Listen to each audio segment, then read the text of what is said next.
The Murder of Roger Ackroyd. By Agatha Christie. Chapter 1. Dr. Shepherd at the breakfast table. Mrs. Ferrars died on the night of the 16th to 17th September, a Thursday. I was sent for at 8 o'clock on the morning of Friday the 17th. There was nothing to be done. She had been dead some hours. It was just a few minutes after 9 when I reached home once more. I opened the front door with my latchkey, and purposely delayed a few moments in the hall, hanging up my hat and the light overcoat that I had deemed a wise precaution against the chill of an early autumn morning. To tell the truth, I was considerably upset and worried. I am not going to pretend that at that moment I foresaw the events of the next few weeks. I emphatically did not do so.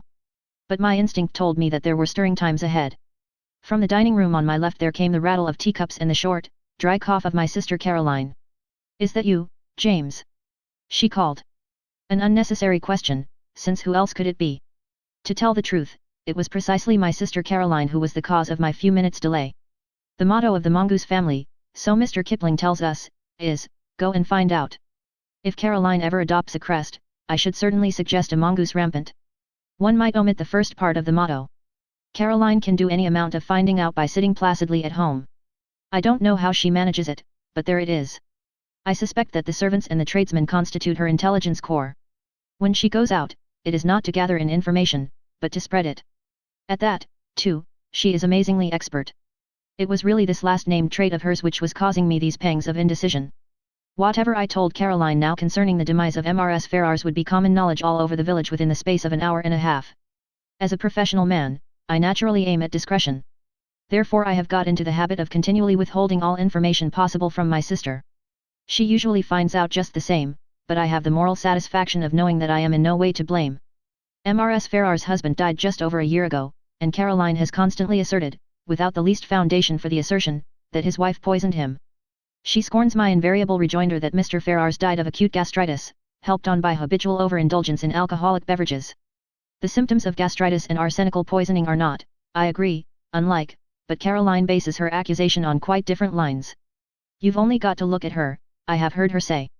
Mrs. Ferrars, though not in her first youth, was a very attractive woman, and her clothes, though simple, always seemed to fit her very well, but all the same, lots of women buy their clothes in Paris, and have not, on that account, necessarily poisoned their husbands.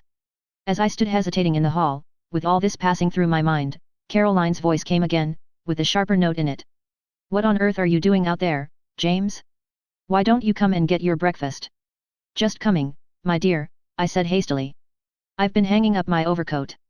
"You could have hung up half a dozen overcoats in this time." She was quite right. I could have. I walked into the dining room, gave Caroline the accustomed peck on the cheek, and sat down to eggs and bacon. The bacon was rather cold. "You've had an early call," remarked Caroline.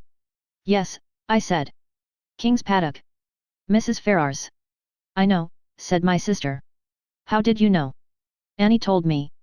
"Annie is the house parlour maid. A nice girl, but an inveterate talker." There was a pause. I continued to eat eggs and bacon.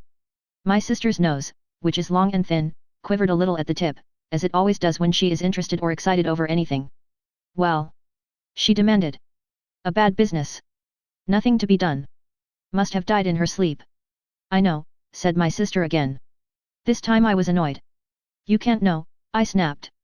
"I didn't know myself until I got there, and I haven't mentioned it to a soul yet. If that girl Annie knows, she must be a clairvoyant."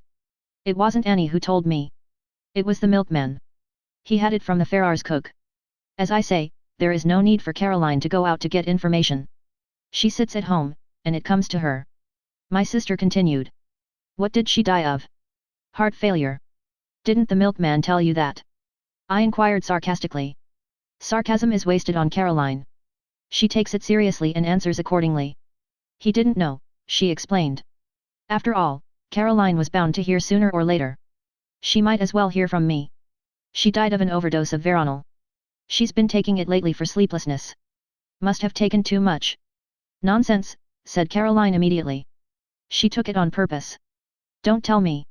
It is odd how, when you have a secret belief of your own which you do not wish to acknowledge, the voicing of it by someone else will rouse you to a fury of denial.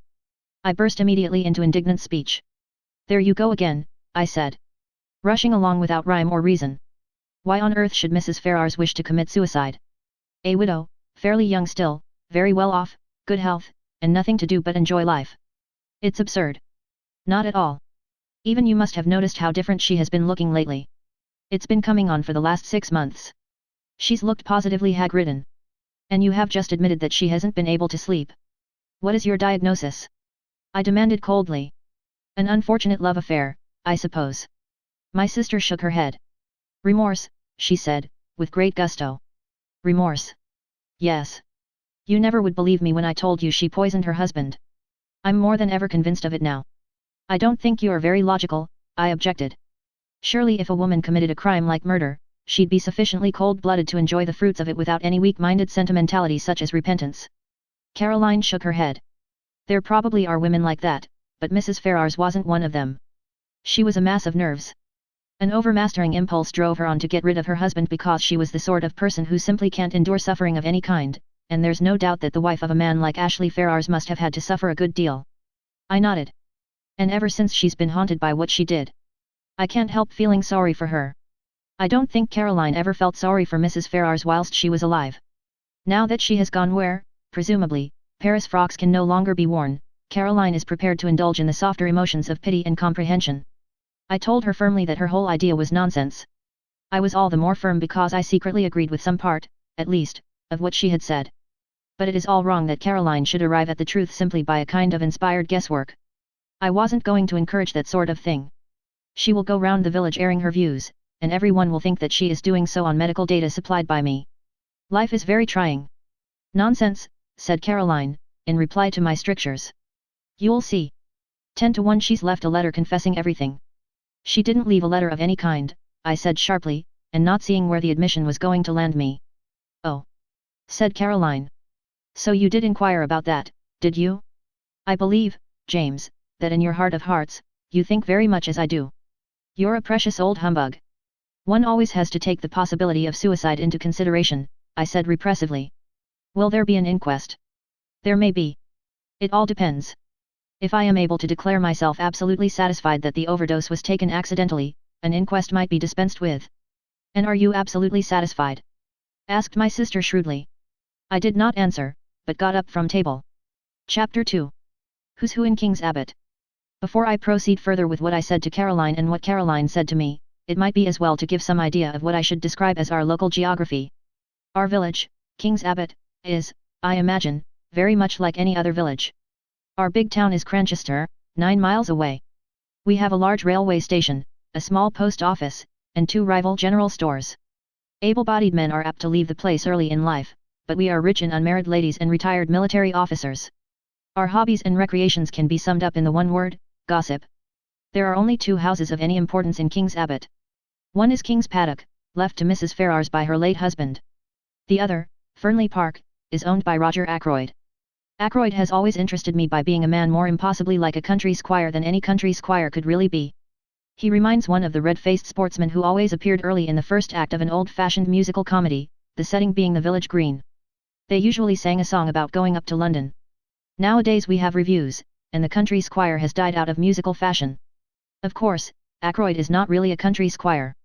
He is an immensely successful manufacturer of, I think, wagon wheels. He is a man of nearly 50 years of age, rubicund of face and genial of manner.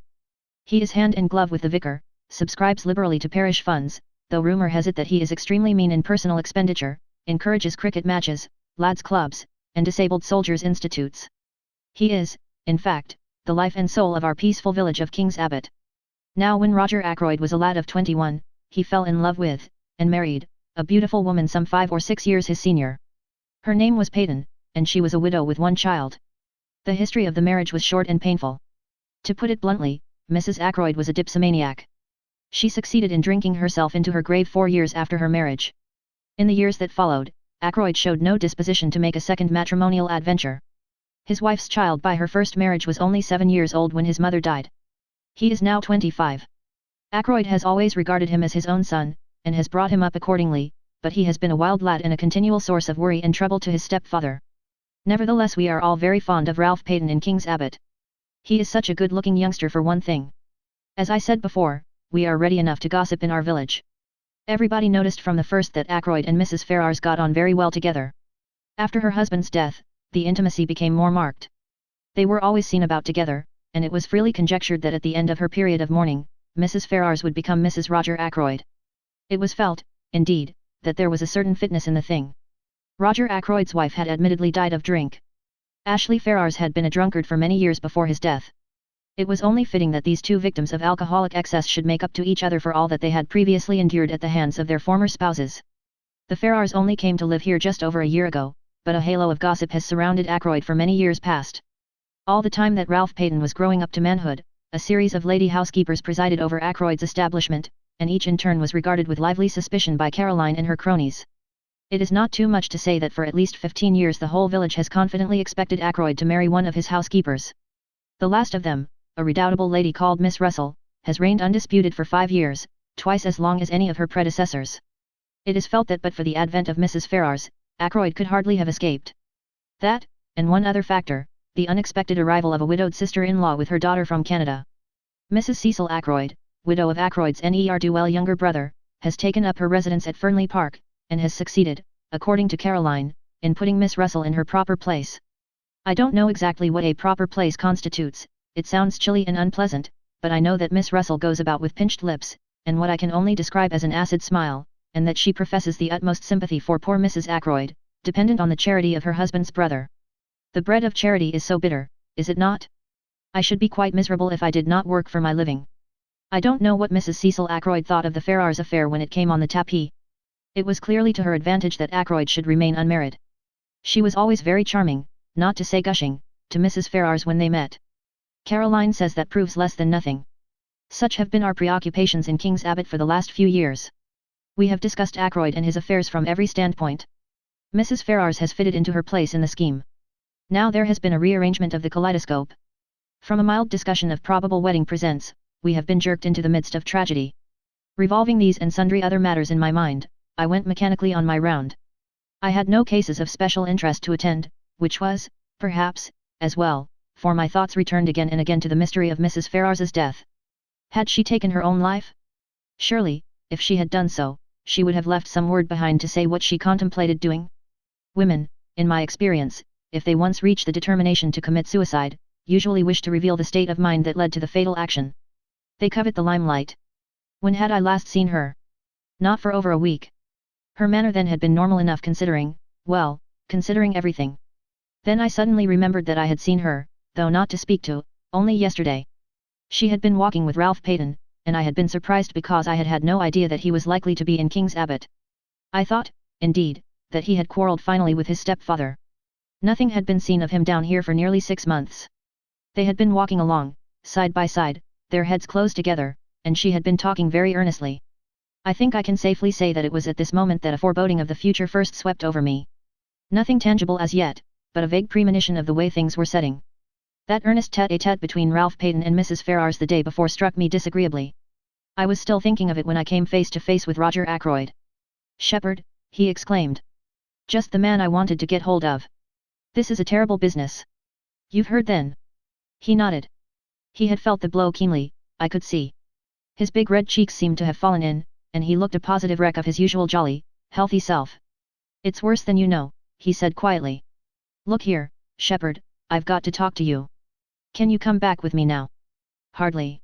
I've got 3 patients to see still, and I must be back by 12 to see my surgery patients. Then this afternoon, no, better still, dine tonight. At 7.30? Will that suit you?" "Yes, I can manage that all right. What's wrong? Is it Ralph?"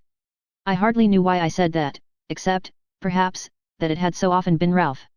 Ackroyd stared blankly at me as though he hardly understood. I began to realize that there must be something very wrong indeed somewhere. I had never seen Ackroyd so upset before. "Ralph," he said vaguely. "Oh, no, it's not Ralph. Ralph's in London, damn. Here's old Miss Gaynett coming. I don't want to have to talk to her about this ghastly business. See you tonight, Shepherd. 7:30. I nodded, and he hurried away, leaving me wondering. Ralph in London? But he had certainly been in King's Abbot the preceding afternoon. He must have gone back to town last night or early this morning, and yet Ackroyd's manner had conveyed quite a different impression. He had spoken as though Ralph had not been near the place for months. I had no time to puzzle the matter out further. Miss Gaynett was upon me, thirsting for information. Miss Gaynett has all the characteristics of my sister Caroline, but she lacks that unerring aim in jumping to conclusions which lends a touch of greatness to Caroline's maneuvers. Miss Gaynett was breathless and interrogatory. Wasn't it sad about poor dear Mrs. Ferrars? A lot of people were saying she had been a confirmed drug taker for years. So wicked the way people went about saying things. And yet, the worst of it was, there was usually a grain of truth somewhere in these wild statements. No smoke without fire.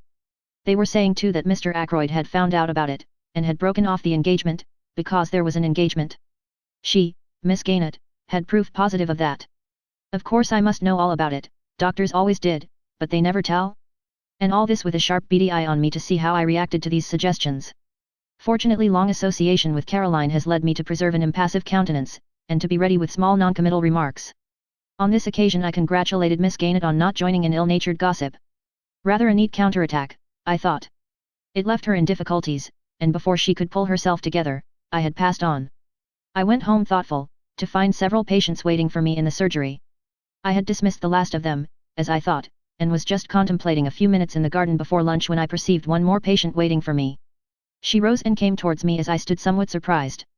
I don't know why I should have been, except that there is a suggestion of cast iron about Miss Russell, a something that is above the ills of the flesh.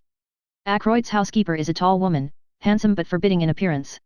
She has a stern eye, and lips that shut tightly, and I feel that if I were an under-housemaid or a kitchen maid I should run for my life whenever I heard her coming. "Good morning, Dr. Shepherd," said Miss Russell. "I should be much obliged if would take a look at my knee." I took a look, but, truth to tell, I was very little wiser when I had done so. Miss Russell's account of vague pains was so unconvincing that with a woman of less integrity of character I should have suspected a trumped-up tale. It did cross my mind for one moment that Miss Russell might have deliberately invented this affection of the knee in order to pump me on the subject of Mrs. Ferrars's death, but I soon saw that there, at least, I had misjudged her. She made a brief reference to the tragedy, nothing more. Yet she certainly seemed disposed to linger and chat. "Well, thank you very much for this bottle of liniment, doctor," she said at last. "Not that I believe it will do the least good. I didn't think it would either, but I protested in duty bound. After all, it couldn't do any harm, and one must stick up for the tools of one's trade." "I don't believe in all these drugs," said Russell, her eyes sweeping over my array of bottles disparagingly. "Drugs do a lot of harm. Look at the cocaine habit. Well, as far as that goes, it's very prevalent in high society. I'm sure Miss Russell knows far more about high society than I do." I didn't attempt to argue with her. "Just tell me this, doctor," said Miss Russell. "Suppose you are really a slave of the drug habit. Is there any cure?" One cannot answer a question like that offhand. I gave her a short lecture on the subject, and she listened with close attention. I still suspected her of seeking information about Mrs. Ferrars. "Now, Veronal, for instance," I proceeded. But, strangely enough, she didn't seem interested in Veronal. Instead she changed the subject, and asked me if it was true that there were certain poisons so rare as to baffle detection. "Ah," I said. "You've been reading detective stories." She admitted that she had. "The essence of a detective story," I said, "is to have a rare poison, if possible something from South America, that nobody has ever heard of, something that one obscure tribe of savages used to poison their arrows with. Death is instantaneous, and Western science is powerless to detect it." "That is the kind of thing you mean?" "Yes." "Is there really such a thing?" I shook my head regretfully. "I'm afraid there isn't. There's QR, of course." I told her a good deal about QR, but she seemed to have lost interest once more. She asked me if I had any in my poison cupboard, and when I replied in the negative I fancy I fell in her estimation. She said she must be getting back, and I saw her out at the surgery door just as the luncheon gong went. I should never have suspected Miss Russell of a fondness for detective stories. It pleases me very much to think of her stepping out of the housekeeper's room to rebuke a delinquent housemaid, and then returning to a comfortable perusal of the mystery of the seventh death, or something of the kind. Chapter 3. The Man Who Grew Vegetable Marrows. I told Caroline at lunchtime that I should be dining at Fernley. She expressed no objection, on the contrary. "Excellent," she said. "You'll hear all about it. By the way, what is the trouble with Ralph?" "With Ralph?" I said, surprised. "There's isn't any." "Then why is he staying at the Three Boars instead of at Fernley Park?" I did not for a minute question Caroline's statement that Ralph Peyton was staying at the local inn. That Caroline said so was enough for me. "Ackroyd told me he was in London," I said. In the surprise of the moment I departed from my valuable rule of never parting with information. "Oh," said Caroline. I could see her nose twitching as she worked on this. "He arrived at the Three Boars yesterday morning," she said. "And he's still there. Last night he was out with a girl." That did not surprise me in the least. Ralph, I should say, is out with a girl most nights of his life. But I did rather wonder that he chose to indulge in the pastime in King's Abbot instead of in the gay metropolis. One of the barmaids? I asked. No. That's just it. He went out to meet her. I don't know who she is. Bitter for Caroline to have to admit such a thing. But I can guess, continued my indefatigable sister.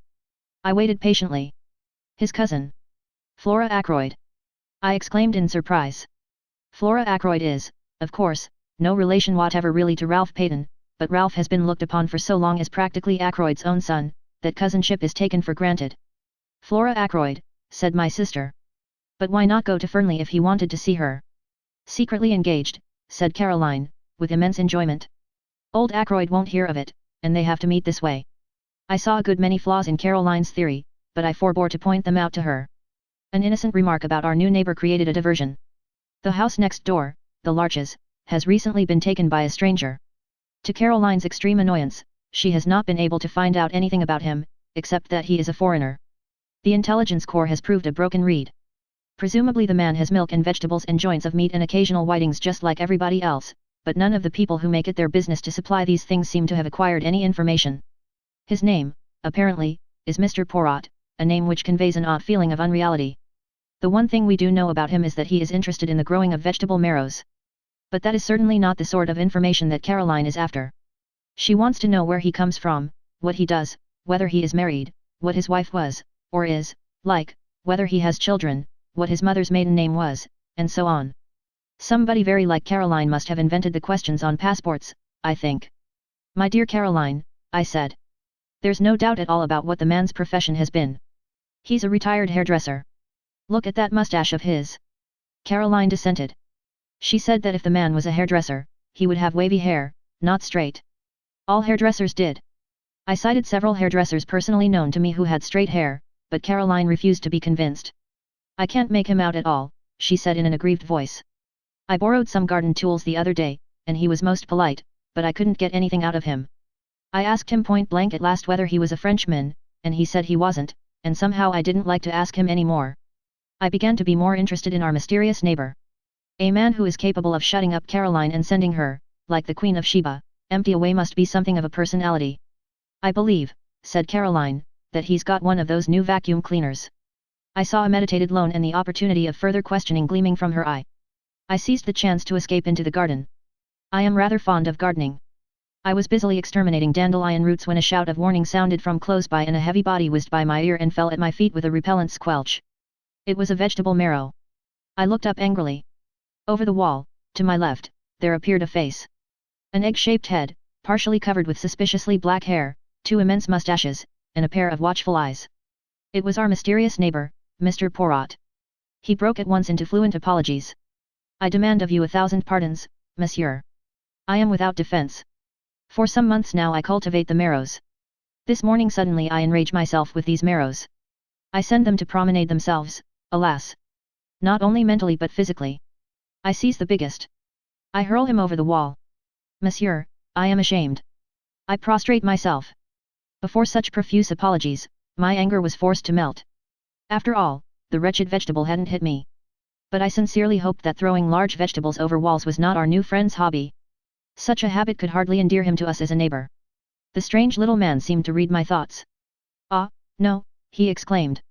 Do not disquiet yourself. It is not with me a habit. But can you figure to yourself, monsieur, that a man may work towards a certain object, may labor and toil to attain a certain kind of leisure and occupation, and then find that, after all, he yearns for the old busy days, and the old occupations that he thought himself so glad to leave? Yes, I said slowly. I fancy that that is a common enough occurrence. I myself am perhaps an instance. A year ago I came into a legacy, enough to enable me to realize a dream. I have always wanted to travel, to see the world. Well, that was a year ago, as I said, and I am still here. My little neighbor nodded. The chains of habit. We work to attain an object, and the object gained, we find that what we miss is the daily toil. And mark you, monsieur, my work was interesting work. The most interesting work there is in the world. Yes. I said encouragingly. For the moment the spirit of Caroline was strong within me. The study of human nature, monsieur. Just so, I said kindly. Clearly a retired hairdresser. Who knows the secrets of human nature better than a hairdresser? Also, I had a friend who for many years never left my side. Occasionally of an imbecility to make one afraid, nevertheless he was very dear to me. Figure to yourself that I miss even his stupidity. His naivete, his honest outlook, the pleasure of delighting and surprising him by my superior gifts, all these I miss more than I can tell you. He died? I asked sympathetically. Not so. He lives and flourishes, but on the other side of the world. He is now in the Argentine. In the Argentine, I said enviously. I have always wanted to go to South America. I sighed, and then looked up to find Mr. Poirot eyeing me sympathetically. He seemed an understanding little man. You will go there, yes, he asked. I shook my head with a sigh. I could have gone, I said, a year ago. But I was foolish, and worse than foolish, greedy. I risked the substance for the shadow. I comprehend, said Mr. Poirot. You speculated. I nodded mournfully, but in spite of myself I felt secretly entertained. This ridiculous little man was so portentously solemn. Not the porcupine oilfields, he asked suddenly. I stared. I thought of them, as a matter of fact, but in the end I plumped for a gold mine in Western Australia. My neighbor was regarding me with a strange expression which I could not fathom. It is fate, he said at last. What is fate? I asked irritably. That I should live next to a man who seriously considers porcupine oilfields, and also West Australian gold mines. Tell me, have you also a penchant for auburn hair? I stared at him open-mouthed, and he burst out laughing. No, no, it is not the insanity that I suffer from. Make your mind easy. It was a foolish question that I put to you there, for, see you, my friend of whom I spoke was a young man, a man who thought all women good, and most of them beautiful. But you are a man of middle age, a doctor, a man who knows the folly and the vanity of most things in this life of ours. Well, well, we are neighbors. I beg of you to accept and present to your excellent sister my best marrow. He stooped, and with a flourish produced an immense specimen of the tribe, which I duly accepted in the spirit in which it was offered. Indeed, said the little man cheerfully, this has not been a wasted morning. I have made the acquaintance of a man who in some ways resembles my far-off friend. By the way, I should like to ask you a question. You doubtless know everyone in this tiny village. Who is the young man with the very dark hair and eyes, and the handsome face? He walks with his head flung back, and an easy smile on his lips. The description left me in no doubt. That must be Captain Ralph Peyton, I said slowly. I have not seen him about here before. No, he has not been here for some time. But he is the son, adopted son, rather, of Mr. Ackroyd of Fernley Park. My neighbor made a slight gesture of impatience. Of course, I should have guessed. Mr. Ackroyd spoke of him many times. You know Mr. Ackroyd? I said, slightly surprised. Mr. Ackroyd knew me in London, when I was at work there. I have asked him to say nothing of my profession down here. I see, I said, rather amused by this patent snobbery, as I thought it. But the little man went on with an almost grandiloquent smirk. One prefers to remain incognito. I am not anxious for notoriety. I have not even troubled to correct the local version of my name. Indeed, I said, not knowing quite what to say. Captain Ralph Peyton, mused Mr. Poirot. And so he is engaged to Mr. Ackroyd's niece, the charming Miss Flora.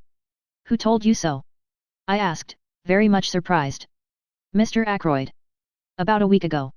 He is very pleased about it, has long desired that such a thing should come to pass, or so I understood from him. I even believe that he brought some pressure to bear upon the young man. That is never wise. A young man should marry to please himself, not to please a stepfather from whom he has expectations. My ideas were completely upset. I could not see Ackroyd taking a hairdresser into his confidence, and discussing the marriage of his niece and stepson with him. Ackroyd extends a genial patronage to the lower orders, but he has a very great sense of his own dignity. I began to think that Poirot couldn't be a hairdresser after all. To hide my confusion, I said the first thing that came into my head. What made you notice Ralph Peyton? His good looks? No, not that alone, though he is unusually good-looking for an Englishman, what your lady novelists would call a Greek god. No, there was something about that young man that I did not understand. He said the last sentence in a musing tone of voice which made an indefinable impression upon me. It was as though he was summing up the boy by the light of some inner knowledge that I did not share. It was that impression that was left with me, for at that moment my sister's voice called me from the house. I went in. Caroline had her hat on, and had evidently just come in from the village. She began without preamble. I met Mr. Ackroyd. Yes. I said. I stopped him, of course, but he seemed in a great hurry, and anxious to get away. I have no doubt but that that was the case. He would feel towards Caroline much as he had felt towards Miss Gaynett earlier in the day, perhaps more so. Caroline is less easy to shake off. I asked him at once about Ralph. He was absolutely astonished. Had no idea the boy was down here. He actually said he thought I must have made a mistake. A mistake? Ridiculous, I said. He ought to have known you better. Then he went on to tell me that Ralph and Flora are engaged. I know that too, I interrupted, with modest pride. Who told you? Our new neighbor. Caroline visibly wavered for a second or two, much as a roulette ball might coyly hover between two numbers. Then she declined the tempting red herring. I told Mr. Ackroyd that Ralph was staying at the Three Boars. Caroline, I said, do you never reflect that you might do a lot of harm with this habit of yours of repeating everything indiscriminately? Nonsense, said my sister. People ought to know things. I consider it my duty to tell them. Mr. Ackroyd was very grateful to me. Well, I said, for there was clearly more to come. I think he went straight off to the Three Boars, but if so he didn't find Ralph there. No. No. Because as I was coming back through the wood. Coming back through the wood? I interrupted. Caroline had the grace to blush. It was such a lovely day, she exclaimed. I thought I would make a little round. The woods with their autumnal tints are so perfect at this time of year. Caroline does not care a hang for woods at any time of year. Normally she regards them as places where you get your feet damp, and where all kinds of unpleasant things may drop on your head. No, it was good sound mongoose instinct which took her to our local wood. It is the only place adjacent to the village of King's Abbot where you can talk with a young woman unseen by the whole of the village. It adjoins the park of Fernley. Well, I said, go on. As I say, I was just coming back through the wood when I heard voices. Caroline paused. Yes.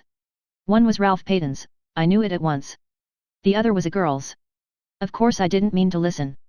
Of course not, I interjected, with patent sarcasm, which was, however, wasted on Caroline. But I simply couldn't help overhearing. The girl said something, I didn't quite catch what it was, and Ralph answered.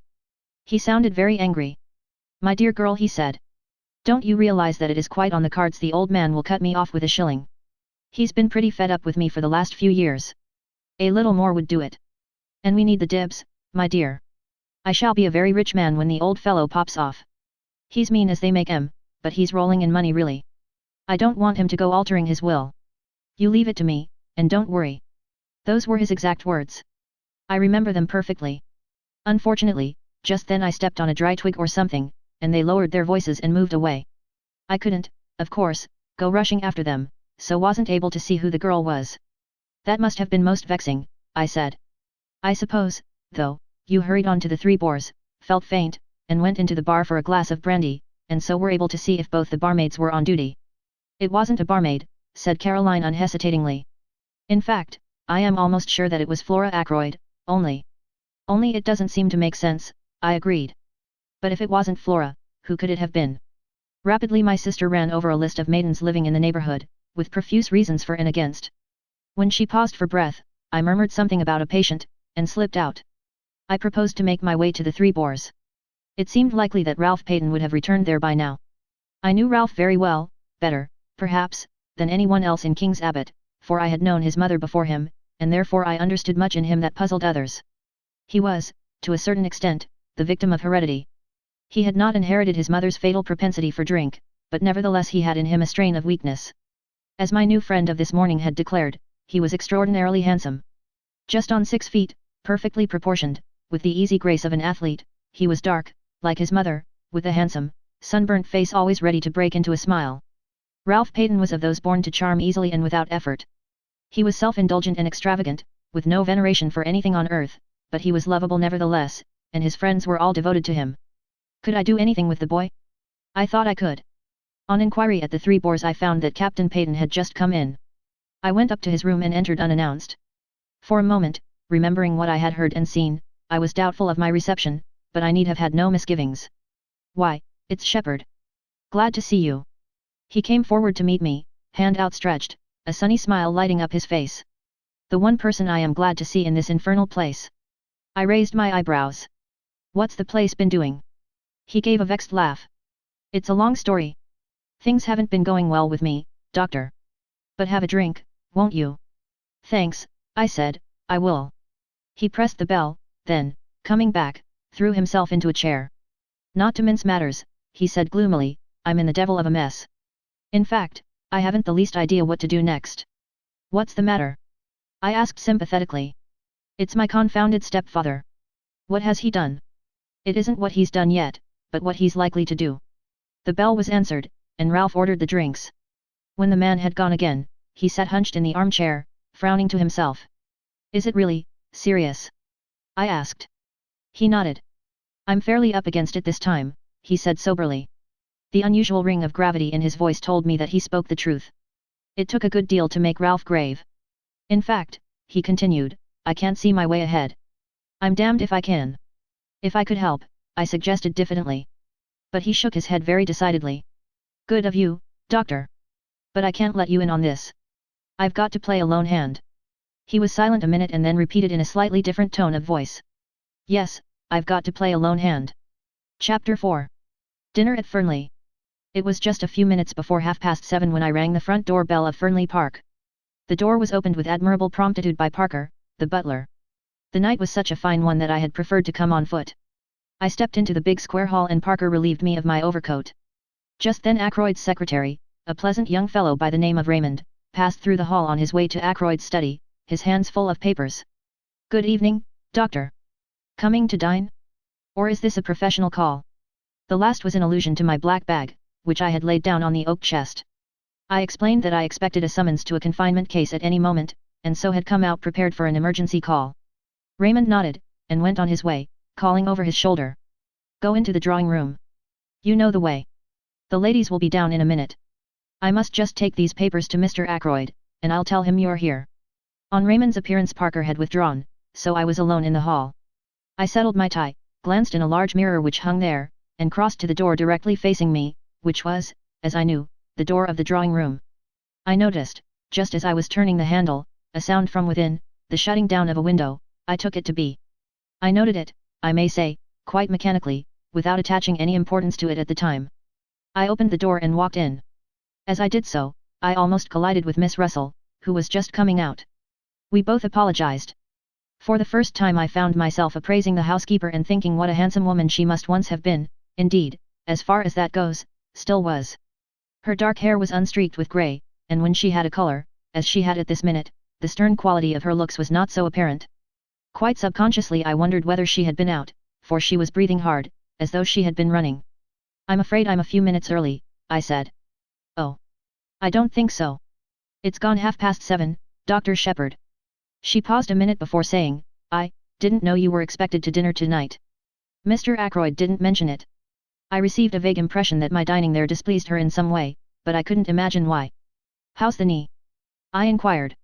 Much the same, thank you, Doctor. I must be going now. Mrs. Ackroyd will be down in a moment.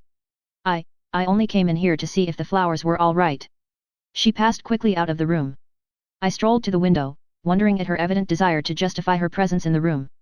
As I did so, I saw what, of course, I might have known all the time had I troubled to give my mind to it, namely, that the windows were long French ones opening on the terrace.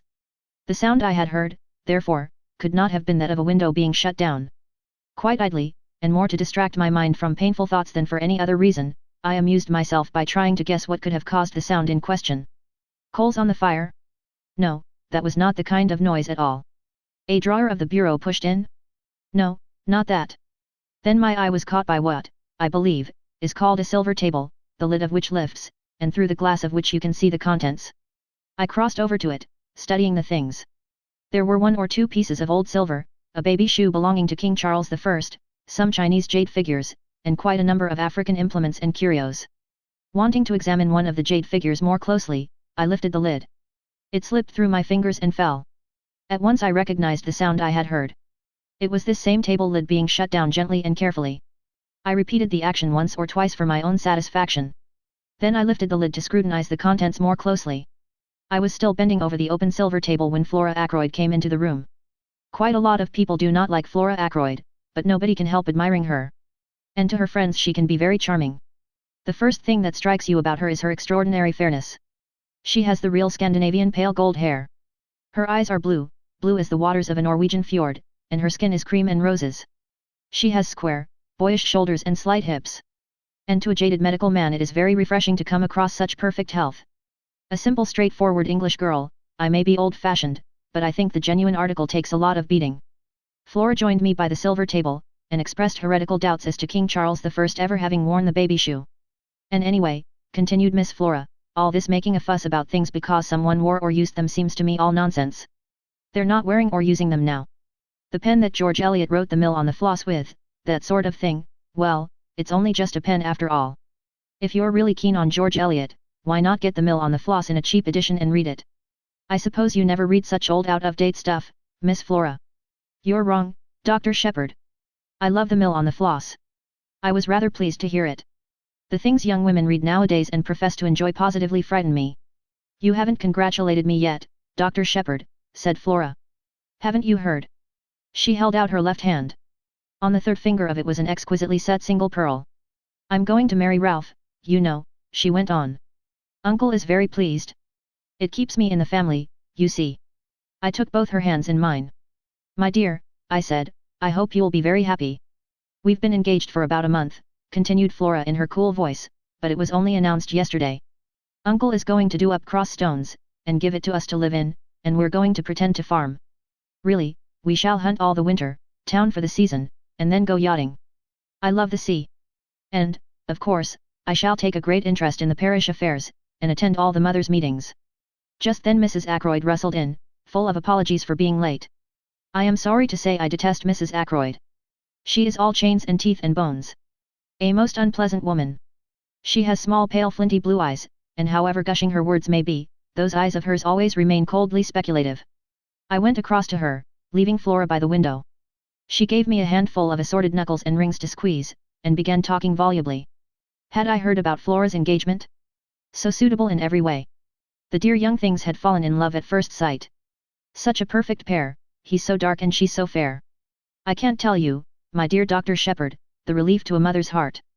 Mrs. Ackroyd sighed, a tribute to her mother's heart, whilst her eyes remained shrewdly observant of me. I was wondering. You are such an old friend of dear Roger's. We know how much he trusts to your judgment. So difficult for me, in my position, as poor Cecil's widow. But there are so many tiresome things, settlements, you know, all that. I fully believe that Roger intends to make settlements upon dear Flora, but, as you know, he is just a little peculiar about money. Very usual, I've heard, amongst men who are captains of industry. I wondered, you know, if you could just sound him on the subject. Flora is so fond of you. We feel you are quite an old friend, although we have only really known you just over 2 years. Mrs. Ackroyd's eloquence was cut short as the drawing-room door opened once more. I was pleased at the interruption. I hate interfering in other people's affairs, and I had not the least intention of tackling Ackroyd on the subject of Flora's settlements. In another moment I should have been forced to tell Mrs. Ackroyd as much. You know Major Blunt, don't you, Doctor? Yes, indeed, I said. A lot of people know Hector Blunt, at least by repute. He has shot more wild animals in unlikely places than any man living, I suppose. When you mention him, people say, Blunt, you don't mean the big game man, do you? His friendship with Ackroyd has always puzzled me a little. The two men are so totally dissimilar. Hector Blunt is perhaps 5 years Ackroyd's junior. They made friends early in life, and though their ways have diverged, the friendship still holds. About once in 2 years Blunt spends a fortnight at Fernley, and an immense animal's head, with an amazing number of horns which fixes you with a glazed stare as soon as you come inside the front door, is a permanent reminder of the friendship. Blunt had entered the room now with his own peculiar, deliberate, yet soft-footed tread. He is a man of medium height, sturdily and rather stockily built. His face is almost mahogany-colored, and is peculiarly expressionless. He has grey eyes that give the impression of always watching something that is happening very far away. He talks little, and what he does say is said jerkily, as though the words were forced out of him unwillingly. He said now, "How are you, Shepherd?" in his usual abrupt fashion, and then stood squarely in front of the fireplace looking over our heads as though he saw something very interesting happening in Timbuktu. "Major Blunt," said Flora, "I wish you'd tell me about these African things. I'm sure you know what they all are." I have heard Hector Blunt described as a woman-hater, but I noticed that he joined Flora at the silver table with what might be described as alacrity. They bent over it together. I was afraid Mrs. Ackroyd would begin talking about settlements again, so I made a few hurried remarks about the new sweet pea. I knew there was a new sweet pea because the Daily Mail had told me so that morning. Mrs. Ackroyd knows nothing about horticulture, but she is the kind of woman who likes to appear well informed about the topics of the day, and she, too, reads the Daily Mail. We were able to converse quite intelligently until Ackroyd and his secretary joined us, and immediately afterwards Parker announced dinner. My place at table was between Mrs. Ackroyd and Flora. Blunt was on Mrs. Ackroyd's other side, and Geoffrey Raymond next to him. Dinner was not a cheerful affair. Ackroyd was visibly preoccupied. He looked wretched, and ate next to nothing. Mrs. Ackroyd, Raymond, and I kept the conversation going. Flora seemed affected by her uncle's depression, and Blunt relapsed into his usual taciturnity. Immediately after dinner Ackroyd slipped his arm through mine and led me off to his study. "Once we've had coffee, we shan't be disturbed again," he explained. I told Raymond to see to it that we shouldn't be interrupted. I studied him quietly without appearing to do so. He was clearly under the influence of some strong excitement. For a minute or two he paced up and down the room, then, as Parker entered with the coffee tray, he sank into an armchair in front of the fire. The study was a comfortable apartment. Bookshelves lined one wall of it. The chairs were big and covered in dark blue leather. A large desk stood by the window and was covered with papers neatly docketed and filed. On a round table were various magazines and sporting papers. "I've had a return of that pain after food lately," remarked Ackroyd casually, as he helped himself to coffee. "You must give me some more of those tablets of yours."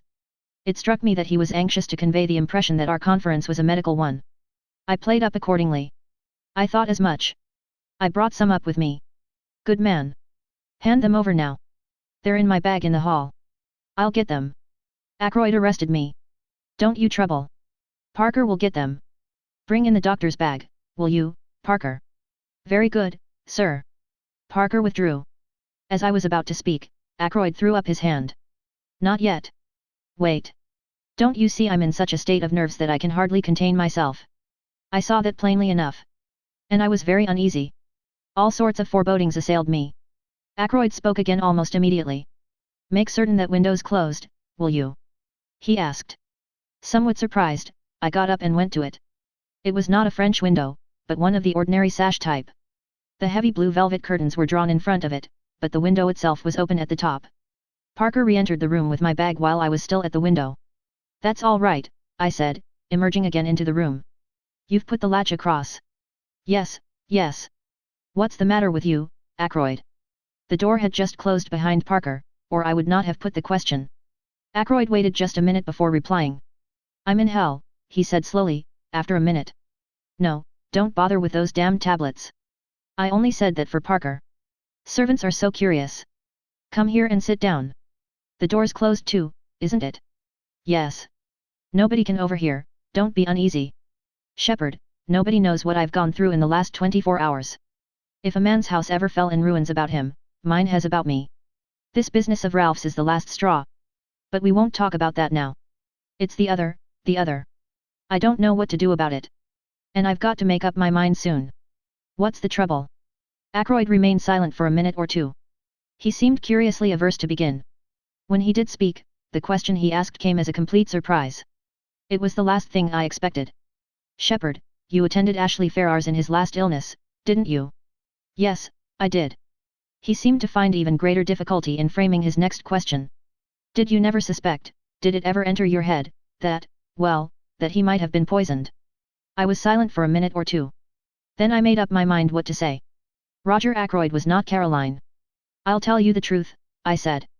"At the time I had no suspicion whatever, but since, well, it was mere idle talk on my sister's part that first put the idea into my head. Since then I haven't been able to get it out again. But, mind you, I've no foundation whatever for that suspicion." "He was poisoned," said Ackroyd. He spoke in a dull heavy voice. "Who by?" I asked sharply. "His wife." "How do you know that?" "She told me so herself." "When?" "Yesterday." "My God! Yesterday? It seems 10 years ago." I waited a minute, and then he went on. "You understand, Shepherd, I'm telling you this in confidence. It's to go no further. I want your advice, I can't carry the whole weight by myself. As I said just now, I don't know what to do. Can you tell me the whole story?" I said. "I'm still in the dark. How did Mrs. Ferrars come to make this confession to you?" "It's like this. 3 months ago I asked Mrs. Ferrars to marry me. She refused. I asked her again and she consented, but she refused to allow me to make the engagement public until her year of mourning was up. Yesterday I called upon her, pointed out that a year and 3 weeks had now elapsed since her husband's death, and that there could be no further objection to making the engagement public property. I had noticed that she had been very strange in her manner for some days. Now, suddenly, without the least warning, she broke down completely. She told me everything. Her hatred of her brute of a husband, her growing love for me, and the dreadful means she had taken, Poison. My God. It was murder in cold blood. I saw the repulsion, the horror, in Ackroyd's face. So Mrs. Ferrars must have seen it. Ackroyd is not the type of the great lover who can forgive all for love's sake. He is fundamentally a good citizen. All that was sound and wholesome and law-abiding in him must have turned from her utterly in that moment of revelation. Yes, he went on, in a low, monotonous voice, she confessed everything. It seems that there is one person who has known all along, who has been blackmailing her for huge sums. It was the strain of that drove her nearly mad. Who was the man? Suddenly before my eyes there arose the picture of Ralph Peyton and Mrs. Ferrars side by side. Their heads so close together. I felt a momentary throb of anxiety. Supposing, oh. But surely that was impossible. I remembered the frankness of Ralph's greeting that very afternoon. Absurd. She wouldn't tell me his name, said Ackroyd slowly. As a matter of fact, she didn't actually say that it was a man. But of course. Of course, I agreed. It must have been a man. And you've no suspicion at all? For answer Ackroyd groaned and dropped his head into his hands. It can't be, he said. I'm mad even to think of such a thing. No, I won't even admit to you the wild suspicion that crossed my mind. I'll tell you this much, though. Something she said made me think that the person in question might be actually among my household, but that can't be so. I must have misunderstood her. What did you say to her? I asked. What could I say? She saw, of course, the awful shock it had been to me. And then there was the question, what was my duty in the matter? She had made me, you see, an accessory after the fact. She saw all that, I think, quicker than I did. I was stunned, you know. She asked me for 24 hours, made me promise to do nothing till the end of that time.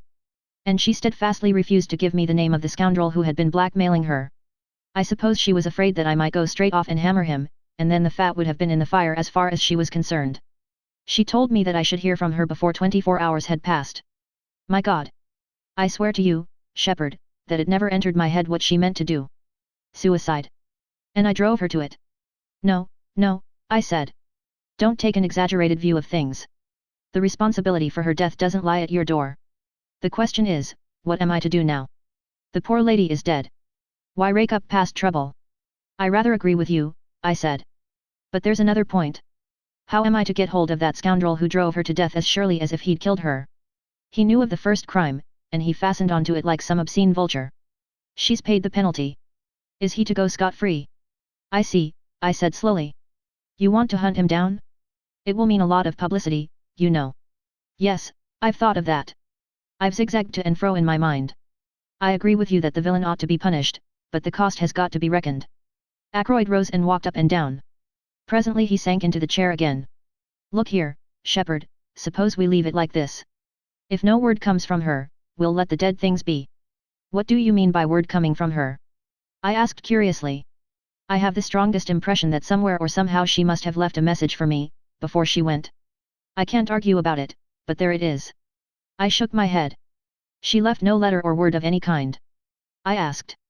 Shepherd, I'm convinced that she did. And more, I've a feeling that by deliberately choosing death, she wanted the whole thing to come out, if only to be revenged on the man who drove her to desperation. I believe that if I could have seen her then, she would have told me his name and bid me go for him for all I was worth. He looked at me. You don't believe in impressions? Oh, yes, I do, in a sense. If, as you put it, word should come from her. I broke off. The door opened noiselessly and Parker entered with a salver on which were some letters. The Evening Post, sir, he said, handing the salver to Ackroyd. Then he collected the coffee cups and withdrew. My attention, diverted for a moment, came back to Ackroyd.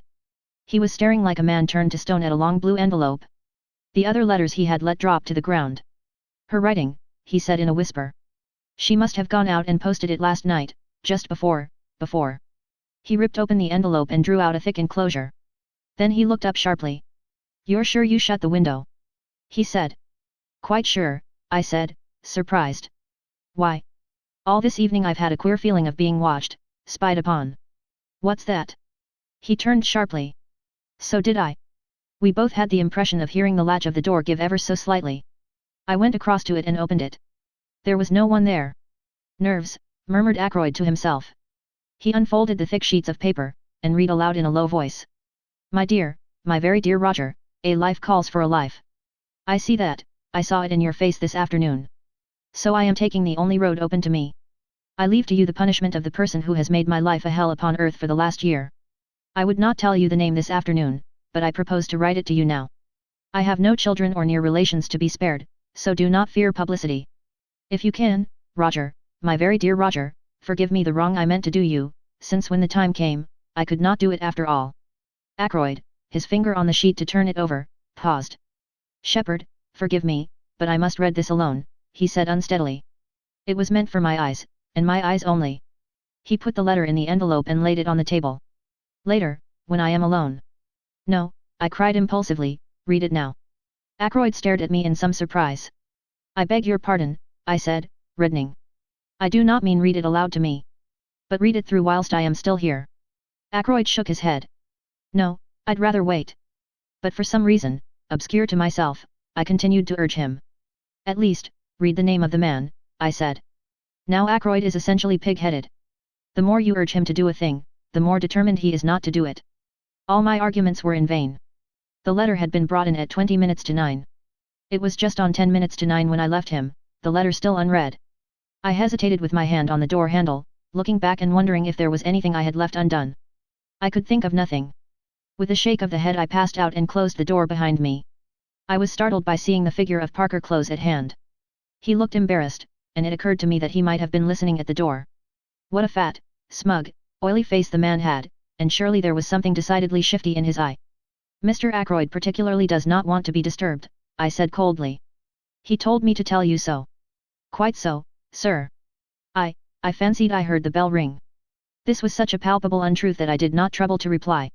Preceding me to the hall, Parker helped me on with my overcoat, and I stepped out into the night. The moon was overcast and everything seemed very dark and still. The village church clock chimed 9 o'clock as I passed through the lodge gates. I turned to the left towards the village, and almost cannonied into a man coming in the opposite direction. This the way to Fernley Park, mister? Asked the stranger in a hoarse voice. I looked at him. He was wearing a hat pulled down over his eyes, and his coat collar turned up. I could see little or nothing of his face, but he seemed a young fellow. The voice was rough and uneducated. These are the lodge gates here, I said. Thank you, mister. He paused, and then added, quite unnecessarily, I'm a stranger in these parts, you see. He went on, passing through the gates as I turned to look after him. The odd thing was that his voice reminded me of someone's voice that I knew, but whose it was I could not think. 10 minutes later I was at home once more. Caroline was full of curiosity to know why I had returned so early. I had to make up a slightly fictitious account of the evening in order to satisfy her, and I had an uneasy feeling that she saw through the transparent device. At 10 o'clock I rose, yawned, and suggested bed. Caroline acquiesced. It was Friday night, and on Friday night I wind the clocks. I did it as usual, whilst Caroline satisfied herself that the servants had locked up the kitchen properly. It was 10:15 as we went up the stairs. I had just reached the top when the telephone rang in the hall below. Mrs. Bates, said Caroline immediately. I'm afraid so, I said ruefully. I ran down the stairs and took up the receiver. What? I said. What? Certainly, I'll come at once. I ran upstairs, caught up my bag, and stuffed a few extra dressings into it. Parker telephoning, I shouted to Caroline, from Fernley. They've just found Roger Ackroyd murdered. I got out the car in next to no time, and drove rapidly to Fernley. Jumping out, I pulled the bell impatiently. There was some delay in answering, and I rang again. Then I heard the rattle of the chain and Parker, his impassivity of countenance quite unmoved, stood in the open doorway. I pushed past him into the hall. Where is he? I demanded sharply. I beg your pardon, sir. Your master. Mr. Ackroyd. Don't stand there staring at me, man. Have you notified the police? The police, sir? Did you say the police? Parker stared at me as though I were a ghost. What's the matter with you, Parker? If, as you say, your master has been murdered. A gasp broke from Parker. The master? Murdered? Impossible, sir. It was my turn to stare. Didn't you telephone to me, not 5 minutes ago, and tell me that Mr. Ackroyd had been found murdered? Me, sir? Oh. No indeed, sir. I wouldn't dream of doing such a thing. Do you mean to say it's all a hoax? That there's nothing the matter with Mr. Ackroyd? Excuse me, sir, did the person telephoning use my name? I'll give you the exact words I heard. Is that Dr. Shepherd? Parker, the butler at Fernley, speaking. Will you please come at once, sir? Mr. Ackroyd has been murdered. Parker and I stared at each other blankly. A very wicked joke to play, sir, he said at last, in a shocked tone. Fancy saying a thing like that. Where is Mr. Ackroyd? I asked suddenly. Still in the study, I fancy, sir. The ladies have gone to bed, and Major Blunt and Mr. Raymond are in the billiard room. I think I'll just look in and see him for a minute, I said. I know he didn't want to be disturbed again, but this odd practical joke has made me uneasy. I'd just like to satisfy myself that he's all right. Quite so, sir. It makes me feel quite uneasy myself. If you don't object to my accompanying you as far as the door, sir. Not at all, I said. Come along. I passed through the door on the right, Parker on my heels, traversed the little lobby where a small flight of stairs led upstairs to Ackroyd's bedroom, and tapped on the study door. There was no answer. I turned the handle, but the door was locked. Allow me, sir, said Parker. Very nimbly, for a man of his build, he dropped on one knee and applied his eye to the keyhole. Key is in the lock all right, sir, he said, rising. On the inside. Mr. Ackroyd must have locked himself in and possibly just dropped off to sleep. I bent down and verified Parker's statement. It seems all right, I said, but, all the same, Parker, I'm going to wake your master up. I shouldn't be satisfied to go home without hearing from his own lips that he's quite all right. So saying, I rattled the handle and called out, Ackroyd, Ackroyd, just a minute. But still there was no answer. I glanced over my shoulder. I don't want to alarm the household, I said hesitatingly. Parker went across and shut the door from the big hall through which we had come. I think that will be all right now, sir. The billiard room is at the other side of the house, and so are the kitchen quarters and the ladies' bedrooms. I nodded comprehendingly. Then I banged once more frantically on the door, and stooping down, fairly bawled through the keyhole. Ackroyd, Ackroyd. It's Shepherd. Let me in. And still, silence. Not a sign of life from within the locked room. Parker and I glanced at each other. Look here, Parker, I said, I'm going to break this door in, or rather, we are. I'll take the responsibility. If you say so, sir, said Parker, rather doubtfully. I do say so. I'm seriously alarmed about Mr. Ackroyd. I looked round the small lobby and picked up a heavy oak chair. Parker and I held it between us and advanced to the assault. Once, twice, and 3 times we hurled it against the lock. At the 3rd blow it gave, and we staggered into the room. Ackroyd was sitting as I had left him in the armchair before the fire. His head had fallen sideways, and clearly visible, just below the collar of his coat, was a shining piece of twisted metalwork. Parker and I advanced till we stood over the recumbent figure.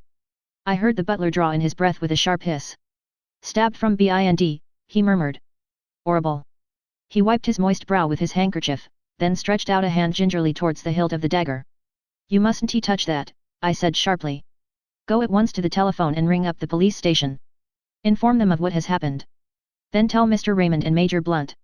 Very good, sir. Parker hurried away, still wiping his perspiring brow. I did what little had to be done. I was careful not to disturb the position of the body, and not to handle the dagger at all. No object was to be attained by moving it. Ackroyd had clearly been dead some little time. Then I heard young Raymond's voice, horror-stricken and incredulous, outside. What do you say? Oh. Impossible. Where's the doctor? He appeared impetuously in the doorway, then stopped dead, his face very white. A hand put him aside, and Hector Blunt came past him into the room. My God, said Raymond from behind him, it's true, then. Blunt came straight on till he reached the chair. He bent over the body, and I thought that, like Parker, he was going to lay hold of the dagger hilt. I drew him back with one hand. Nothing must be moved, I explained. The police must see him exactly as he is now. Blunt nodded in instant comprehension. His face was expressionless as ever, but I thought I detected signs of emotion beneath the stolid mask. Geoffrey Raymond had joined us now, and stood peering over Blunt's shoulder at the body. This is terrible, he said in a low voice. He had regained his composure, but as he took off the pince-nez he habitually wore and polished them I observed that his hand was shaking. Robbery, I suppose, he said. How did the fellow get in? Through the window? Has anything been taken? He went towards the desk. You think it's burglary? I said slowly. What else could it be? There's no question of suicide, I suppose. No man could stab himself in such a way, I said confidently, it's murder right enough. But with what motive? Roger hadn't an enemy in the world, said Blunt quietly. Must have been burglars. But what was the thief after? Nothing seems to be disarranged. He looked round the room. Raymond was still sorting the papers on the desk. There seems nothing missing, and none of the drawers show signs of having been tampered with, the secretary observed at last. It's very mysterious. Blunt made a slight motion with his head. There are some letters on the floor here, he said. I looked down. 3 or 4 letters still lay where Ackroyd had dropped them earlier in the evening. But the blue envelope containing Mrs. Ferrars's letter had disappeared. I half opened my mouth to speak, but at that moment the sound of a bell pealed through the house. There was a confused murmur of voices in the hall, and then Parker appeared with our local inspector and a police constable. Good evening, gentlemen, said the inspector. I'm terribly sorry for this. A good kind gentleman like Mr. Ackroyd. The butler says it is murder. No possibility of accident or suicide, doctor. None whatever, I said. Ah. A bad business. He came and stood over the body. Been moved at all? He asked sharply. Beyond making certain that life was extinct, an easy matter, I have not disturbed the body in any way. Ah. And everything points to the murderer having got clear away, for the moment, that is. Now then, let me hear all about it. Who found the body? I explained the circumstances carefully. A telephone message, you say? From the butler. A message that I never sent, declared Parker earnestly. I've not been near the telephone the whole evening. The others can bear me out that I haven't. Very odd, that. Did it sound like Parker's voice, doctor? Well, I can't say I noticed. I took it for granted, you see. Naturally. Well, you got up here, broke in the door, and found poor Mr. Ackroyd like this. How long should you say he had been dead, doctor? Half an hour at least, perhaps longer, I said. The door was locked on the inside, you say? What about the window? I myself closed and bolted it earlier in the evening at Mr. Ackroyd's request. The inspector strode across to it and threw back the curtains. Well, it's open now anyway, he remarked. True enough, the window was open, the lower sash being raised to its fullest extent. The inspector produced a pocket torch and flashed it along the sill outside. This is the way he went all right, he remarked, and got in. See here. In the light of the powerful torch, several clearly defined footmarks could be seen. They seemed to be those of shoes with rubber studs in the solace. One particularly clear one pointed inwards, another, slightly overlapping it, pointed outwards. Plain as a pikestaff, said the inspector. Any valuables missing? Geoffrey Raymond shook his head. Not so that we can discover. Mr. Ackroyd never kept anything of particular value in this room.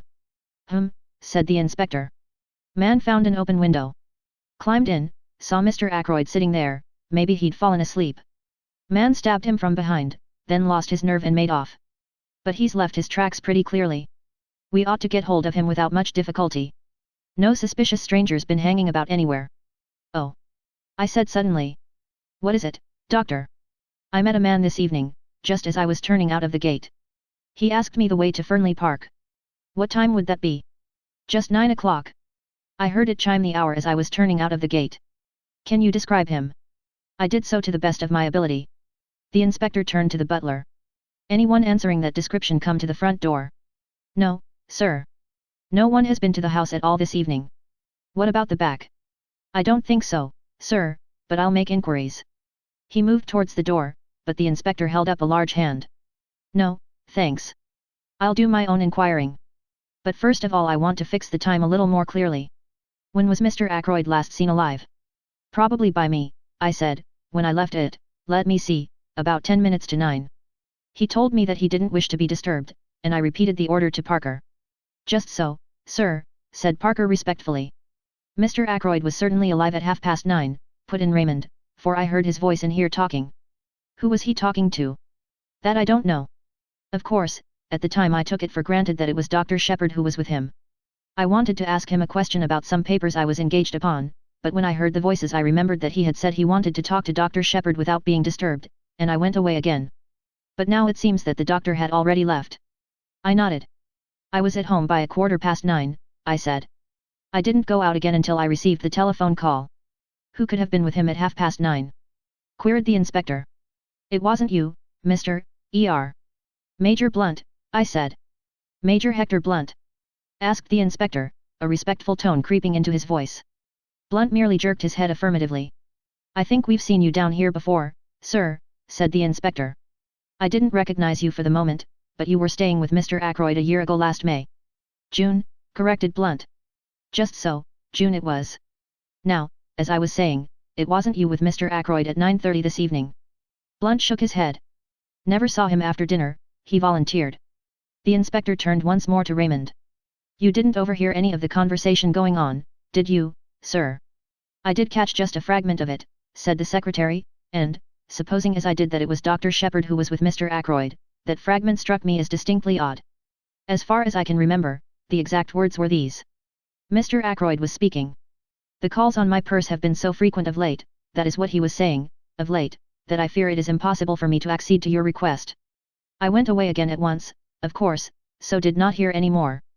But I rather wondered because Dr. Shepherd does not ask for loans for himself or subscriptions for others, I finished. A demand for money, said the inspector musingly. It may be that here we have a very important clue. He turned to the butler. You say, Parker, that nobody was admitted by the front door this evening. That's what I say, sir. Then it seems almost certain that Mr. Ackroyd himself must have admitted this stranger. But I don't quite see. The inspector went into a kind of daydream for some minutes. One thing's clear, he said at length, rousing himself from his absorption. Mr. Ackroyd was alive and well at 9:30. That is the last moment at which he is known to have been alive. Parker gave vent to an apologetic cough which brought the inspector's eyes on him at once. Well, he said sharply. If you'll excuse me, sir, Miss Flora saw him after that. Miss Flora? Yes, sir. About 9:45 that would be. It was after that that she told me Mr. Ackroyd wasn't to be disturbed again tonight. Did he send her to you with that message? Not exactly, sir. I was bringing a tray with soda and whiskey when Miss Flora, who was just coming out of this room, stopped me and said her uncle didn't want to be disturbed.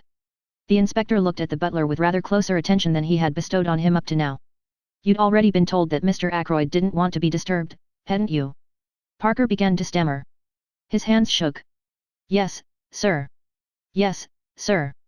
Quite so, sir. And yet you were proposing to do so. I'd forgotten, sir.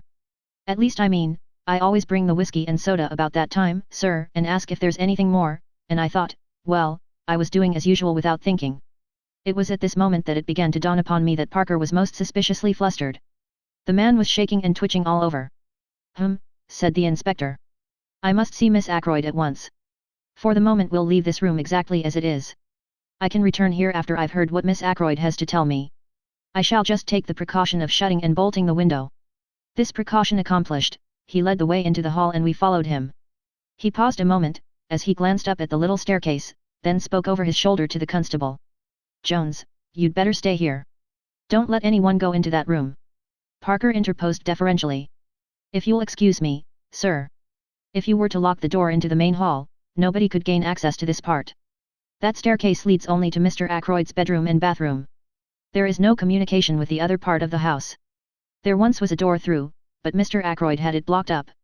He liked to feel that his suite was entirely private. To make things clear and explain the position, I have appended a rough sketch of the right-hand wing of the house.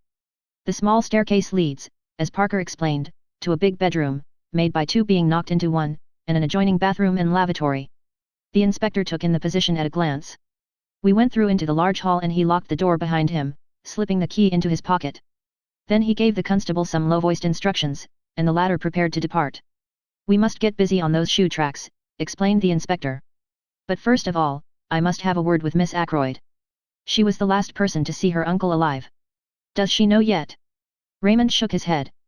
Well, no need to tell her for another 5 minutes. She can answer my questions better without being upset by knowing the truth about her uncle. Tell her there's been a burglary, and ask her if she would mind dressing and coming down to answer a few questions. It was Raymond who went upstairs on this errand. Miss Ackroyd will be down in a minute, he said, when he returned. I told her just what you suggested. In less than 5 minutes Flora descended the staircase. She was wrapped in a pale pink silk kimono. She looked anxious and excited. The inspector stepped forward. Good evening, Miss Ackroyd, he said civilly. We're afraid there's been an attempt at robbery, and we want you to help us. What's this room? The billiard room. Come in here and sit down. Flora sat down composedly on the wide divan which ran the length of the wall, and looked up at the inspector. I don't quite understand. What has been stolen? What do you want me to tell you? It's just this, Miss Ackroyd. Parker here says you came out of your uncle's study at about 9:45. Is that right? Quite right. I had been to say good night to him. And the time is correct. Well, it must have been about then. I can't say exactly. It might have been later. Was your uncle alone, or was there anyone with him? He was alone. Dr. Shepherd had gone. Did you happen to notice whether the window was open or shut? Flora shook her head. I can't say. The curtains were drawn. Exactly. And your uncle seemed quite as usual. I think so. Do you mind telling us exactly what passed between you? Flora paused a minute, as though to collect her recollections. I went in and said, "Good night, uncle, I'm going to bed now. I'm tired tonight." He gave a sort of grunt, and I went over and kissed him, and he said something about my looking nice in the frock I had on, and then he told me to run away as he was busy. So I went. Did he ask specially not to be disturbed? Oh. Yes, I forgot. He said, "Tell Parker I don't want anything more tonight, and that he's not to disturb me." I met Parker just outside the door and gave him Uncle's message. Just so, said the inspector. Won't you tell me what it is that has been stolen? We're not quite certain, said the inspector hesitatingly. A wide look of alarm came into the girl's eyes. She started up. What is it? You're hiding something from me. Moving in his usual unobtrusive manner, Hector Blunt came between her and the inspector. She half stretched out her hand, and he took it in both of his, patting it as though she were a very small child, and she turned to him as though something in his stolid, rock-like demeanor promised comfort and safety. It's bad news, Flora, he said quietly. Bad news for all of us. Your Uncle Roger. Yes. It will be a shock to you. Bound to be. Poor Roger's dead. Flora drew away from him, her eyes dilating with horror. When? She whispered. When? Very soon after you left him, I'm afraid, said Blunt gravely. Flora raised her hand to her throat, gave a little cry, and I hurried to catch her as she fell. She had fainted, and Blunt and I carried her upstairs and laid her on her bed. Then I got him to wake Mrs. Ackroyd and tell her the news. Flora soon revived, and I brought her mother to her, telling her what to do for the girl. Then I hurried downstairs again. Chapter 6. The Tunisian Dagger. I met the inspector just coming from the door which led into the kitchen quarters. How's the young lady, doctor? Coming round nicely. Her mother's with her. That's good. I've been questioning the servants. They all declare that no one has been to the back door tonight. Your description of that stranger was rather vague. Can't you give us something more definite to go upon? I'm afraid not, I said regretfully. It was a dark night, you see, and the fellow had his coat collar well pulled up and his hat squashed down over his eyes. Said the inspector. Looked as though he wanted to conceal his face. Sure it was no one you know? I replied in the negative, but not as decidedly as I might have done. I remembered my impression that the stranger's voice was not unfamiliar to me. I explained this rather haltingly to the inspector. It was a rough, uneducated voice, you say?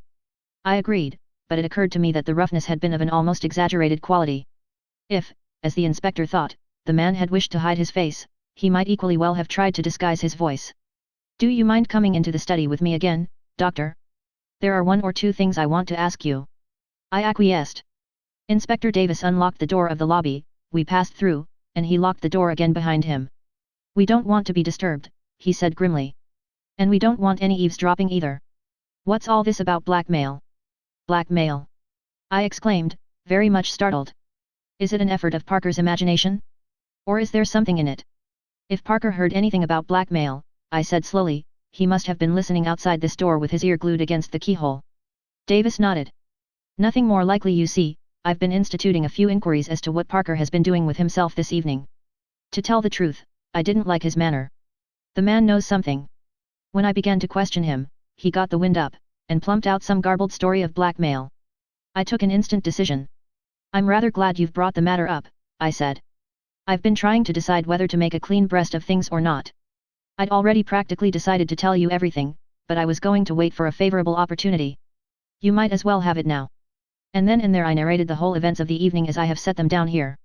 The inspector listened keenly, occasionally interjecting a question.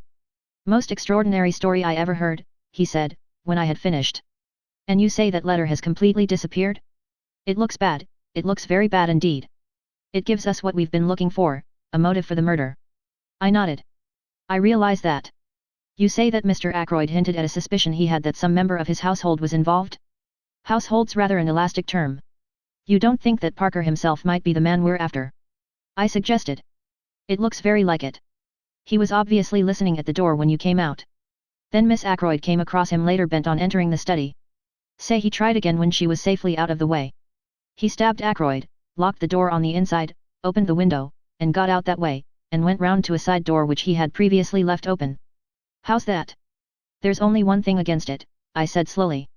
If Ackroyd went on reading that letter as soon as I left, as he intended to do, I don't see him continuing to sit on here and turn things over in his mind for another hour.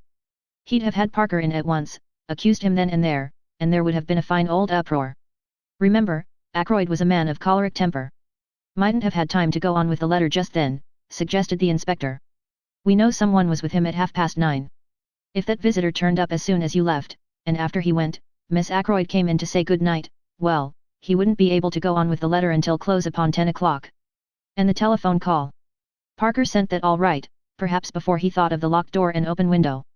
Then he changed his mind, or got in a panic, and decided to deny all knowledge of it. That was it, depend upon it. Yes, I said rather doubtfully. Anyway, we can find out the truth about the telephone call from the exchange. If it was put through from here, I don't see how anyone else but Parker could have sent it. Depend upon it, he's our man. But keep it dark, we don't want to alarm him just yet, till we've got all the evidence. I'll see to it he doesn't give us the slip. To all appearances we'll be concentrating on your mysterious stranger. He rose from where he had been sitting astride the chair belonging to the desk, and crossed over to the still form in the armchair. The weapon ought to give us a clue, he remarked, looking up. It's something quite unique, a curio, I should think, by the look of it. He bent down, surveying the handle attentively, and I heard him give a grunt of satisfaction. Then, very gingerly, he pressed his hands down below the hilt and drew the blade out from the wound. Still carrying it so as not to touch the handle, he placed it in a wide china mug which adorned the mantelpiece. Yes, he said, nodding at it. Quite a work of art. There can't be many of them about. It was indeed a beautiful object. A narrow, tapering blade, and a hilt of elaborately intertwined metals of curious and careful workmanship. He touched the blade gingerly with his finger, testing its sharpness, and made an appreciative grimace. Lord, what an edge, he exclaimed. A child could drive that into a man, as easy as cutting butter. A dangerous sort of toy to have about. May I examine the body properly now? I asked. He nodded. Go ahead. I made a thorough examination. Well, said the inspector, when I had finished. I'll spare you the technical language, I said. We'll keep that for the inquest. The blow was delivered by a right-handed man standing behind him, and death must have been instantaneous. By the expression on the dead man's face, I should say that the blow was quite unexpected. He probably died without knowing who his assailant was. Butlers can creep about as soft-footed as cats, said Inspector Davis. There's not going to be much mystery about this crime. Take a look at the hilt of that dagger. I took the look. I dare say they're not apparent to you, but I can see them clearly enough. He lowered his voice. Fingerprints. He stood off a few steps to judge of his effect. Yes, I said mildly. I guessed that. I do not see why I should be supposed to be totally devoid of intelligence. After all, I read detective stories, and the newspapers, and am a man of quite average ability. If there had been toe marks on the dagger handle, now, that would have been quite a different thing. I would then have registered any amount of surprise and awe. I think the inspector was annoyed with me for declining to get thrilled. He picked up the china mug and invited me to accompany him to the billiard room. I want to see if Mr. Raymond can tell us anything about this dagger, he explained. Locking the outer door behind us again, we made our way to the billiard room, where we found Geoffrey Raymond. The inspector held up his exhibit. Ever seen this before, Mr. Raymond? Why, I believe, I'm almost sure that is a curio given to Mr. Ackroyd by Major Blunt. It comes from Morocco, no, Tunis. So the crime was committed with that? What an extraordinary thing. It seems almost impossible, and yet there could hardly be two daggers the same. May I fetch Major Blunt? Without waiting for an answer, he hurried off. Nice young fellow that, said the inspector. Something honest and ingenuous about him. I agreed. In the 2 years that Geoffrey Raymond has been secretary to Ackroyd, I have never seen him ruffled or out of temper. And he has been, I know, a most efficient secretary. In a minute or two Raymond returned, accompanied by Blunt. I was right, said Raymond excitedly. It is the Tunisian dagger. Major Blunt hasn't looked at it yet, objected the inspector. Saw it the moment I came into the study, said the quiet man. You recognized it then? Blunt nodded. You said nothing about it, said the inspector suspiciously. Wrong moment, said Blunt. Lot of harm done by blurting out things at the wrong time. He returned the inspector's stare placidly enough. The latter grunted at last and turned away. He brought the dagger over to Blunt. You're quite sure about it, sir? You identify it positively? Absolutely. No doubt whatever. Where was this, curio usually kept? Can you tell me that, sir? It was the secretary who answered. In the silver table in the drawing room. What? I exclaimed. The others looked at me. Yes, doctor, said the inspector encouragingly. It's nothing. Yes, doctor, said the inspector again, still more encouragingly. It's so trivial, I explained apologetically. Only that when I arrived last night for dinner I heard the lid of the silver table being shut down in the drawing room. I saw profound skepticism and a trace of suspicion on the inspector's countenance. How did you know it was the silver table lid? I was forced to explain in detail, a long, tedious explanation which I would infinitely rather not have had to make. The inspector heard me to the end. Was the dagger in its place when you were looking over the contents? He asked. I don't know, I said. I can't say I remember noticing it, but, of course, it may have been there all the time. We'd better get hold of the housekeeper, remarked the inspector, and pulled the bell. A few minutes later Miss Russell, summoned by Parker, entered the room. I don't think I went near the silver table, she said, when the inspector had posed his question. I was looking to see that all the flowers were fresh. Oh. Yes, I remember now. The silver table was open, which it had no business to be, and I shut the lid down as I passed. She looked at him aggressively. I see, said the inspector. Can you tell me if this dagger was in its place then? Miss Russell looked at the weapon composedly. I can't say, I'm sure, she replied. I didn't stop to look. I knew the family would be down any minute, and I wanted to get away. Thank you, said the inspector. There was just a trace of hesitation in his manner, as though he would have liked to question her further, but Miss Russell clearly accepted the words as a dismissal, and glided from the room. Rather a Tartar, I should fancy, said the inspector, looking after her. Let me see. This silver table is in front of one of the windows, I think you said, doctor. Raymond answered for me. Yes, the left-hand window. And the window was open. They were both ajar. Well, I don't think we need go into the question much further. Somebody, I'll just say somebody, could get that dagger any time he liked, and exactly when he got it doesn't matter in the least. I'll be coming up in the morning with the chief constable, Mr. Raymond. Until then, I'll keep the key of that door. I want Colonel Melrose to see everything exactly as it is. I happen to know that he's dining out the other side of the county, and, I believe, staying the night. We watched the inspector take up the jar. I shall have to pack this carefully, he observed. It's going to be an important piece of evidence in more ways than one. A few minutes later as I came out of the billiard room with Raymond, the latter gave a low chuckle of amusement. I felt the pressure of his hand on my arm, and followed the direction of his eyes. Inspector Davis seemed to be inviting Parker's opinion of a small pocket diary. A little obvious, murmured my companion. So Parker is the suspect, is he? Shall we oblige Inspector Davis with a set of our fingerprints also? He took 2 cards from the card tray, wiped them with his silk handkerchief, then handed one to me and took the other himself. Then, with a grin, he handed them to the police inspector. Souvenirs, he said. Number 1, Dr. Shepard, number 2, my humble self. One from Major Blunt will be forthcoming in the morning. Youth is very buoyant. Even the brutal murder of his friend and employer could not dim Geoffrey Raymond's spirits for long. Perhaps that is as it should be. I do not know. I have lost the quality of resilience long since myself. It was very late when I got back, and I hoped that Caroline would have gone to bed. I might have known better.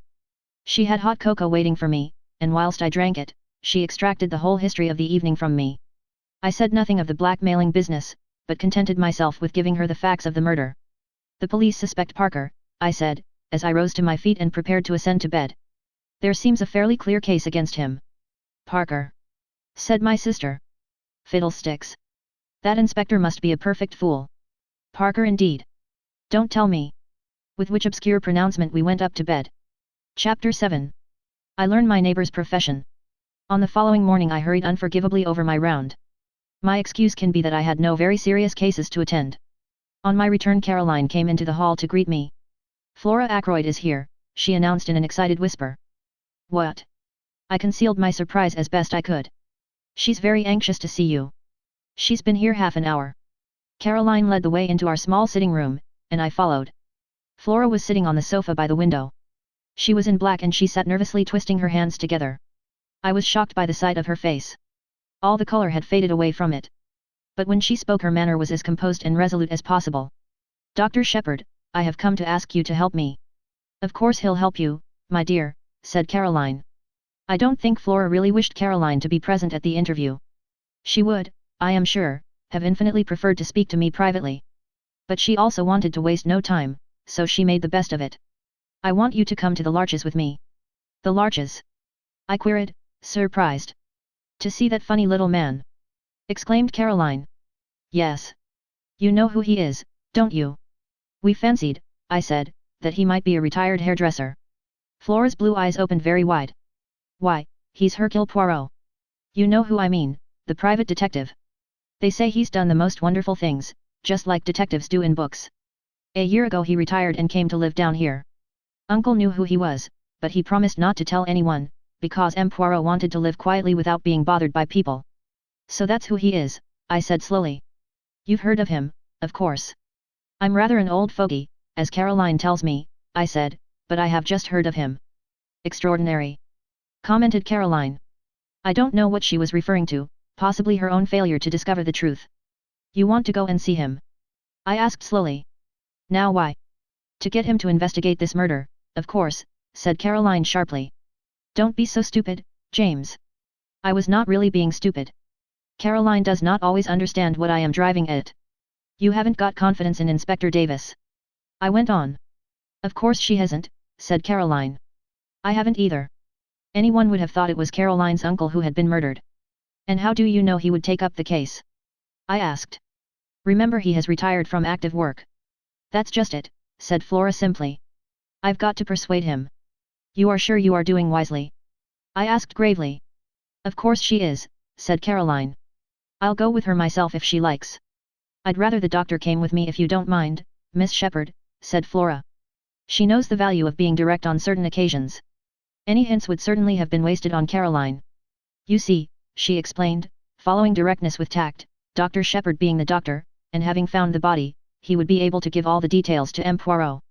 Yes, said Caroline grudgingly, I see that. I took a turn or two up and down the room. Flora, I said gravely, be guided by me.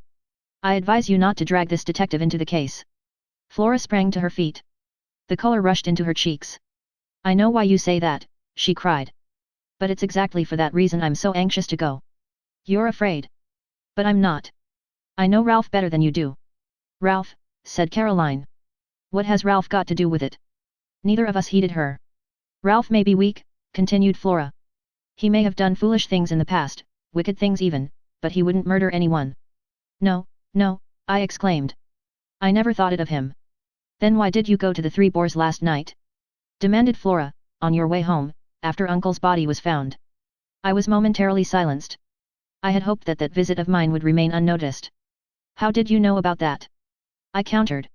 I went there this morning, said Flora. I heard from the servants that Ralph was staying there. I interrupted her. You had no idea that he was in King's Abbot? No. I was astounded. I couldn't understand it. I went there and asked for him. They told me, what I suppose they told you last night, that he went out at about 9 o'clock yesterday evening, and never came back. Her eyes met mine defiantly, and as though answering something in my look, she burst out. Well, why shouldn't he? He might have gone, anywhere. He may even have gone back to London. Leaving his luggage behind. I asked gently. Flora stamped her foot. I don't care. There must be a simple explanation. And that's why you want to go to Hercule Poirot? Isn't it better to leave things as they are? The police don't suspect Ralph in the least, remember. They're working on quite another tack. But that's just it, cried the girl. They do suspect him. A man from Cranchester turned up this morning, Inspector Raglan, a horrid, weaselly little man. I found he had been to the Three Boars this morning before me. They told me all about his having been there, and the questions he had asked. He must think Ralph did it. That's a change of mind from last night, if so, I said slowly. He doesn't believe in Davis's theory that it was Parker then. Parker indeed, said my sister, and snorted. Flora came forward and laid her hand on my arm. Oh. Dr. Shepherd, let us go at once to this M. Poirot. He will find out the truth. My dear Flora, I said gently, laying my hand on hers. Are you quite sure it is the truth we want? She looked at me, nodding her head gravely. You're not sure, she said. I am. I know Ralph better than you do. Of course he didn't do it, said Caroline, who had been keeping silent with great difficulty. Ralph may be extravagant, but he's a dear boy, and has the nicest manners. I wanted to tell Caroline that large numbers of murderers have had nice manners, but the presence of Flora restrained me. Since the girl was determined, I was forced to give in to her and we started at once, getting away before my sister was able to fire off any more pronouncements, beginning with her favorite words, "Of course." An old woman with an immense Breton cap opened the door of the larches to us. M. Poirot was at home, it seemed.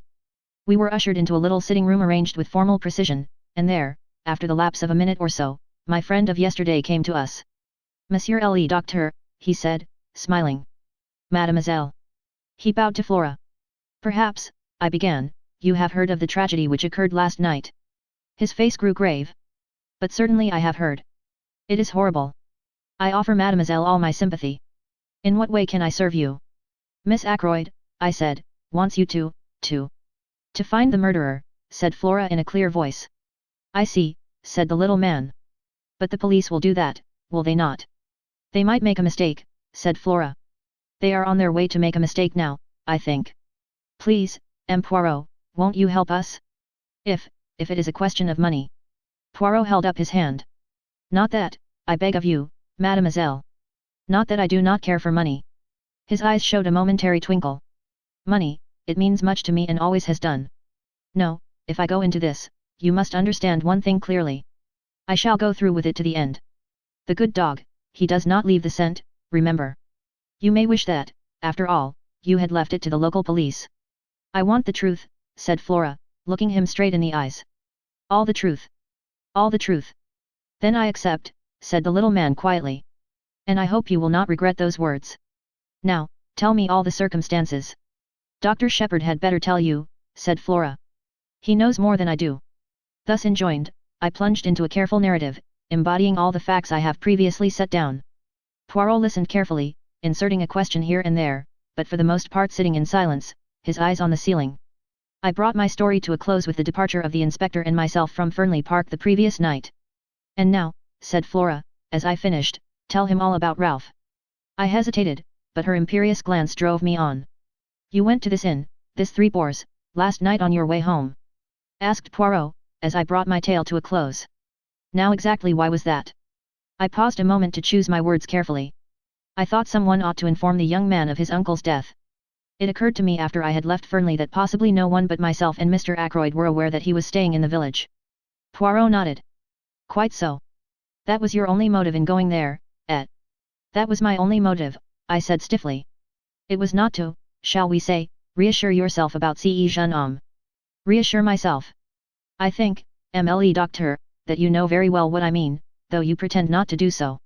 I suggest that it would have been a relief to you if you had found that Captain Peyton had been at home all the evening."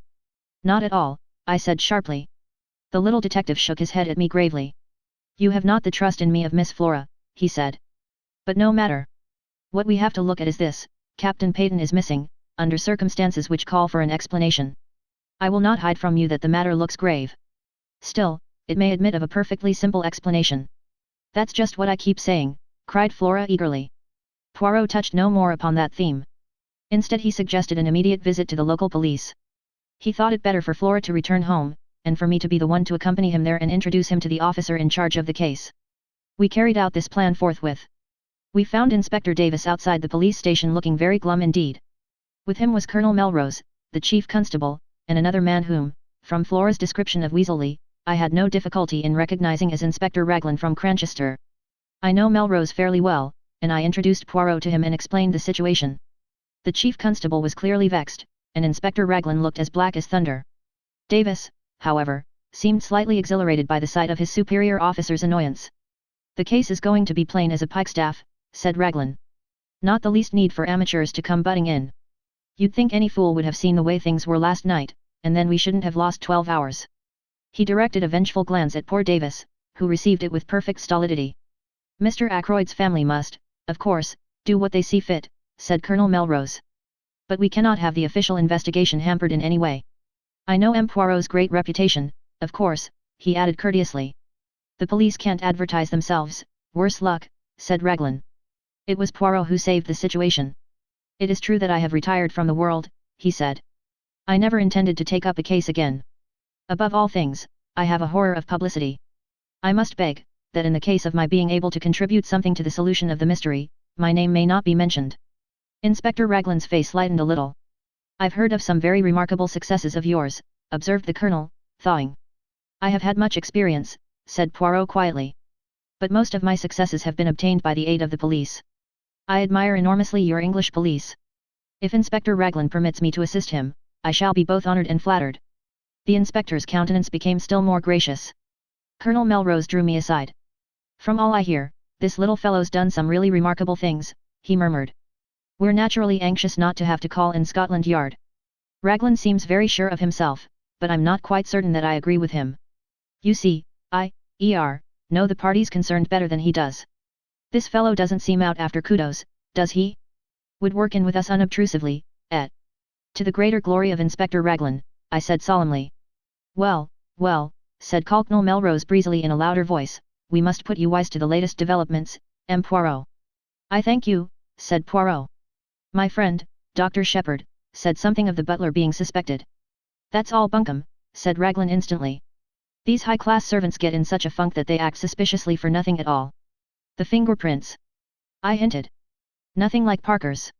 He gave a faint smile, and added, and yours and Mr. Raymond's don't fit either, Doctor. What about those of Captain Ralph Peyton? Asked Poirot quietly. I felt a secret admiration for the way he took the bull by the horns. I saw a look of respect creep into the inspector's eye. I see you don't let the grass grow under your feet, Mr. Poirot. It will be a pleasure to work with you, I'm sure. We're going to take that young gentleman's fingerprints as soon as we can lay hands upon him. I can't help thinking you're mistaken, Inspector, said Colonel Melrose warmly. I've known Ralph Peyton from a boy upward. He'd never stoop to murder. Maybe not, said the inspector tonelessly. What have you got against him? I asked. Went out just on 9 o'clock last night. Was seen in neighborhood of Fernley Park somewhere about 9:30. Not been seen since. Believed to be in serious money difficulties. I've got a pair of his shoes here, shoes with rubber studs in them. He had 2 pairs, almost exactly alike. I'm going up now to compare them with those footmarks.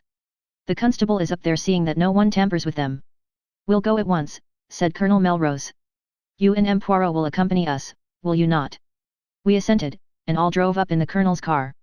The inspector was anxious to get at once to the footmarks, and asked to be put down at the lodge. About halfway up the drive, on the right, a path branched off which led round to the terrace and the window of Ackroyd's study. Would you like to go with the inspector, M. Poirot? Asked the chief constable, or would you prefer to examine the study? Poirot chose the latter alternative. Parker opened the door to us. His manner was smug and deferential, and he seemed to have recovered from his panic of the night before. Colonel Melrose took a key from his pocket, and unlocking the door which led into the lobby, he ushered us through into the study. Except for the removal of the body, M. Poirot, this room is exactly as it was last night. And the body was found, where? As precisely as possible, I described Ackroyd's position. The armchair still stood in front of the fire. Poirot went and sat down in it. The blue letter you speak of, where was it when you left the room? Mr. Ackroyd had laid it down on this little table at his right hand. Poirot nodded. Except for that, everything was in its place. Yes, I think so. Colonel Melrose, would you be so extremely obliging as to sit down in this chair a minute? I thank you. Now, MLE Doctor, will you kindly indicate to me the exact position of the dagger? I did so, whilst the little man stood in the doorway. The hilt of the dagger was plainly visible from the door then.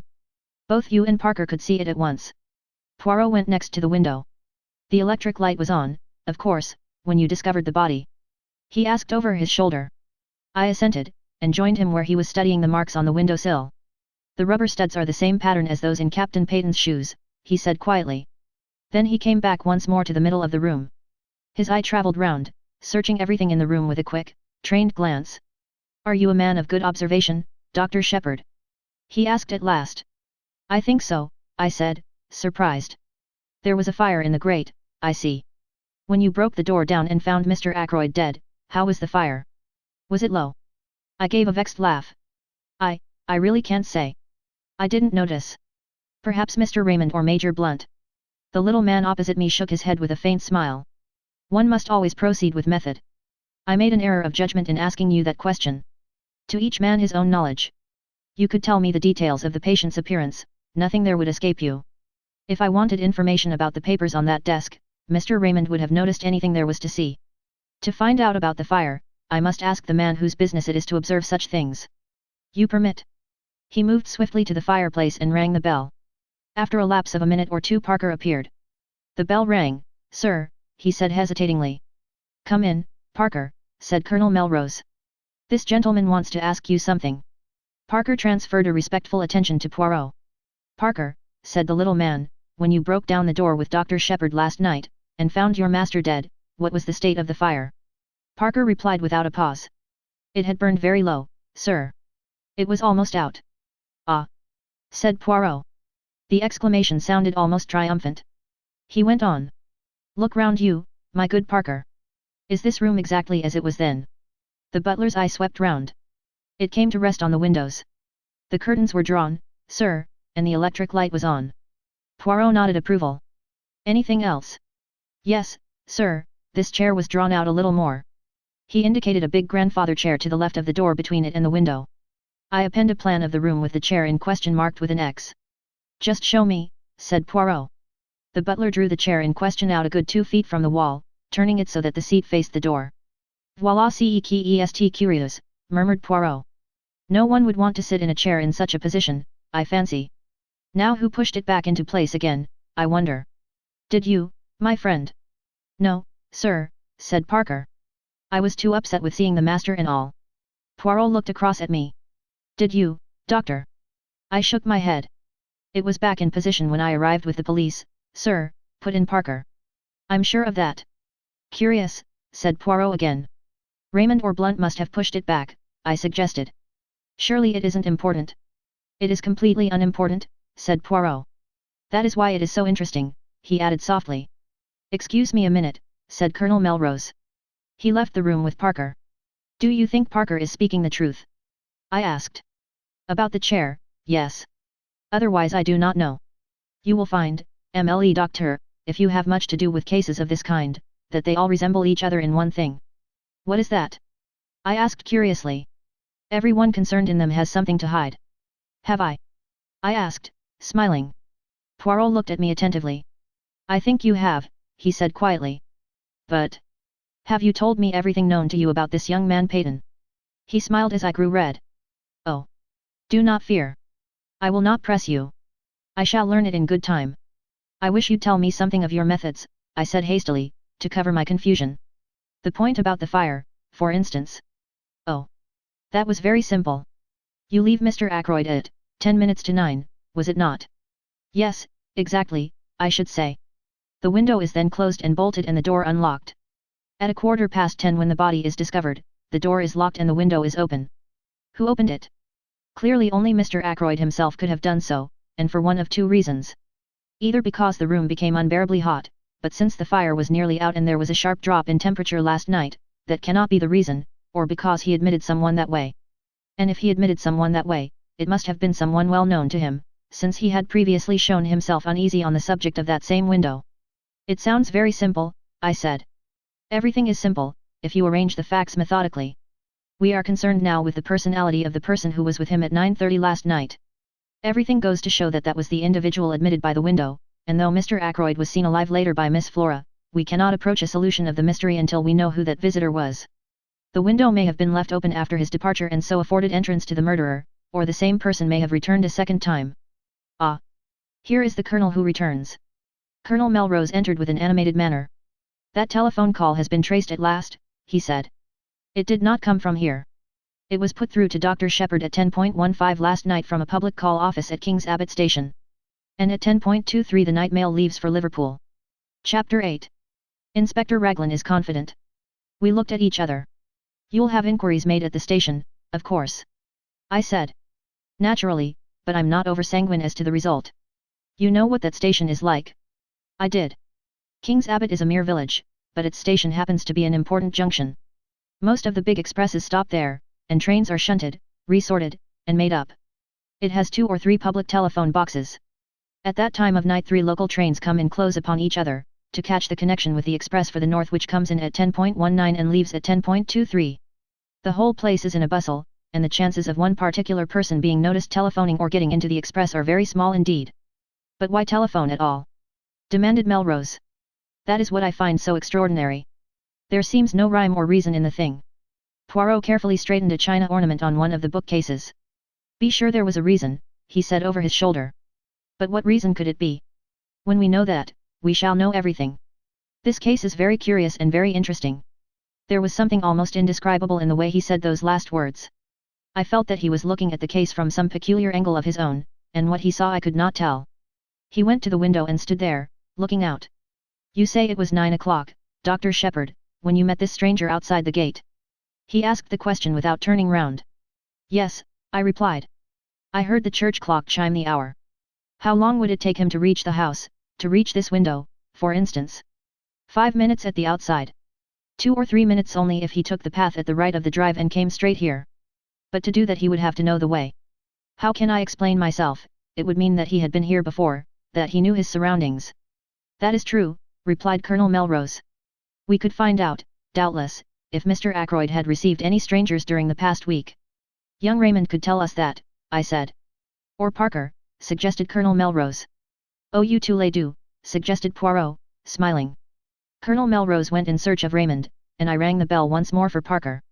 Colonel Melrose returned almost immediately, accompanied by the young secretary, whom he introduced to Poirot. Geoffrey Raymond was fresh and debonair as ever. He seemed surprised and delighted to make Poirot's acquaintance. No idea you'd been living among us incognito, M. Poirot, he said. It will be a great privilege to watch you at work. Hello, what's this? Poirot had been standing just to the left of the door. Now he moved aside suddenly, and I saw that while my back was turned he must have swiftly drawn out the armchair till it stood in the position Parker had indicated. Want me to sit in the chair whilst you take a blood test? Asked Raymond good-humouredly. What's the idea? Raymond, this chair was pulled out, so, last night when Mr. Ackroyd was found killed. Someone moved it back again into place. Did you do so? The secretary's reply came without a second's hesitation. No, indeed I didn't. I don't even remember that it was in that position, but it must have been if you say so. Anyway, somebody else must have moved it back to its proper place. Have they destroyed a clue in doing so? Too bad. It is of no consequence, said the detective. Of no consequence whatever.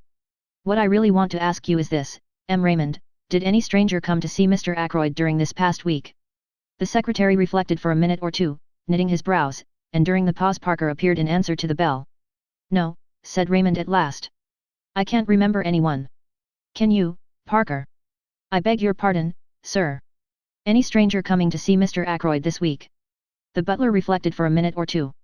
There was the young man who came on Wednesday, sir, he said at last. From Curtis and Trout, I understood he was. Raymond moved this aside with an impatient hand. Oh, yes, I remember, but that is not the kind of stranger this gentleman means. He turned to Poirot. Mr. Ackroyd had some idea of purchasing a dictaphone, he explained. It would have enabled us to get through a lot more work in a limited time. The firm in question sent down their representative, but nothing came of it. Mr. Ackroyd did not make up his mind to purchase. Poirot turned to the butler. Can you describe this young man to me, my good Parker? He was fair-haired, sir, and short. Very neatly dressed in a blue serge suit. A very presentable young man, sir, for his station in life. Poirot turned to me. The man you met outside the gate, doctor, was tall, was he not? Yes, I said. Somewhere about 6 feet, I should say. There is nothing in that, then, declared the Belgian, I thank you, Parker. The butler spoke to Raymond. Mr. Hammond has just arrived, sir, he said. He is anxious to know if he can be of any service, and he would be glad to have a word with you. I'll come at once, said the young man. He hurried out. Poirot looked inquiringly at the chief constable. The family solicitor, M. Poirot, said the latter. It is a busy time for this young M. Raymond, murmured M. Poirot. He has the air efficient, that one. I believe Mr. Ackroyd considered him a most able secretary. He has been here, how long? Just on 2 years, I fancy. His duties he fulfills punctiliously. Of that I am sure. In what manner does he amuse himself? Does he go in for sport? Private secretaries haven't much time for that sort of thing, said Colonel Melrose, smiling. Raymond plays golf, I believe. And tennis in the summer-time. He does not attend the courses, I should say the running of the horses. Race meetings? No, I don't think he's interested in racing. Poirot nodded and seemed to lose interest. He glanced slowly round the study. I have seen, I think, all that there is to be seen here. I, too, looked round. If those walls could speak, I murmured. Poirot shook his head. A tongue is not enough, he said. They would have to have also eyes and ears. But do not be too sure that these dead things, he touched the top of the bookcase as he spoke, are always dumb. To me they speak sometimes, chairs, tables, they have their message. He turned away towards the door. What message? I cried. What have they said to you today? He looked over his shoulder and raised one eyebrow quizzically. An opened window, he said. A locked door. A chair that apparently moved itself. To all three I say, why, and I find no answer. He shook his head, puffed out his chest, and stood blinking at us. He looked ridiculously full of his own importance. It crossed my mind to wonder whether he was really any good as a detective. Had his big reputation been built up on a series of lucky chances? I think the same thought must have occurred to Colonel Melrose, for he frowned. Anything more you want to see, M. Poirot? He inquired brusquely. You would perhaps be so kind as to show me the silver table from which the weapon was taken? After that, I will trespass on your kindness no longer. We went to the drawing room, but on the way the constable waylaid the colonel, and after a muttered conversation the latter excused himself and left us together. I showed Poirot the silver table, and after raising the lid once or twice and letting it fall, he pushed open the window and stepped out on the terrace. I followed him. Inspector Raglan had just turned the corner of the house, and was coming towards us. His face looked grim and satisfied. So there you are, M. Poirot, he said. Well, this isn't going to be much of a case. I'm sorry, too. A nice enough young fellow gone wrong. Poirot's face fell, and he spoke very mildly. I'm afraid I shall not be able to be of much aid to you, then. Next time, perhaps, said the inspector soothingly. Though we don't have murders every day in this quiet little corner of the world. Poirot's gaze took on an admiring quality. You have been of a marvellous promptness, he observed. How exactly did you go to work, if I may ask? Certainly, said the inspector. To begin with, method. That's what I always say, method. Ah! Cried the other. That, too, is my watchword. Method, order, and the little grey cells. The cells? Said the inspector, staring. The little grey cells of the brain, explained the Belgian. Oh, of course, well, we all use them, I suppose. In a greater or lesser degree, murmured Poirot. And there are, too, differences in quality. Then there is the psychology of a crime. One must study that. Ah! Said the inspector, you've been bitten with all this psychoanalysis stuff?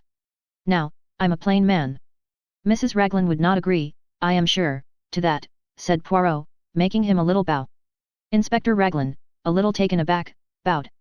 You don't understand, he said, grinning broadly. Lord, what a lot of difference language makes.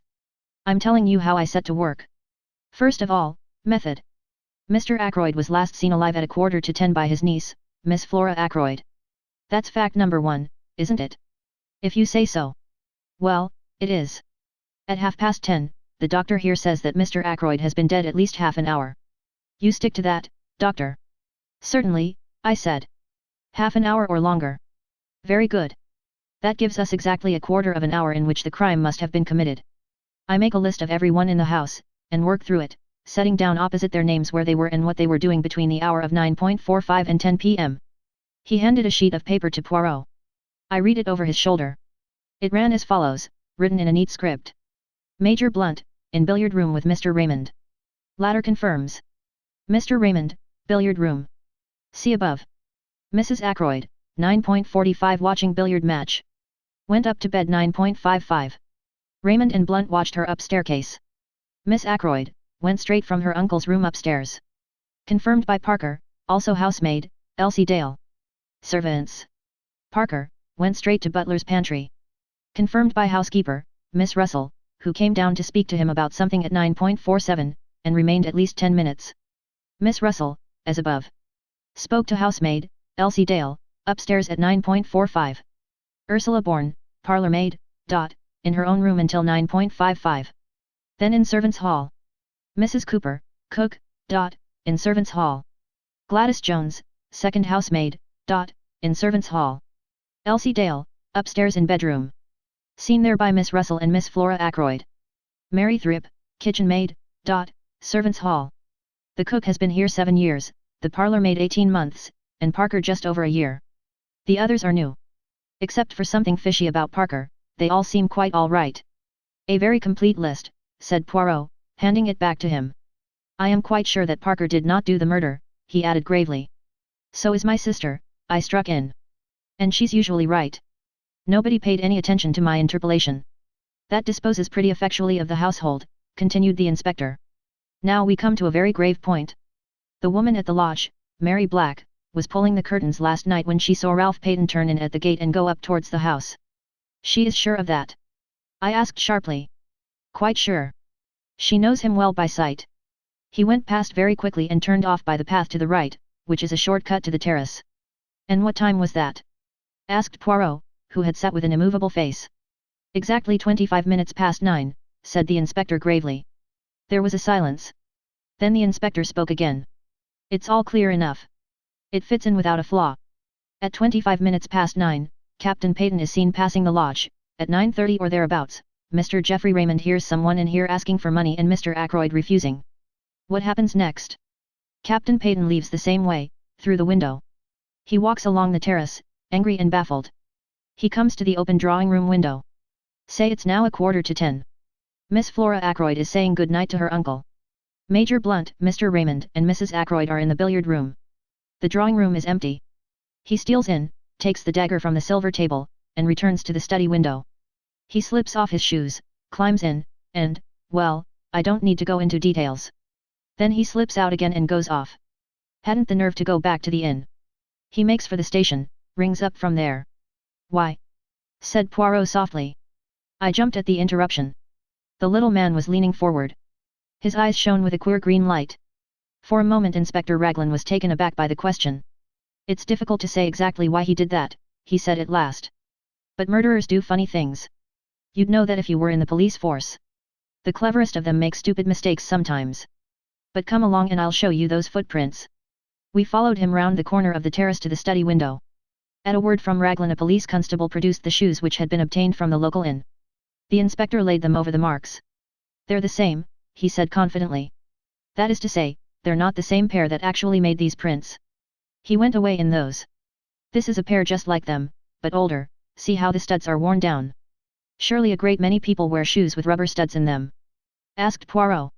That's so, of course, said the inspector. I shouldn't put so much stress on the footmarks if it wasn't for everything else. A very foolish young man, Captain Ralph Peyton, said Poirot thoughtfully. To leave so much evidence of his presence. Ah. Well, said the inspector, it was a dry, fine night, you know. He left no prints on the terrace or on the gravelled path. But, unluckily for him, a spring must have welled up just lately at the end of the path from the drive. See here. A small gravelled path joined the terrace a few feet away.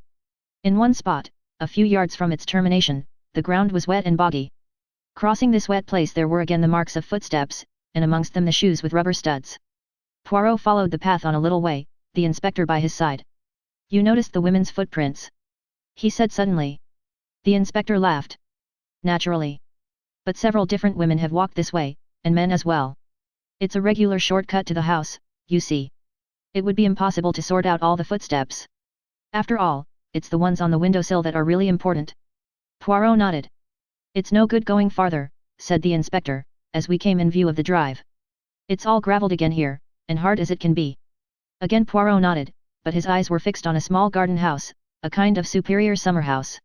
It was a little to the left of the path ahead of us, and a gravelled walk ran up to it. Poirot lingered about until the inspector had gone back towards the house. Then he looked at me. You must have indeed been sent from the good God to replace my friend Hastings, he said, with a twinkle. I observe that you do not quit my side. How say you, Dr. Shepherd, shall we investigate that summer house? It interests me. He went up to the door and opened it. Inside, the place was almost dark.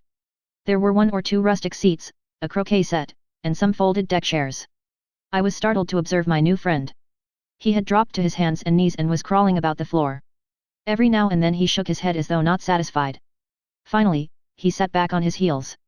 Nothing, he murmured. Well, perhaps it was not to be expected. But it would have meant so much. He broke off, stiffening all over. Then he stretched out his hand to one of the rustic chairs. He detached something from one side of it. What is it? I cried. What have you found? He smiled, unclosing his hand so that I should see what lay in the palm of it.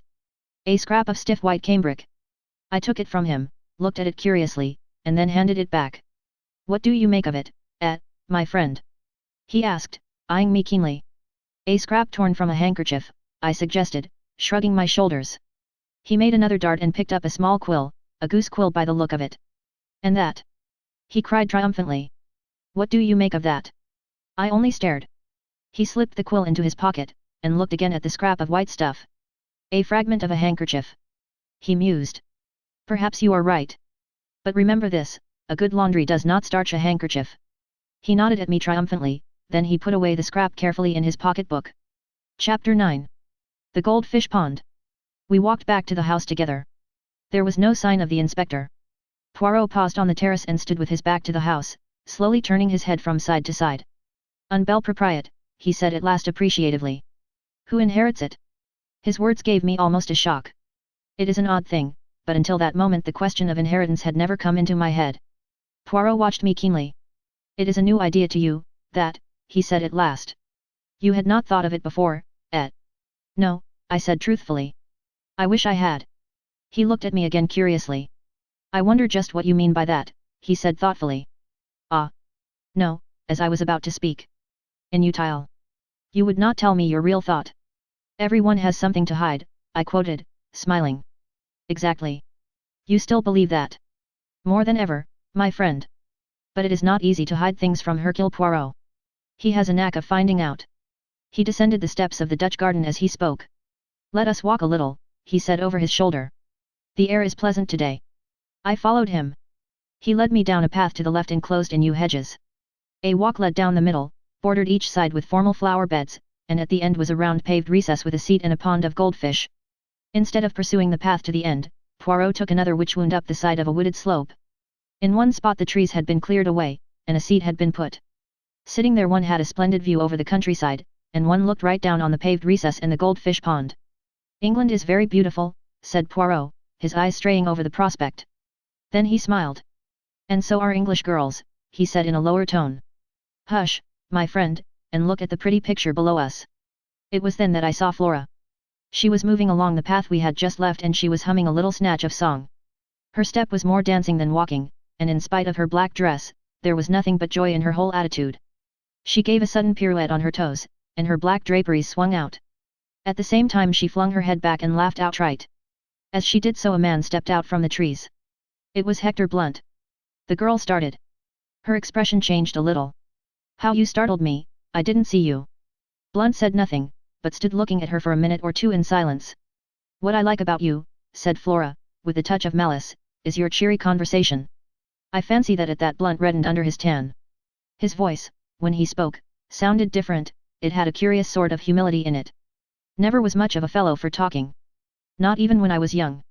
"That was a very long time ago, I suppose," said Flora gravely. I caught the undercurrent of laughter in her voice, but I don't think Blunt did. "Yes," he said simply, "it was." "How does it feel to be Methuselah?" asked Flora. This time the laughter was more apparent, but Blunt was following out an idea of his own. "Remember the Johnny who sold his soul to the devil? In return for being made young again? There's an opera about it." "Faust, you mean? That's the beggar. Rum story. Some of us would do it if we could." "Anyone would think you were creaking at the joints to hear you talk," cried Flora, half vexed, half amused. Blunt said nothing for a minute or two. Then he looked away from Flora into the middle distance and observed to an adjacent tree trunk that it was about time he got back to Africa. "Are you going on another expedition, shooting things?" "Expect so. Usually do, you know, shoot things, I mean. You shot that head in the hall, didn't you?" Blunt nodded. Then he jerked out, going rather red, as he did so. "Care for some decent skins any time? If so, I could get 'em for you." "Oh. Please do," cried Flora. "Will you really? You won't forget?" "I shan't forget," said Hector Blunt. He added, in a sudden burst of communicativeness. "Time I went. I'm no good in this sort of life. Haven't got the manners for it. I'm a rough fellow, no use in society. Never remember the things one's expected to say. Yes, time I went." "But you're not going at once," cried Flora. Not while we're in all this trouble." "Oh. Please. If you go." She turned away a little. "You want me to stay?" asked Blunt. He spoke deliberately but quite simply. "We all." "I meant you personally," said Blunt, with directness. Flora turned slowly back again and met his eyes. "I want you to stay," she said, if that makes any difference." "It makes all the difference," said Blunt. There was a moment's silence. They sat down on the stone seat by the goldfish pond. It seemed as though neither of them knew quite what to say next. It's such a lovely morning," said Flora at last. "You know, I can't help feeling happy, in spite of everything. That's awful, I suppose. Quite natural, said Blunt. Never saw your uncle until 2 years ago, did you? Can't be expected to grieve very much. Much better to have no humbug about it. There's something awfully consoling about you, said Flora. You make things so simple. Things are simple as a rule, said the big game hunter. Not always, said Flora. Her voice had lowered itself, and I saw Blunt turn and look at her, bringing his eyes back from, apparently, the coast of Africa to do so. He evidently put his own construction on her change of tone, for he said, after a minute or two, in rather an abrupt manner. I say, you know, you mustn't worry. About that young chap, I mean. Inspector's an ass. Everybody knows, utterly absurd to think he could have done it. Man from outside. Burglar chap. That's the only possible solution. Flora turned to look at him. You really think so? Don't you? Said Blunt quickly. Oh, yes, of course. Another silence, and then Flora burst out. I'll tell you why I felt so happy this morning. However heartless you think me, I'd rather tell you. It's because the lawyer has been, Mr. Hammond. He told us about the will. Uncle Roger has left me £20,000. Think of it, 20,000 beautiful pounds. Blunt looked surprised. Does it mean so much to you? Mean much to me? Why, it's everything. Freedom, life, no more scheming and scraping and lying. Lying, said Blunt, sharply interrupting. Flora seemed taken aback for a minute. You know what I mean, she said uncertainly. Pretending to be thankful for all the nasty cast-off things rich relations give you. Last year's coats and skirts and hats. Don't know much about ladies' clothes, should have said you were always very well turned out. It's cost me something, though, said Flora in a low voice. Don't let's talk of horrid things. I'm so happy. I'm free. Free to do what I like. Free not to. She stopped suddenly.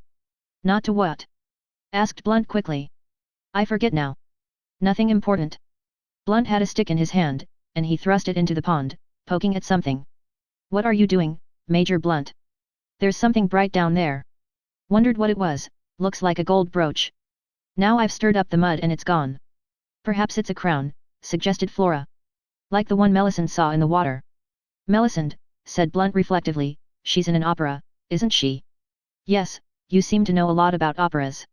People take me sometimes, said Blunt sadly.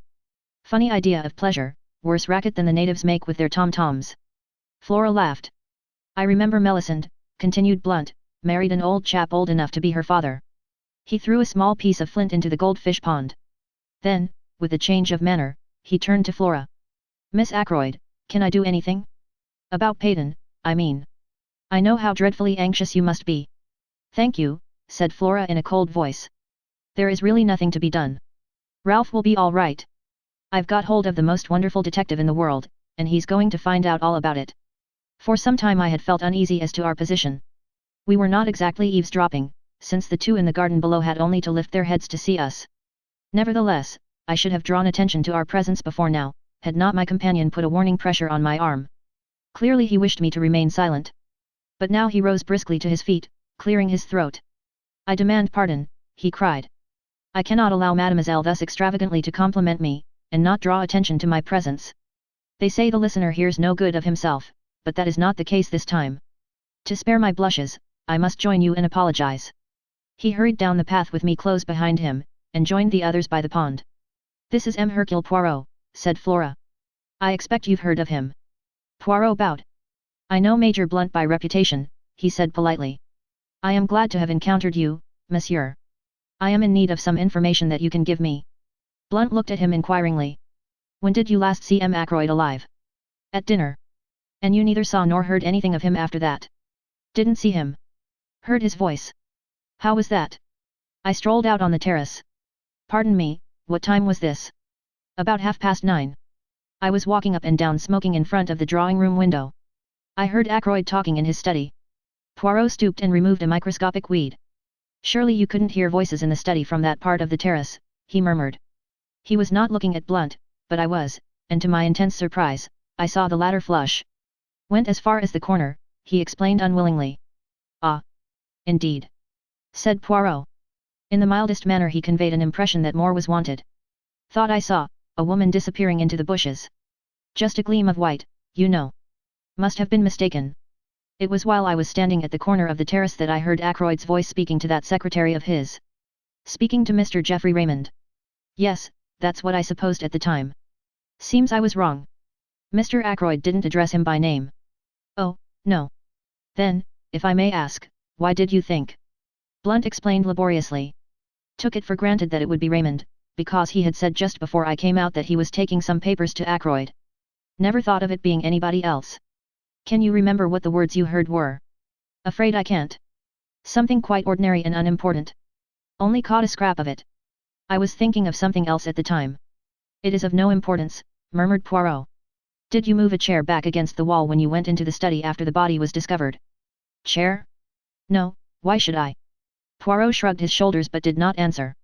He turned to Flora. There is one thing I should like to know from you, mademoiselle. When you were examining the things in the silver table with Dr. Shepherd, was the dagger in its place, or was it not? Flora's chin shot up. Inspector Raglan has been asking me that. She said resentfully. I've told him, and I'll tell you. I'm perfectly certain the dagger was not there. He thinks it was and that Ralph sneaked it later in the evening. And he doesn't believe me. He thinks I'm saying it to shield Ralph. And aren't you? I asked gravely. Flora stamped her foot. You, too, Dr. Shepherd. Oh. It's too bad. Poirot tactfully made a diversion. It is true what I heard you say, Major Blunt. There is something that glitters in this pond. Let us see if I can reach it. He knelt down by the pond, bearing his arm to the elbow, and lowered it in very slowly, so as not to disturb the bottom of the pond. But in spite of all his precautions the mud eddied and swirled, and he was forced to draw his arm out again empty-handed. He gazed ruefully at the mud upon his arm. I offered him my handkerchief, which he accepted with fervent protestations of thanks. Blunt looked at his watch. Nearly lunchtime, he said. We'd better be getting back to the house. You will lunch with us, M. Poirot? Asked Flora. I should like you to meet my mother. She is very fond of Ralph. The little man bowed. I shall be delighted, mademoiselle. And you will stay, too, won't you, Dr. Shepherd? I hesitated. Oh, do. I wanted to, so I accepted the invitation without further ceremony. We set out towards the house, Flora and Blunt walking ahead. What hair, said Poirot to me in a low tone, nodding towards Flora. The real gold. They will make a pretty couple. She and the dark, handsome Captain Peyton. Will they not? I looked at him inquiringly, but he began to fuss about a few microscopic drops of water on his coat sleeve. The man reminded me in some ways of a cat. His green eyes and his finicking habits. And all for nothing, too, I said sympathetically. I wonder what it was in the pond. Would you like to see? Asked Poirot. I stared at him. He nodded. My good friend, he said gently and reproachfully, Hercule Poirot does not run the risk of disarranging his costume without being sure of attaining his object. To do so would be ridiculous and absurd. I am never ridiculous. But you brought your hand out empty, I objected. There are times when it is necessary to have discretion. Do you tell your patients everything, doctor? I think not. Nor do you tell your excellent sister everything either, is it not so? Before showing my empty hand, I dropped what it contained into my other hand. You shall see what that was. He held out his left hand, palm open. On it lay a little circlet of gold. A woman's wedding ring. I took it from him. Look inside, commanded Poirot. I did so. Inside was an inscription in fine writing. From R, March 13th. I looked at Poirot, but he was busy inspecting his appearance in a tiny pocket glass. He paid particular attention to his mustaches, and none at all to me. I saw that he did not intend to be communicative. Chapter 10. The parlour maid. We found Mrs. Ackroyd in the hall. With her was a small dried-up little man, with an aggressive chin and sharp grey eyes, and lawyer written all over him. Mr. Hammond is staying to lunch with us, said Mrs. Ackroyd. You know Major Blunt, Mr. Hammond? And dear Dr. Shepherd, also a close friend of poor Roger's. And, let me see. She paused, surveying Hercule Poirot in some perplexity. This is M. Poirot, mother, said Flora. I told you about him this morning. Oh. Yes, said Mrs. Ackroyd vaguely. Of course, my dear, of course. He is to find Ralph, is he not? He is to find out who killed Uncle, said Flora. Oh. My dear, cried her mother. Please. My poor nerves. I am a wreck this morning, a positive wreck. Such a dreadful thing to happen. I can't help feeling that it must have been an accident of some kind. Roger was so fond of handling queer curios. His hand must have slipped, or something. This theory was received in polite silence. I saw Poirot edge up to the lawyer, and speak to him in a confidential undertone. They moved aside into the embrasure of the window. I joined them, then hesitated. Perhaps I'm intruding, I said. Not at all, cried Poirot heartily. You and I, MLE Doctor, we investigate this affair side by side. Without you I should be lost. I desire a little information from the good Mr. Hammond. You are acting on behalf of Captain Ralph Peyton, I understand, said the lawyer cautiously. Poirot shook his head. Not so. I am acting in the interests of justice. Miss Ackroyd has asked me to investigate the death of her uncle. Mr. Hammond seemed slightly taken aback. I cannot seriously believe that Captain Peyton can be concerned in this crime, he said, however strong the circumstantial evidence against him may be. The mere fact that he was hard-pressed for money. Was he hard-pressed for money? Interpolated Poirot quickly. The lawyer shrugged his shoulders. It was a chronic condition with Ralph Peyton, he said dryly. Money went through his hands like water. He was always applying to his stepfather. Had he done so of late? During the last year, for instance? I cannot say. Mr. Ackroyd did not mention the fact to me. I comprehend. Mr. Hammond, I take it that you are acquainted with the provisions of Mr. Ackroyd's will. Certainly. That is my principal business here today. Then, seeing that I am acting for Miss Ackroyd, you will not object to telling me the terms of that will. They are quite simple. Shorn of legal phraseology, and after paying certain legacies and bequests. Such as? Interrupted Poirot. Mr. Hammond seemed a little surprised. £1,000 to his housekeeper, Miss Russell, £50 to the cook, Emma Cooper, £500 to his secretary, Mr. Geoffrey Raymond. Then to various hospitals. Poirot held up his hand. Ah! The charitable bequests, they interest me not. Quite so. The income on £10,000 worth of shares to be paid to Mrs. Cecil Ackroyd during her lifetime. Miss Flora Ackroyd inherits £20,000 outright. The residue, including this property, and the shares in Ackroyd and Son, to his adopted son, Ralph Peyton. Mr. Ackroyd possessed a large fortune. A very large fortune. Captain Peyton will be an exceedingly wealthy young man. There was a silence. Poirot and the lawyer looked at each other. Mr. Hammond, came Mrs. Ackroyd's voice plaintively from the fireplace. The lawyer answered the summons. Poirot took my arm and drew me right into the window. Regard the irises, he remarked in rather a loud voice. Magnificent, are they not? A straight and pleasing effect. At the same time I felt the pressure of his hand on arm, and he added in a low tone. Do you really wish to aid me? To take part in this investigation? Yes, indeed, I said eagerly. There's nothing I should like better. You don't know what a dull old fogey's life I lead. Never anything out of the ordinary. Good, we will be colleagues then. In a minute or two I fancy Major Blunt will join us. He is not happy with the good mamma. Now there are some things I want to know, but I do not wish to seem to want to know them. You comprehend? So it will be your part to ask the questions. What questions do you want me to ask? I asked apprehensively. I want you to introduce the name of Mrs. Ferrars. Yes. Speak of her in a natural fashion. Ask him if he was down here when her husband died. You understand the kind of thing I mean. And while he replies, watch his face without seeming to watch it. Say compress. There was no time for more, for at that minute, as Poirot had prophesied, Blunt left the others in his abrupt fashion and came over to us. I suggested strolling on the terrace, and he acquiesced. Poirot stayed behind. I stopped to examine a late rose. How things change in the course of a day or so, I observed. I was up here last Wednesday, I remember, walking up and down this same terrace. Ackroyd was with me, full of spirits. And now, 3 days later, Ackroyd's dead, poor fellow, Mrs. Ferrars is dead, you knew her, didn't you? But of course you did. Blunt nodded his head. Had you seen her since you'd been down this time? Went with Ackroyd to call. Last Tuesday, think it was. Fascinating woman, but something queer about her. Deep, one would never know what she was up to. I looked into his steady grey eyes. Nothing there surely. I went on. I suppose you'd met her before. Last time I was here, she and her husband had just come here to live. He paused a minute and then added, rum thing, she had changed a lot between then and now. How, changed? I asked. Looked 10 years older. Were you down here when her husband died? I asked, trying to make the question sound as casual as possible. No. From all I heard it would be a good riddance, uncharitable, perhaps, but the truth. I agreed. Ashley Ferrars was by no means a pattern husband, I said cautiously. Blackguard, I thought, said Blunt. No, I said, Only a man with more money than was good for him. Oh. Money. All the troubles in the world can be put down to money, or the lack of it. Which has been your particular trouble? I asked. I've enough for what I want. I'm one of the lucky ones. Indeed. I'm not too flush just now, as a matter of fact. Came into a legacy a year ago, and like a fool let myself be persuaded into putting it into some wildcat scheme. I sympathized, and narrated my own similar trouble. Then the gong pealed out, and we all went into lunch. Poirot drew me back a little. Yet. He's all right, I said. I'm sure of it. Nothing disturbing. He had a legacy just a year ago, I said. But why not? Why shouldn't he?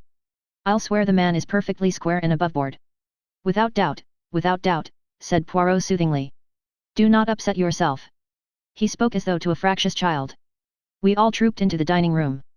It seemed incredible that less than 24 hours had passed since I last sat at that table. Afterwards, Mrs. Ackroyd took me aside and sat down with me on a sofa.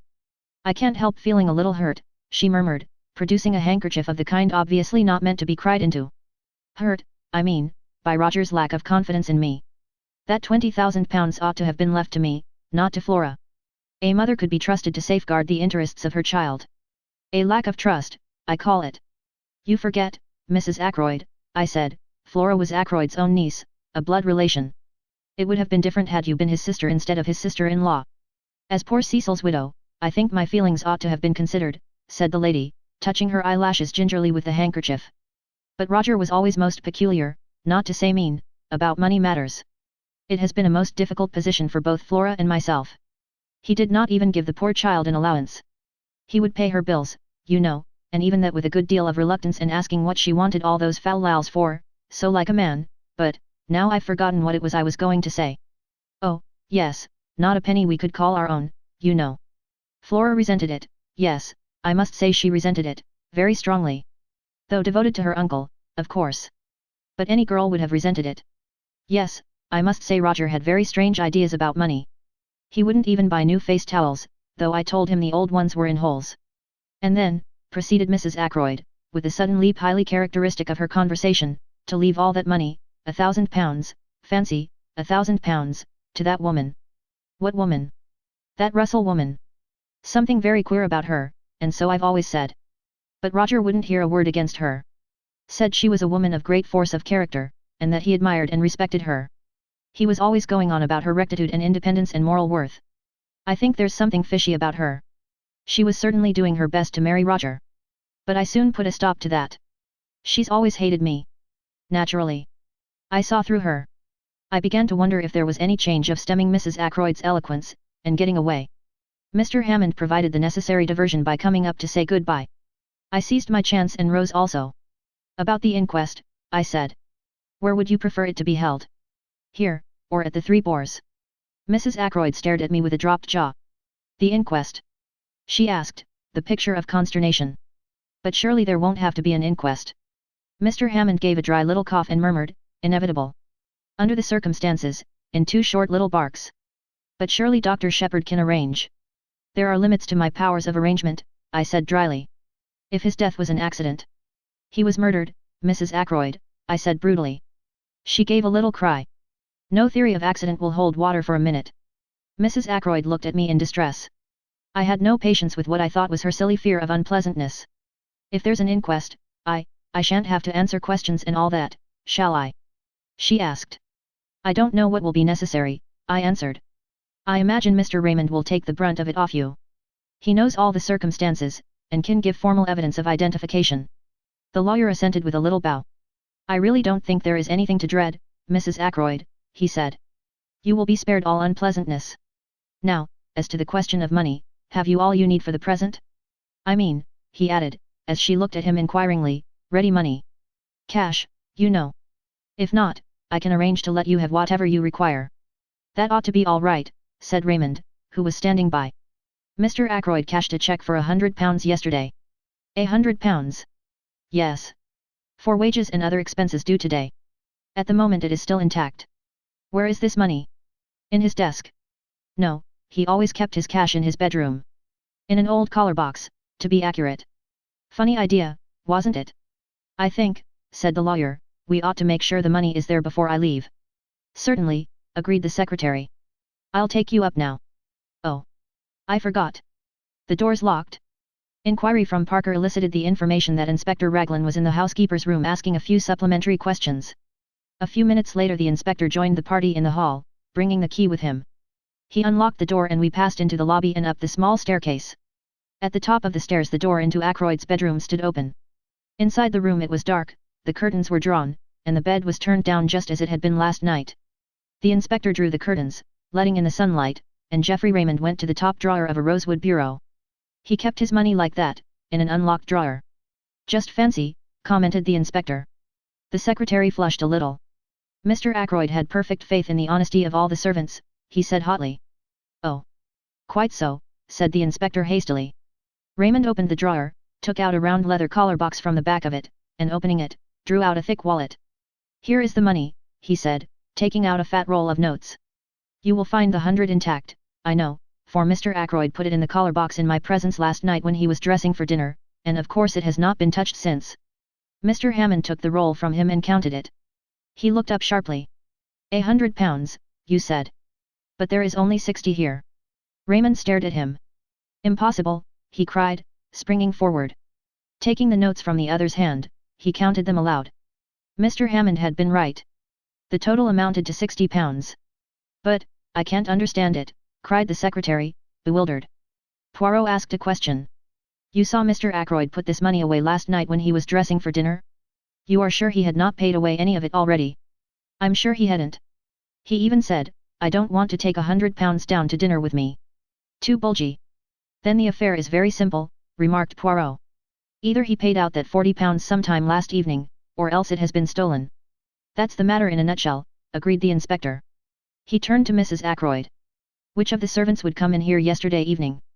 I suppose the housemaid would turn down the bed. Who is she? What do you know about her? She's not been here very long, said Mrs. Ackroyd. But she's a nice ordinary country girl. I think we ought to clear this matter up, said the inspector. If Mr. Ackroyd paid that money away himself, it may have a bearing on the mystery of the crime. The other servants all right, as far as you know? Oh, I think so. Not missed anything before? No. None of them leaving, or anything like that. The parlour maid is leaving. When? She gave notice yesterday, I believe. To you? Oh, no. I have nothing to do with the servants. Miss Russell attends to the household matters. The inspector remained lost in thought for a minute or two. Then he nodded his head and remarked, I think I'd better have a word with Miss Russell, and I'll see the girl Dale as well. Poirot and I accompanied him to the housekeeper's room. Miss Russell received us with her usual sang-froid. Elsie Dale had been at Fernley 5 months. A nice girl, quick at her duties, and most respectable. Good references. The last girl in the world to take anything not belonging to her. What about the parlour maid? She, too, was a most superior girl. Very quiet and ladylike. An excellent worker. Then why is she leaving? Asked the inspector. Miss Russell pursed up her lips. It was none of my doing. I understand Mr. Ackroyd found fault with her yesterday afternoon. It was her duty to do the study, and she disarranged some of the papers on his desk, I believe. He was very annoyed about it, and she gave notice. At least, that is what I understood from her, but perhaps you'd like to see her yourselves. The inspector assented. I had already noticed the girl when she was waiting on us at lunch. A tall girl, with a lot of brown hair rolled tightly away at the back of her neck, and very steady grey eyes. She came in answer to the housekeeper's summons, and stood very straight with those same grey eyes fixed on us. You are Ursula Bourne? Asked the inspector. Yes, sir. I understand you are leaving. Yes, sir. Why is that? I disarranged some papers on Mr. Ackroyd's desk.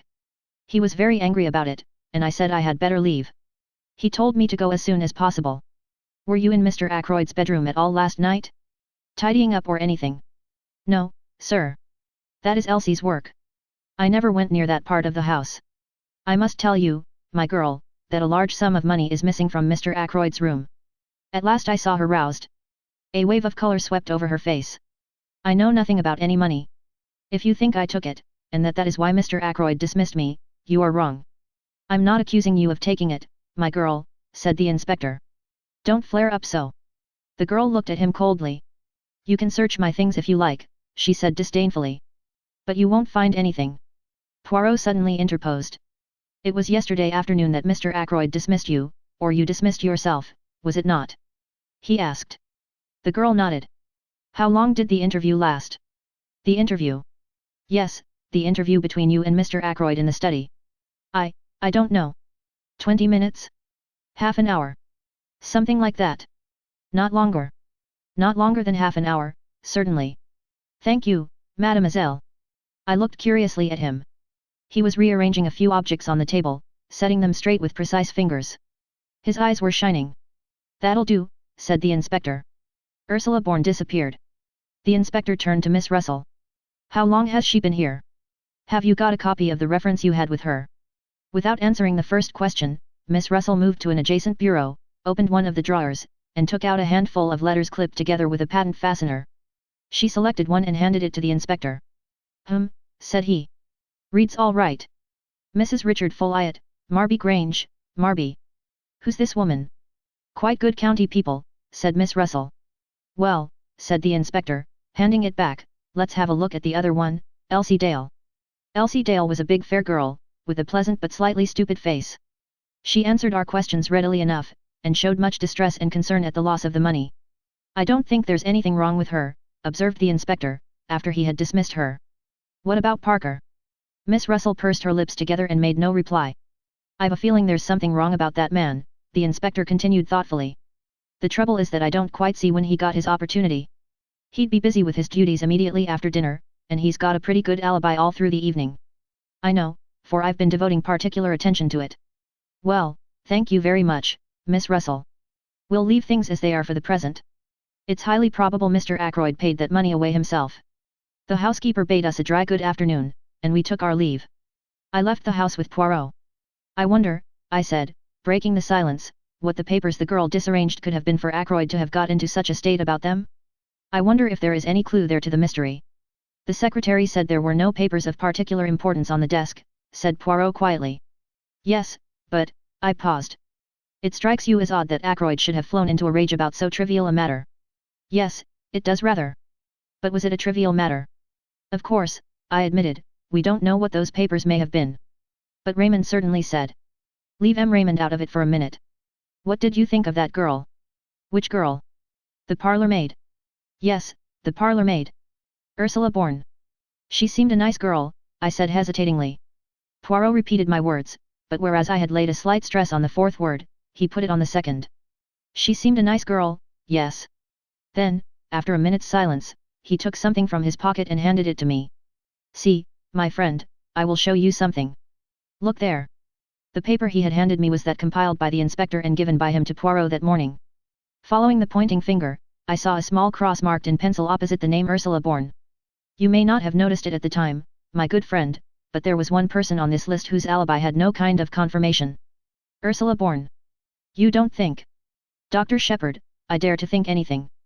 Ursula Bourne may have killed Mr. Ackroyd, but I confess I can see no motive for her doing so.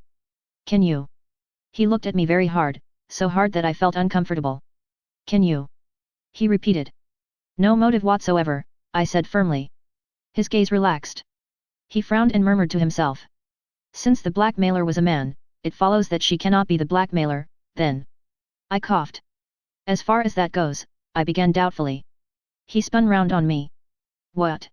What are you going to say? Nothing. Nothing. Only that, strictly speaking, Mrs. Ferrars in her letter mentioned a person, she didn't actually specify a man. But we took it for granted, Ackroyd and I, that it was a man. Poirot did not seem to be listening to me. He was muttering to himself again. But then it is possible after all, yes, certainly it is possible, but then, I must rearrange my ideas. Method, order, never have I needed them more. Everything must fit in its appointed place, otherwise I am on the wrong tack. He broke off, and whirled round upon me again. Where is Marby? It's on the other side of Cranchester. How far away? Oh, 14 miles, perhaps. Would it be possible for you to go there? Tomorrow, say. Tomorrow? Let me see, that's Sunday. Yes, I could arrange it. What do you want me to do there? See this Mrs. Folliot. Find out all you can about Ursula Bourne. Very well. But, I don't much care for the job. It is not the time to make difficulties. A man's life may hang on this. Poor Ralph, I said with a sigh. You believe him to be innocent, though. Poirot looked at me very gravely. Do you want to know the truth? Of course. Then you shall have it. My friend, everything points to the assumption that he is guilty. What? I exclaimed. Poirot nodded. Yes, that stupid inspector, for he is stupid, has everything pointing his way. I seek for the truth, and the truth leads me every time to Ralph Peyton. Motive, opportunity, means. But I will leave no stone unturned. I promised Mademoiselle Flora. And she was very sure, that little one. But very sure indeed. Chapter 11. Poirot pays a call. I was slightly nervous when I rang the bell at Marby Grange the following afternoon. I wondered very much what Poirot expected to find out. He had entrusted the job to me. Why? Was it because, as in the case of questioning Major Blunt, he wished to remain in the background? The wish, intelligible in the first case, seemed to me quite meaningless here. My meditations were interrupted by the advent of a smart parlour maid. Yes, Mrs. Folliot was at home. I was ushered into a big drawing room, and looked round me curiously as I waited for the mistress of the house.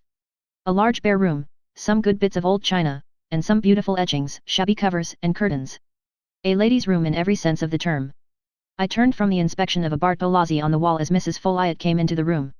She was a tall woman, with untidy brown hair, and a very winning smile. Dr. Shepherd, she said hesitatingly. That is my name, I replied. I must apologize for calling upon you like this, but I wanted some information about a parlour maid previously employed by you, Ursula Bourne. With the utterance of the name the smile vanished from her face, and all the cordiality froze out of her manner. She looked uncomfortable and ill at ease. Ursula Bourne? She said hesitatingly. Yes, I said. Perhaps you don't remember the name. Oh, yes, of course. I remember perfectly. She left you just over a year ago, I understand. Yes. Yes, she did. That is quite right. And you were satisfied with her whilst she was with you? How long was she with you, by the way? Oh. A year or two, I can't remember exactly how long. She is very capable. I'm sure you will find her quite satisfactory. I didn't know she was leaving Fernley. I hadn't the least idea of it. Can you tell me anything about her? I asked. Anything about her? Yes, where she comes from, who her people are, that sort of thing. Mrs. Folliot's face wore more than ever its frozen look. I don't know at all. Who was she with before she came to you? I'm afraid I don't remember. There was a spark of anger now underlying her nervousness. She flung up her head in a gesture that was vaguely familiar. Is it really necessary to ask all these questions? Not at all, I said, with an air of surprise and a tinge of apology in my manner. I had no idea you would mind answering them. I am very sorry. Her anger left her and she became confused again. Oh. I don't mind answering them. I assure you I don't. Why should I? It just seemed a little odd, you know. That's all. A little odd. One advantage of being a medical practitioner is that you can usually tell when people are lying to you. I should have known from Mrs. Folliot's manner, if from nothing else, that she did mind answering my questions, minded intensely. She was thoroughly uncomfortable and upset, and there was plainly some mystery in the background. I judged her to be a woman quite unused to deception of any kind, and consequently rendered acutely uneasy when forced to practice it. A child could have seen through her. But it was also clear that she had no intention of telling me anything further. Whatever the mystery centering around Ursula Bourne might be, I was not going to learn it through Mrs. Folliot. Defeated, I apologized once more for disturbing her, took my hat and departed. I went to see a couple of patients and arrived home about 6 o'clock. Caroline was sitting beside the wreck of tea things. She had that look of suppressed exultation on her face which I know only too well. It is a sure sign with her, of either the getting or the giving of information. I wondered which it had been. I've had a very interesting afternoon, began Caroline as I dropped into my own particular easy chair, and stretched out my feet to the inviting blaze in the fireplace. Have you? I asked. Miss Gaynett drop into tea. Miss Gaynett is one of the chief of our newsmongers. Guess again, said Caroline with intense complacency. I guessed several times, working slowly through all the members of Caroline's intelligence corps. My sister received each guess with a triumphant shake of the head. In the end she volunteered the information herself. Poirot. She said. Now what do you think of that? I thought a good many things of it, but I was careful not to say them to Caroline. Why did he come? I asked. To see me, of course.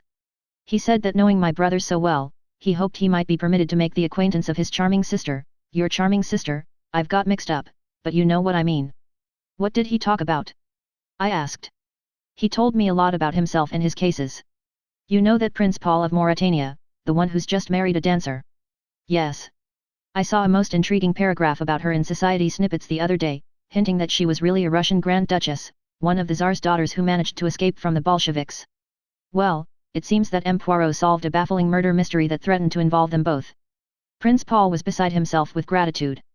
Did he give him an emerald tie pin the size of a plover's egg? I inquired sarcastically. He didn't mention it. Why? Nothing, I said. I thought it was always done. It is in detective fiction anyway. The super detective always has his rooms littered with rubies and pearls and emeralds from grateful royal clients. It's very interesting to hear about these things from the inside, said my sister complacently. It would be, to Caroline. I could not but admire the ingenuity of M. Hercule Poirot, who had selected unerringly the case of all others that would most appeal to an elderly maiden lady living in a small village. Did he tell you if the dancer was really a Grand Duchess? I inquired. He was not at liberty to speak, said Caroline importantly. I wondered how far Poirot had strained the truth in talking to Caroline, probably not at all. He had conveyed his innuendos by means of his eyebrows and his shoulders. And after all this, I remarked, I suppose you were ready to eat out of his hand. Don't be coarse, James. I don't know where you get these vulgar expressions from. Probably from my only link with the outside world, my patients. Unfortunately my practice does not lie amongst royal princes and interesting Russian émigrés. Caroline pushed her spectacles up and looked at me. You seem very grumpy, James. It must be your liver. A blue pill, I think, tonight. To see me in my own home, you would never imagine that I was a doctor of medicine. Caroline does the home prescribing both for herself and me. Damn my liver, I said irritably. Did you talk about the murder at all? Well, naturally, James. What else is there to talk about locally? I was able to set M. Poirot right upon several points. He was very grateful to me. He said I had the makings of a born detective in me, and a wonderful psychological insight into human nature.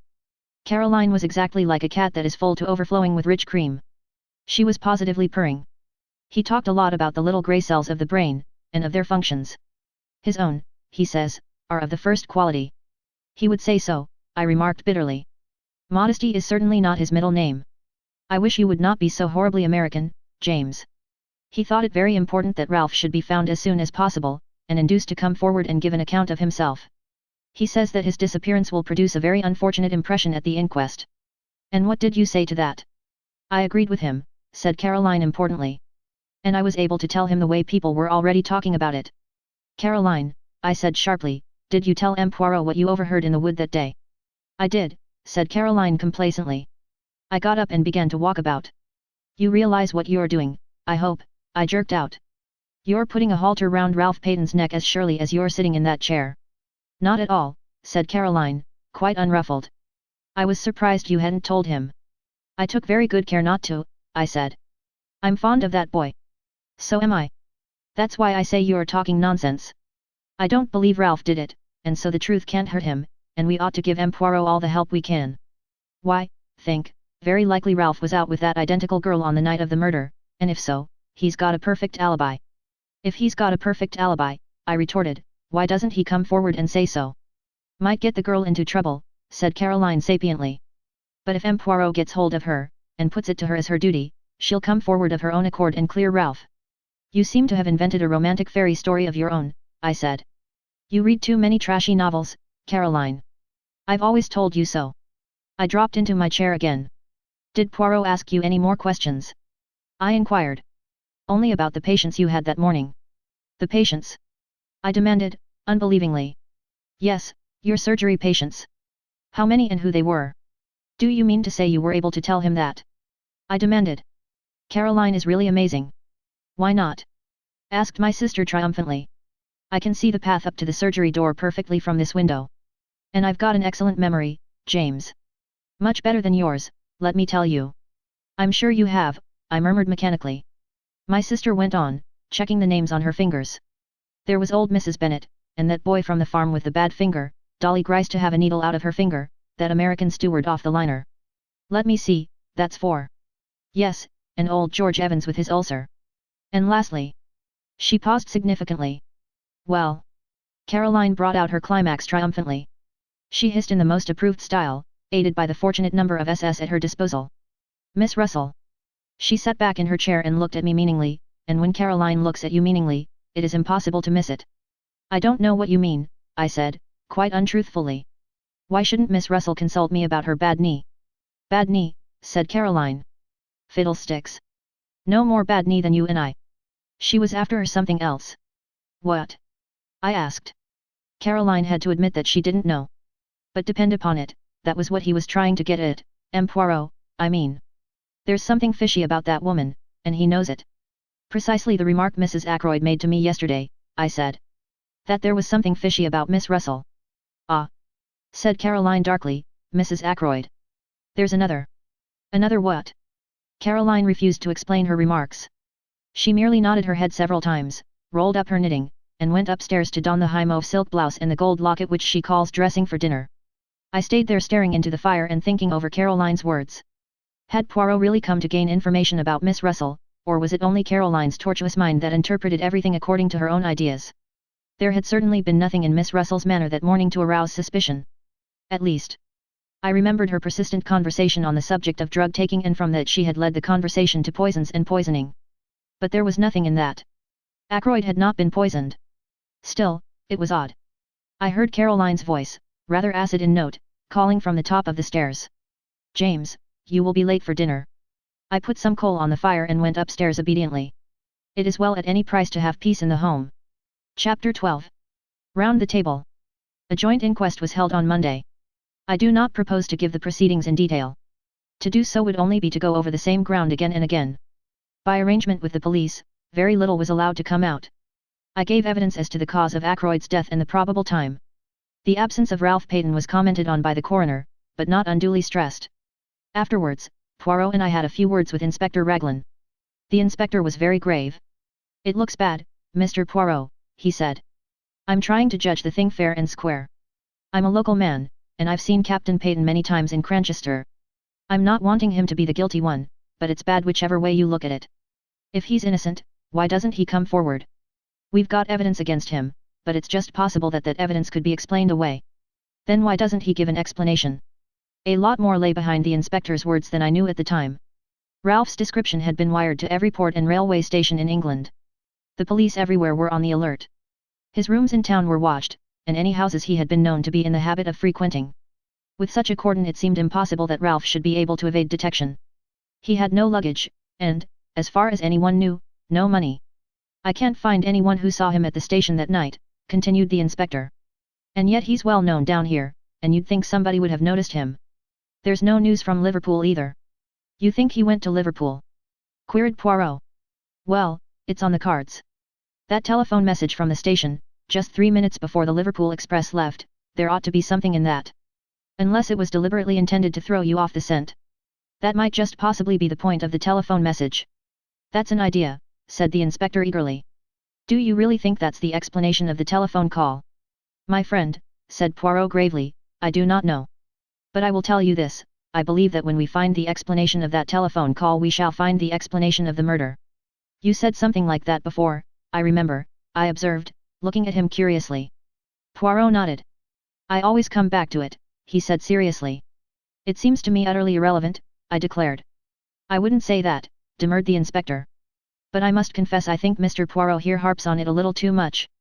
We've better clues than that. The fingerprints on the dagger, for instance.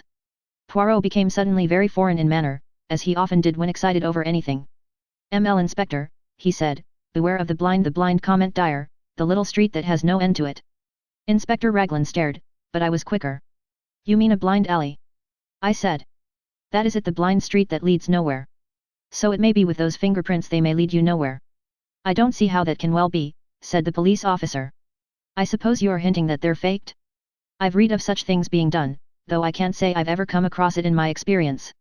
But fake or true they're bound to lead somewhere. Poirot merely shrugged his shoulders, flinging out his arms wide. The inspector then showed us various enlarged photographs of the fingerprints, and proceeded to become technical on the subject of loops and whorls. Come now, he said at last, annoyed by Poirot's detached manner, you've got to admit that those prints were made by someone who was in the house that night. Bien entendu, said Poirot, nodding his head. Well, I've taken the prints of every member of the household, everyone, mind you, from the old lady down to the kitchen maid. I don't think Mrs. Ackroyd would enjoy being referred to as the old lady. She must spend a considerable amount on cosmetics. Everyone's, repeated the inspector fussily. Including mine, I said dryly. Very well. None of them correspond. That leaves us two alternatives. Ralph Peyton, or the mysterious stranger the doctor here tells us about. When we get hold of those two, much valuable time may have been lost, broke in Poirot. I don't quite get you, Mr. Poirot. You have taken the prints of everyone in the house, you say, murmured Poirot. Is that the exact truth you are telling me there, M.L. Inspector? Certainly. Without overlooking anyone. Without overlooking anyone. The quick or the dead. For a moment the inspector looked bewildered at what he took to be a religious observation. Then he reacted slowly. You mean the dead, M.L. Inspector? The inspector still took a minute or two to understand. I am suggesting, said Poirot placidly, that the fingerprints on the dagger handle are those of Mr. Ackroyd himself. It is an easy matter to verify. His body is still available. But why? What would be the point of it? You're surely not suggesting suicide, Mr. Poirot? Ah. No. My theory is that the murderer wore gloves or wrapped something round his hand. After the blow was struck, he picked up the victim's hand and closed it round the dagger handle. But why? Poirot shrugged his shoulders again. To make a confusing case even more confusing. Well, said the inspector, I'll look into it. What gave you the idea in the first place? When you were so kind as to show me the dagger and draw attention to the fingerprints. I know very little of loops and whorls, see, I confess my ignorance frankly. But it did occur to me that the position of the prints was somewhat awkward. Not so would I have held a dagger in order to strike. Naturally, with the right hand brought up over the shoulder backwards, it would have been difficult to put it in exactly the right position. Inspector Raglan stared at the little man. Poirot, with an air of great unconcern, flecked a speck of dust from his coat sleeve. Well, said the inspector, it's an idea. I'll look into it all right, but don't you be disappointed if nothing comes of it. He endeavored to make his tone kindly and patronizing. Poirot watched him go off. Then he turned to me with twinkling eyes. Another time, he observed, I must be more careful of his amour propre. And now that we are left to our own devices, what do you think, my good friend, of a little reunion of the family? The little reunion, as Poirot called it, took place about half an hour later. We sat round the table in the dining room at Fernley, Poirot at the head of the table, like the chairman of some ghastly board meeting. The servants were not present, so we were 6 in all. Mrs. Ackroyd, Flora, Major Blunt, young Raymond, Poirot, and myself. When everyone was assembled, Poirot rose and bowed. Messrs, Mesdames, I have called you together for a certain purpose. He paused.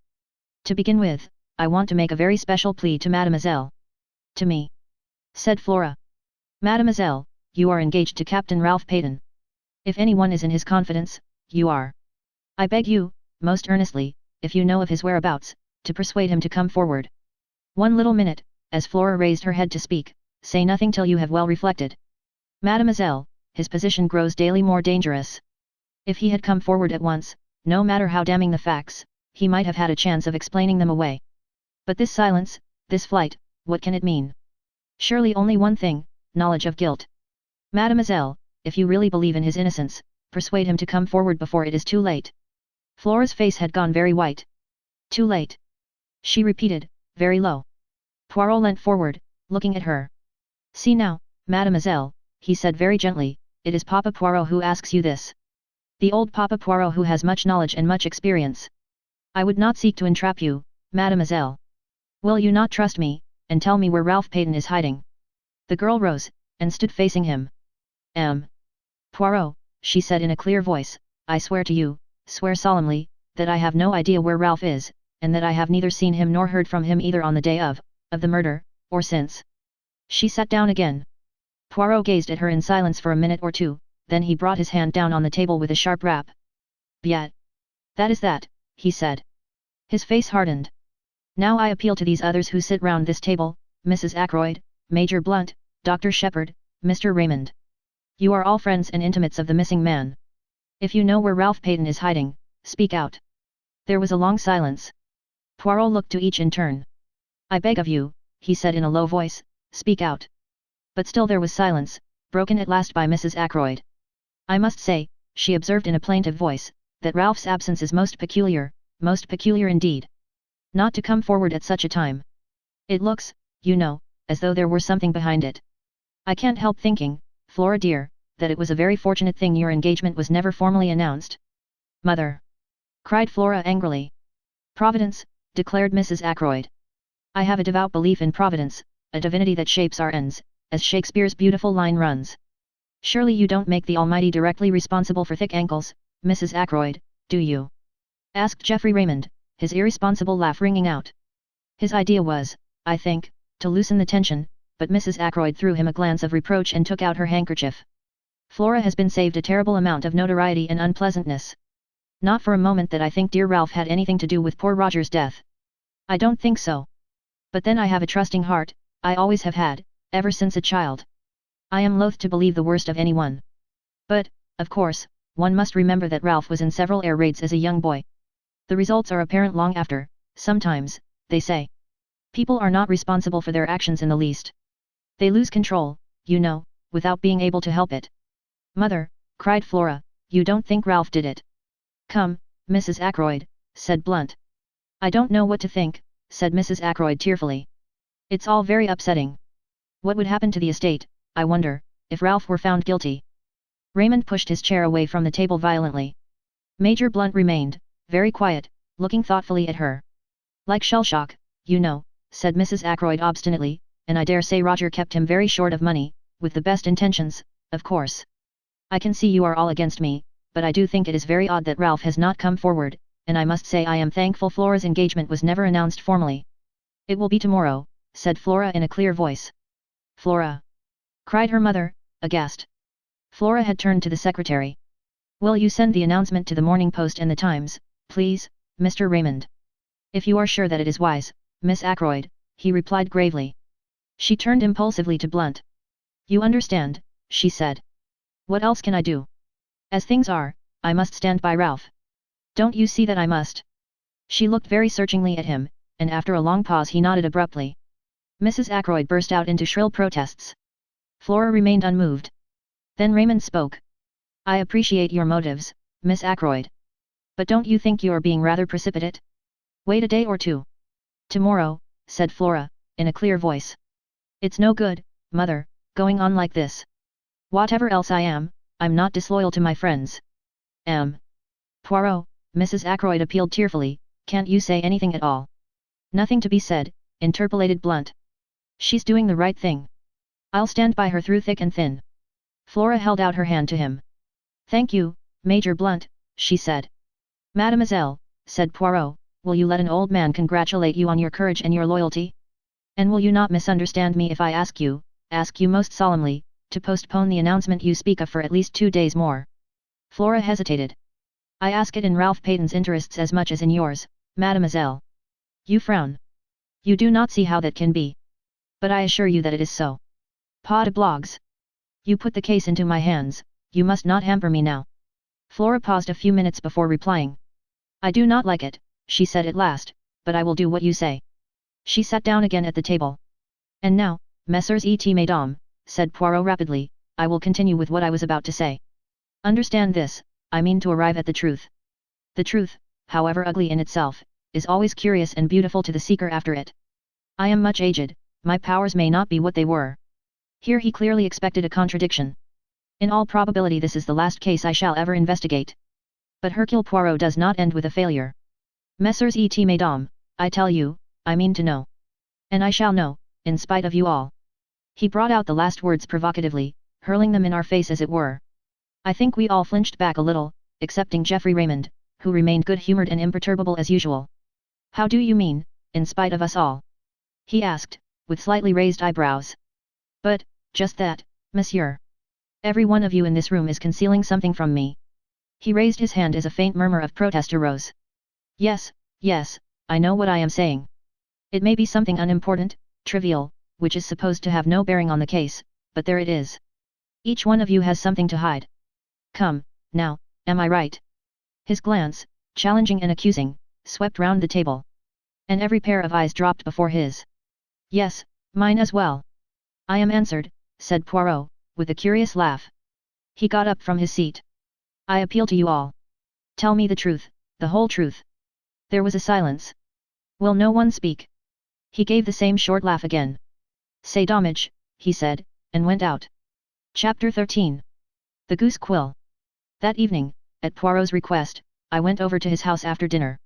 Caroline saw me depart with visible reluctance. I think she would have liked to have accompanied me. Poirot greeted me hospitably. He had placed a bottle of Irish whiskey, which I detest, on a small table, with the soda water siphon in a glass. He himself was engaged in brewing hot chocolate. It was a favorite beverage of his, I discovered later. He inquired politely after my sister, whom he declared to be a most interesting woman. I'm afraid you've been giving her a swelled head, I said dryly. What about Sunday afternoon? He laughed and twinkled. I always like to employ the expert, he remarked obscurely, but he refused to explain the remark. You got all the local gossip anyway, I remarked. True, and untrue. And a great deal of valuable information, he added quietly. Such as? He shook his head. Why not have told me the truth? He countered. In a place like this, all Ralph Payton's doings were bound to be known. If your sister had not happened to pass through the wood that day, somebody else would have done so. I suppose they would, I said grumpily. What about this interest of yours in my patients? Again he twinkled. Only one of them, doctor. Only one of them. The last. I hazarded. I find Miss Russell a study of the most interesting, he said evasively. Do you agree with my sister and Mrs. Ackroyd that there is something fishy about her? I asked. What do you say, fishy? I explained to the best of my ability. And they say that, do they? Didn't my sister convey as much to you yesterday afternoon? Say possible. For no reason whatever, I declared. Les femmes, generalized Poirot. They are marvelous. They invent haphazard, and by miracle they are right. Not that it is that, really. Women observe subconsciously 1,000 little details, without knowing that they are doing so. Their subconscious mind adds these little things together, and they call the result intuition. Me, I am very skilled in psychology. I know these things. He swelled his chest out importantly, looking so ridiculous, that I found it difficult not to burst out laughing. Then he took a small sip of his chocolate, and carefully wiped his mustache. I wish you'd tell me, I burst out, what you really think of it all. He put down his cup. You wish that? I do. You have seen what I have seen. Should not our ideas be the same? I'm afraid you are laughing at me, I said stiffly. Of course, I've no experience of matters of this kind. Poirot smiled at me indulgently. You are like the little child who wants to know the way the engine works. You wish to see the affair, not as the family doctor sees it, but with the eye of a detective who knows and cares for no one, to whom they are all strangers and all equally liable to suspicion. You put it very well, I said. So I give you then, a little lecture. The first thing is to get a clear history of what happened that evening, always bearing in mind that the person who speaks may be lying. I raised my eyebrows. Rather a suspicious attitude. But necessary, I assure you, necessary. Now first, Dr. Shepherd leaves the house at 10 minutes to 9. How do I know that? Because I told you so. But you might not be speaking the truth, or the watch you went by might be wrong. But Parker also says that you left the house at 10 minutes to 9. So we accept that statement and pass on. At 9 o'clock you run into a man, and here we come to what we will call the romance of the mysterious stranger, just outside the park gates. How do I know that that is so? I told you so, I began again, but Poirot interrupted me with a gesture of impatience. Ah! But it is that you are a little stupid tonight, my friend. You know that it is so, but how am I to know? Yet, I am able to tell you that the mysterious stranger was not a hallucination on your part, because the maid of a Miss Gaynett met him a few minutes before you did, and of her too he inquired the way to Fernley Park. We accept his presence, therefore, and we can be fairly sure of two things about him, that he was a stranger to the neighborhood, and that whatever his object in going to Fernley, there was no great secrecy about it, since he twice asked the way there. Yes, I said, I see that. Now I have made it my business to find out more about this man. He had a drink at the Three Boars, I learn, and the barmaid there says that he spoke with an American accent and mentioned having just come over from the States. Did it strike you that he had an American accent? Yes, I think he had, I said, after a minute or two, during which I cast my mind back, but a very slight one. Precisement. There is also this which, you will remember, I picked up in the summer house. He held out to me the little quill. I looked at it curiously, then a memory of something I had read stirred in me. Poirot, who had been watching my face, nodded. Yes, heroin snow. Drug takers carry it like this, and sniff it up the nose. Diamorphine hydrochloride, I murmured mechanically. This method of taking the drug is very common on the other side. Another proof, if we wanted one, that the man came from Canada or the States. What first attracted your attention to that summer house? I asked curiously. My friend the inspector took it for granted that anyone using that path did so as a shortcut to the house, but as soon as I saw the summer house, I realized that the same path would be taken by anyone using the summer house as a rendezvous. Now it seems fairly certain that the stranger came neither to the front nor to the back door. Then did someone from the house go out and meet him? If so, what could be a more convenient place than that little summer house? I searched it with the hope that I might find some clue inside. I found too, the scrap of cambric and the quill. And the scrap of cambric? I asked curiously. What about that? Poirot raised his eyebrows. You do not use your little grey cells, he remarked dryly. The scrap of starched cambric should be obvious. Not very obvious to me. I changed the subject. Anyway, I said, this man went to the summer house to meet somebody. Who was that somebody? Exactly the question, said Poirot. You will remember that Mrs. Ackroyd and her daughter came over from Canada to live here. Is that what you meant today when you accused them of hiding the truth? Perhaps. Now another point. What did you think of the parlour-maid's story? What story? The story of her dismissal. Does it take half an hour to dismiss a servant? Was the story of those important papers a likely one? And remember, though she says she was in her bedroom from 9:30 until 10 o'clock, there is no one to confirm her statement. You bewilder me, I said. To me it grows clearer. But tell me now your own ideas and theories. I drew a piece of paper from my pocket. I just scribbled down a few suggestions, I said apologetically. But excellent, you have method. Let us hear them. I read out in a somewhat embarrassed voice. To begin with, one must look at the thing logically. Just what my poor Hastings used to say, interrupted Poirot, but alas. He never did so. Point no I, Mr. Ackroyd was heard talking to someone at 9:30. Point no 2, at some time during the evening Ralph Peyton must have come in through the window, as evidenced by the prints of his shoes. Point no 3, Mr. Ackroyd was nervous that evening, and would only have admitted someone he knew. Point no 4, the person with Mr. Ackroyd at 9:30 was asking for money. We know Ralph Peyton was in a scrape. These 4 points go to show that the person with Mr. Ackroyd at 9:30 was Ralph Peyton. But we know that Mr. Ackroyd was alive at 9:45, therefore it was not Ralph who killed him. Ralph left the window open. Afterwards the murderer came in that way. And who was the murderer? Inquired Poirot. The American stranger. He may have been in league with Parker, and possibly in Parker we have the man who blackmailed Mrs. Ferrars. If so, Parker may have heard enough to realize the game was up, have told his accomplice so, and the latter did the crime with the dagger which Parker gave him. It is a theory that, admitted Poirot. Decidedly you have cells of a kind. But it leaves a good deal unaccounted for. Such as the telephone call, the pushed-out chair. Do you really think the latter important? I interrupted. Perhaps not, admitted my friend. It may have been pulled out by accident and Raymond or Blunt may have shoved it into place unconsciously under the stress of emotion. Then there is the missing £40.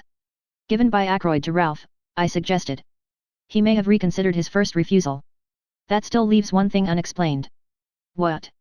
Why was Blunt so certain in his own mind that it was Raymond with Mr. Ackroyd at 9:30? He explained that, I said. You think so? I will not press the point. Tell me instead, what were Ralph Peyton's reasons for disappearing? That's rather more difficult, I said slowly. I shall have to speak as a medical man. Ralph's nerves must have gone fut. If he suddenly found out that his uncle had been murdered within a few minutes of his leaving him, after, perhaps, a rather stormy interview, well, he might get the wind up and clear right out. Men have been known to do that, act guiltily when they're perfectly innocent. Yes, that is true, said Poirot. But we must not lose sight of one thing. I know what you are going to say, I remarked, motive. Ralph Peyton inherits a great fortune by his uncle's death. That is one motive, agreed Poirot. 1. Mais oui. Do you realize that there are 3 separate motives staring us in the face? Somebody certainly stole the blue envelope and its contents. That is one motive. Blackmail. Ralph Peyton may have been the man who blackmailed Mrs. Ferrars. Remember, as far as Hammond knew, Ralph Peyton had not applied to his uncle for help of late. That looks as though he were being supplied with money elsewhere. Then there is the fact that he was in some, how do you say, scrape, which he feared might get to his uncle's ears. And finally there is the one you have just mentioned. Dear me, I said, rather taken aback. The case does seem black against him. Does it? Said Poirot. That is where we disagree, you and I. 3 motives, it is almost too much. I am inclined to believe that, after all, Ralph Peyton is innocent. Chapter 14. Mrs. Ackroyd. After the evening talk I have just chronicled, the affair seemed to me to enter on a different phase. The whole thing can be divided into 2 parts, each clear and distinct from the other. Part I ranges from Ackroyd's death on the Friday evening to the following Monday night. It is the straightforward narrative of what occurred, as presented to Hercule Poirot. I was at Poirot's elbow the whole time. I saw what he saw. I tried my best to read his mind. As I know now, I failed in this latter task. Though Poirot showed me all his discoveries, as, for instance, the gold wedding ring, he held back the vital and yet logical impressions that he formed. As I came to know later, this secrecy was characteristic of him. He would throw out hints and suggestions, but beyond that he would not go. As I say, up till the Monday evening, my narrative might have been that of Poirot himself. I played Watson to his Sherlock. But after Monday our ways diverged. Poirot was busy on his own account. I got to hear of what he was doing, because, in King's Abbot, you get to hear of everything, but he did not take me into his confidence beforehand. And I, too, had my own preoccupations. On looking back, the thing that strikes me most is the piecemeal character of this period. Everyone had a hand in the elucidation of the mystery. It was rather like a jigsaw puzzle to which everyone contributed their own little piece of knowledge or discovery. But their task ended there. To Poirot alone belongs the renown of fitting those pieces into their correct place. Some of the incidents seemed at the time irrelevant and unmeaning. There was, for instance, the question of the black boots. But that comes later. To take things strictly in chronological order, I must begin with the summons from Mrs. Ackroyd. She sent for me early on Tuesday morning, and since the summons sounded an urgent one, I hastened there, expecting to find her in extremis. The lady was in bed. So much did she concede to the etiquette of the situation. She gave me her bony hand, and indicated a chair drawn up to the bedside. "Well, Mrs. Ackroyd," I said, "and what's the matter with you?" I spoke with that kind of spurious geniality which seems to be expected of general practitioners. "I'm prostrated," said Mrs. Ackroyd in a faint voice. "Absolutely prostrated. It's the shock of poor Roger's death. They say these things often aren't felt at the time, you know. It's the reaction afterwards. It is a pity that a doctor is precluded by his profession from being able sometimes to say what he really thinks. I would have given anything to be able to answer bunkum. Instead, I suggested a tonic. Mrs. Ackroyd accepted the tonic. One move in the game seemed now to be concluded. Not for a moment did I imagine that I had been sent for because of the shock occasioned by Ackroyd's death. But Mrs. Ackroyd is totally incapable of pursuing a straightforward course on any subject. She always approaches her object by tortuous means. I wondered very much why it was she had sent for me. "And then that scene, yesterday," continued my patient. She paused as though expecting me to take up a cue. "What scene? Doctor, how can you? Have you forgotten? That dreadful little Frenchman, or Belgian, or whatever he is. Bullying us all like he did. It has quite upset me. Coming on top of Roger's death." "I'm very sorry, Mrs. Ackroyd," I said. "I don't know what he meant, shouting at us like he did. I should hope I know my duty too well to dream of concealing anything. I have given the police every assistance in my power." Mrs. Ackroyd paused, and I said, "Quite so." I was beginning to have a glimmering of what all the trouble was about. "No one can say that I have failed in my duty," continued Mrs. Ackroyd. "I am sure Inspector Raglan is perfectly satisfied. Why should this little upstart of a foreigner make a fuss? A most ridiculous-looking creature he is too, just like a comic Frenchman in a review. I can't think why Flora insisted on bringing him into the case. She never said a word to me about it. Just went off and did it on her own. Flora is too independent. I am a woman of the world and her mother. She should have come to me for advice first." I listened to all this in silence. What does he think? That's what I want to know. Does he actually imagine I'm hiding something? He positively accused me yesterday. I shrugged my shoulders. "It is surely of no consequence, Mrs. Ackroyd," I said. "Since you are not concealing anything, any remarks he may have made do not apply to you." Mrs. Ackroyd went off at a tangent, after her usual fashion. "Servants are so tiresome," she said. "They gossip, and talk amongst themselves. And then it gets round, and all the time there's probably nothing in it at all." "Have the servants been talking?" I asked. "What about?" Mrs. Ackroyd cast a very shrewd glance at me. It quite threw me off my balance. "I was sure you'd know, Doctor, if anyone did. You were with M. Poirot all the time, weren't you?" "I was." "Then of course you know. It was that girl, Ursula Bourne, wasn't it? Naturally, she's leaving. She would want to make all the trouble she could. Spiteful, that's what they are. They're all alike. Now, you being there, Doctor, you must know exactly what she did say? I'm most anxious that no wrong impression should get about. After all, you don't repeat every little detail to the police, do you? There are family matters sometimes, nothing to do with the question of the murder. But if the girl was spiteful, she may have made out all sorts of things. I was shrewd enough to see that a very real anxiety lay behind these outpourings. Poirot had been justified in his premises. Of the 6 people round the table yesterday, Mrs. Ackroyd at least had had something to hide. It was for me to discover what that something might be. If I were you, Mrs. Ackroyd, I said brusquely, I should make a clean breast of things. She gave a little scream. Oh. Doctor, how can you be so abrupt? It sounds as though, and I can explain everything so simply. Then why not do so, I suggested. Mrs. Ackroyd took out a frilled handkerchief, and became tearful. I thought, doctor, that you might put it to M. Poirot, explain it, you know, because it's so difficult for a foreigner to see our point of view. And you don't know, nobody could know, what I've had to contend with. A martyrdom, a long martyrdom. That's what my life has been. I don't like to speak ill of the dead, but there it is. Not the smallest bill, but it had all to be gone over, just as though Roger had had a few miserly hundreds a year instead of being, as Mr. Hammond told me yesterday, one of the wealthiest men in these parts. Mrs. Ackroyd paused to dab her eyes with the frilled handkerchief. Yes, I said encouragingly. You were talking about bills. Those dreadful bills. And some I didn't like to show Roger at all. They were things a man wouldn't understand. He would have said the things weren't necessary. And of course they mounted up, you know, and they kept coming in. She looked at me appealingly, as though asking me to condole with her on this striking peculiarity. It's a habit they have, I agreed. And the tone altered, became quite abusive. I assure you, doctor, I was becoming a nervous wreck. I couldn't sleep at nights. And a dreadful fluttering round the heart. And then I got a letter from a Scotch gentleman, as a matter of fact there were 2 letters, both Scotch gentlemen. Mr. Bruce Macpherson was one, and the other were Colin MacDonald. Quite a coincidence. Hardly that, I said dryly. They are usually Scotch gentlemen, but I suspect a Semitic strain in their ancestry.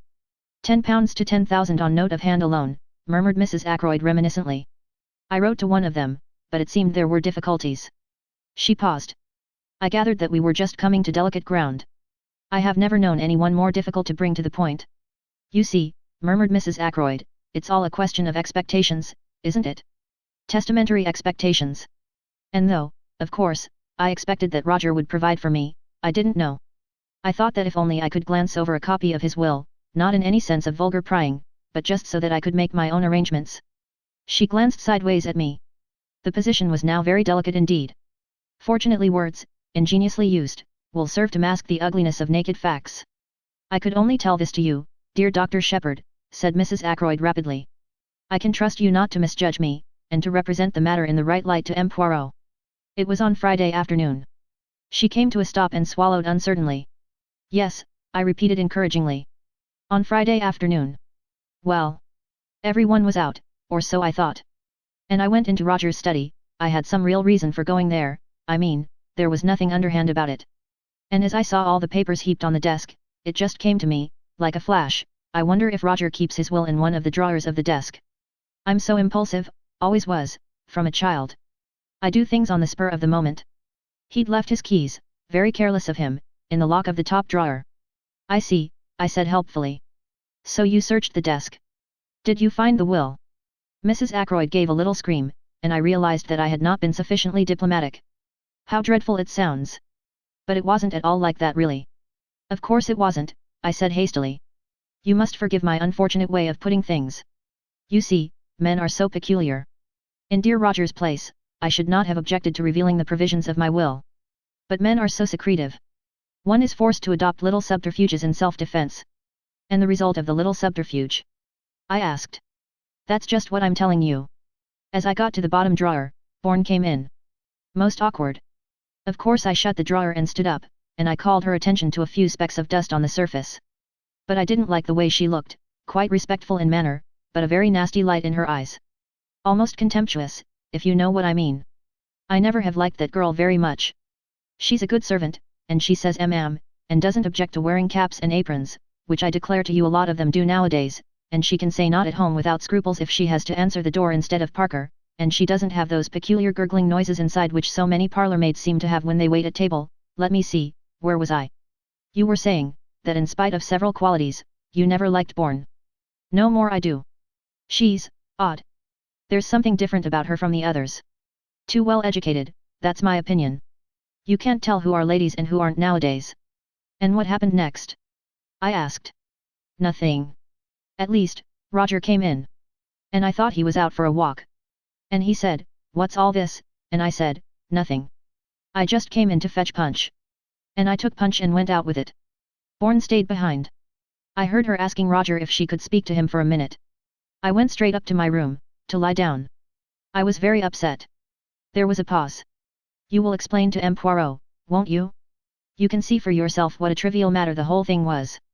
But, of course, when he was so stern about concealing things, I thought of this at once. Bourne may have made some extraordinary story out of it, but you can explain, can't you? That is all. I said. You have told me everything. Yes, said Mrs. Ackroyd. Oh. Yes, she added firmly. But I had noted the momentary hesitation, and I knew that there was still something she was keeping back. It was nothing less than a flash of sheer genius that prompted me to ask the question I did. Mrs. Ackroyd, I said, was it you who left the silver table open? I had my answer in the blush of guilt that even rouge and powder could not conceal. How did you know? She whispered. It was you, then. Yes, you see, there were 1 or 2 pieces of old silver, very interesting. I had been reading up the subject and there was an illustration of quite a small piece which had fetched an immense sum at Christie's. It looked to me just the same as the one in the silver table. I thought I would take it up to London with me when I went, and have it valued. Then if it really was a valuable piece, just think what a charming surprise it would have been for Roger. I refrained from comments, accepting Mrs. Ackroyd's story on its merits. I even forbore to ask her why it was necessary to abstract what she wanted in such a surreptitious manner. Why did you leave the lid open? I asked. Did you forget? I was startled, said Mrs. Ackroyd. I heard footsteps coming along the terrace outside. I hastened out of the room and just got up the stairs before Parker opened the front door to you. That must have been Miss Russell, I said thoughtfully. Mrs. Ackroyd had revealed to me one fact that was extremely interesting. Whether her designs upon Ackroyd's silver had been strictly honourable I neither knew nor cared. What did interest me was the fact that Miss Russell must have entered the drawing room by the window, and that I had not been wrong when I judged her to be out of breath with running. Where had she been? I thought of the summer house and the scrap of cambric. I wonder if Miss Russell has her handkerchiefs starched. I exclaimed on the spur of the moment. Mrs. Ackroyd's start recalled me to myself, and I rose. You think you can explain to M. Poirot? She asked anxiously. Oh, certainly. Absolutely. I got away at last, after being forced to listen to more justifications of her conduct. The parlour maid was in the hall, and it was she who helped me on with my overcoat. I observed her more closely than I had done heretofore. It was clear that she had been crying. How is it, I asked, that you told us that Mr. Ackroyd sent for you on Friday to his study? I hear now that it was you who asked to speak to him. For a minute the girl's eyes dropped before mine. Then she spoke. I meant to leave in any case, she said uncertainly. I said no more. She opened the front door for me. Just as I was passing out, she said suddenly in a low voice. Excuse me, sir, is there any news of Captain Peyton? I shook my head, looking at her inquiringly. He ought to come back, she said. Indeed he ought to come back. She was looking at me with appealing eyes. Does no one know where he is? She asked. Do you? I said sharply. She shook her head. No, indeed. I know nothing. But anyone who was a friend to him would tell him this, he ought to come back. I lingered, thinking that perhaps the girl would say more. Her next question surprised me. When do they think the murder was done? Just before 10 o'clock. That is the idea, I said. Between 9:45 and the hour. Not earlier? Not before 9:45. I looked at her attentively. She was so clearly eager for a reply in the affirmative. That's out of the question, I said. Miss Ackroyd saw her uncle alive at 9:45. She turned away, and her whole figure seemed to droop. A handsome girl, I said to myself as I drove off. An exceedingly handsome girl. Caroline was at home. She had had a visit from Poirot and was very pleased and important about it. I am helping him with the case, she explained. I felt rather uneasy. Caroline is bad enough as it is. What will she be like with her detective instincts encouraged? Are you going round the neighborhood looking for Ralph Peyton's mysterious girl? I inquired. I might do that on my own account, said Caroline. No, this is a special thing M. Poirot wants me to find out for him. What is it? I asked. He wants to know whether Ralph Peyton's boots were black or brown, said Caroline with tremendous solemnity. I stared at her. I see now that I was unbelievably stupid about these boots. I failed altogether to grasp the point. They were brown shoes, I said. I saw them. Not shoes, James, boots. M. Poirot wants to know whether a pair of boots Ralph had with him at the hotel were brown or black. A lot hangs on it. Call me dense if you like. I didn't see. And how are you going to find out? I asked. Caroline said there would be no difficulty about that. Our Annie's dearest friend was Miss Gaynet's maid, Clara. And Clara was walking out with the boots at the Three Boars. The whole thing was simplicity itself, and by the aid of Miss Gaynet, who cooperated loyally, at once giving Clara leave of absence, the matter was rushed through at express speed. It was when we were sitting down to lunch that Caroline remarked, with would-be unconcern. About those boots of Ralph Paton's. Well, I said, what about them? Poirot thought they were probably brown. He was wrong. They're black. And Caroline nodded her head several times. She evidently felt that she had scored a point over Poirot. I did not answer.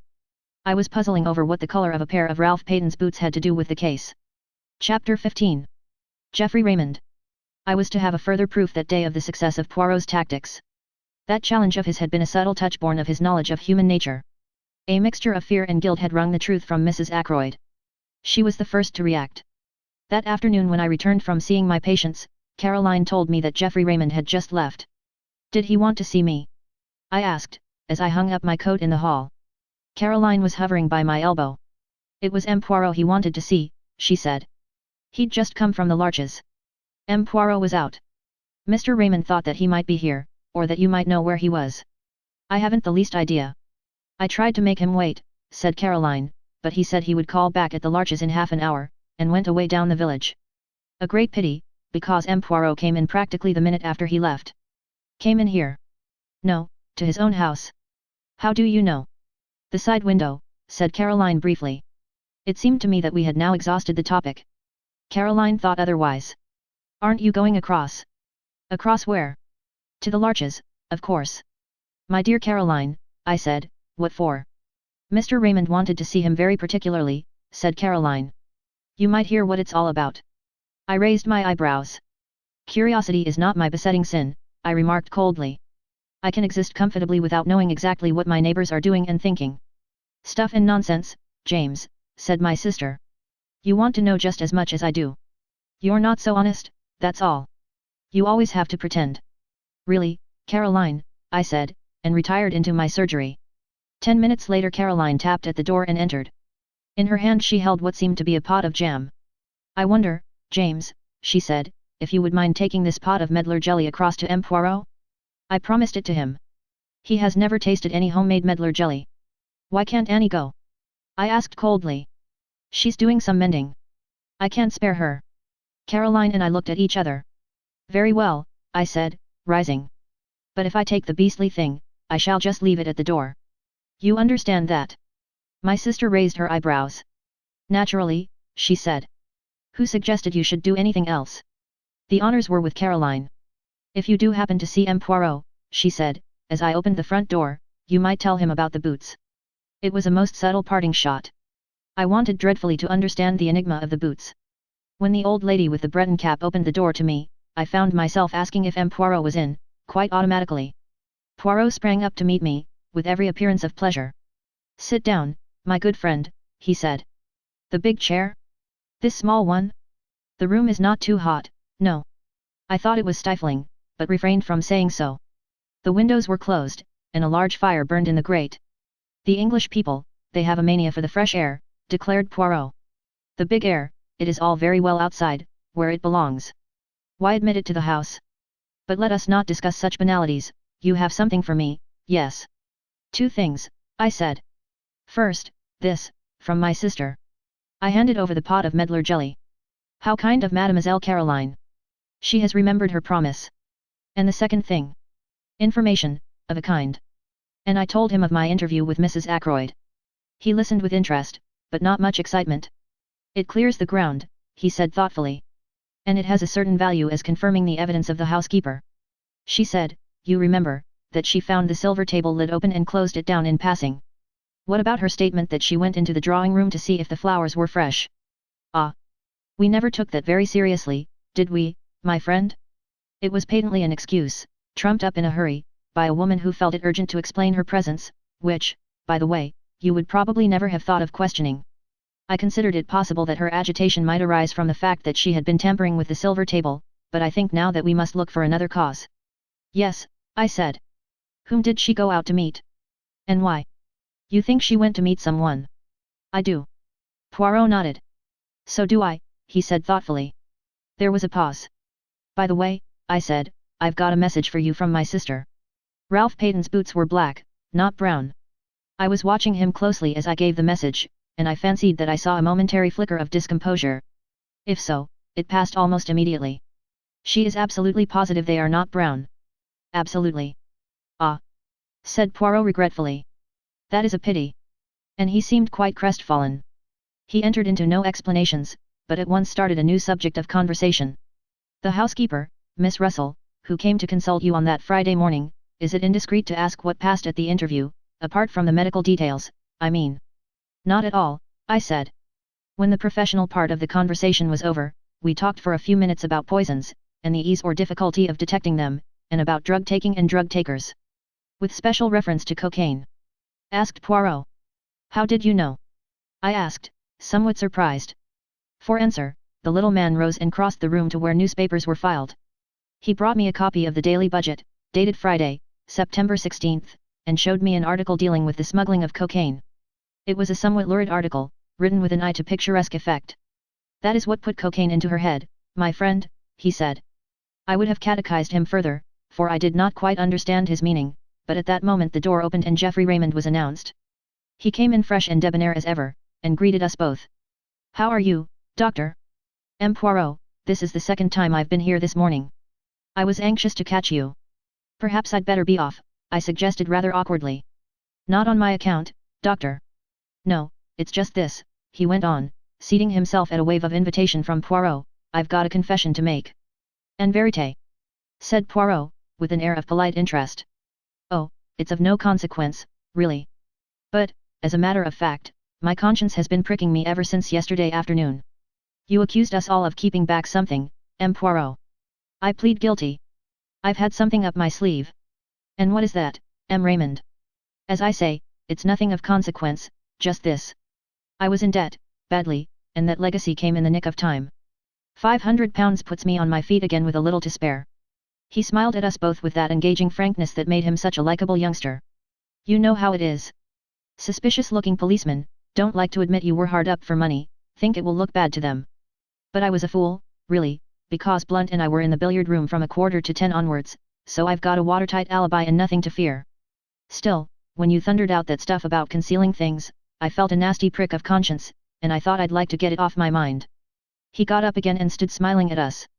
You are a very wise young man, said Poirot, nodding at him with approval. See you, when I know that anyone is hiding things from me, I suspect that the thing hidden may be something very bad indeed. You have done well. I'm glad I'm cleared from suspicion, laughed Raymond. I'll be off now. So that is that, I remarked, as the door closed behind the young secretary. Yes, agreed Poirot. A mere bagatelle, but if he had not been in the billiard room, who knows? After all, many crimes have been committed for the sake of less than £500. It all depends on what sum is sufficient to break a man. A question of the relativity, is it not so? Have you reflected, my friend, that many people in that house stood to benefit by Mr. Ackroyd's death? Mrs. Ackroyd, Miss Flora, young Mr. Raymond, the housekeeper, Miss Russell. Only one, in fact, does not, Major Blunt. His tone in uttering that name was so peculiar that I looked up, puzzled. I don't quite understand you. I said. Two of the people I accused have given me the truth. You think Major Blunt has something to conceal also? As for that, remarked Poirot nonchalantly, there is a saying, is there not, that Englishmen conceal only one thing, their love? And Major Blunt, I should say, is not good at concealments. Sometimes, I said, I wonder if we haven't rather jumped to conclusions on one point. What is that? We've assumed that the blackmailer of Mrs. Ferrars is necessarily the murderer of Mr. Ackroyd. Mightn't we be mistaken? Poirot nodded energetically. Very good. Very good indeed. I wondered if that idea would come to you. Of course it is possible. But we must remember one point. The letter disappeared. Still, that, as you say, may not necessarily mean that the murderer took it.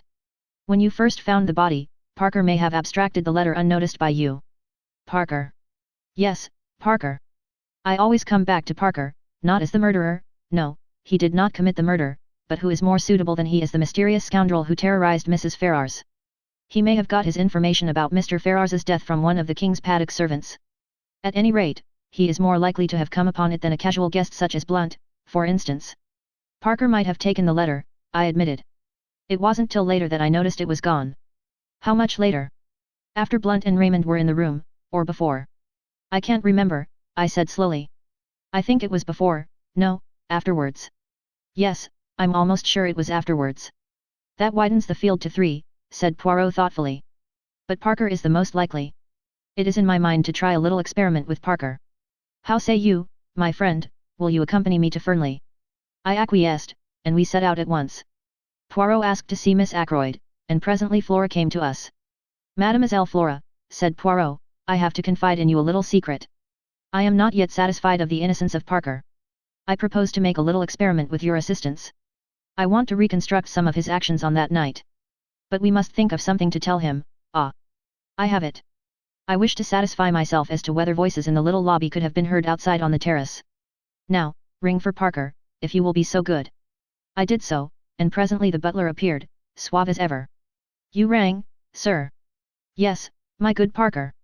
I have in mind a little experiment. I have placed Major Blunt on the terrace outside the study window. I want to see if anyone there could have heard the voices of Miss Ackroyd and yourself in the lobby that night. I want to enact that little scene over again.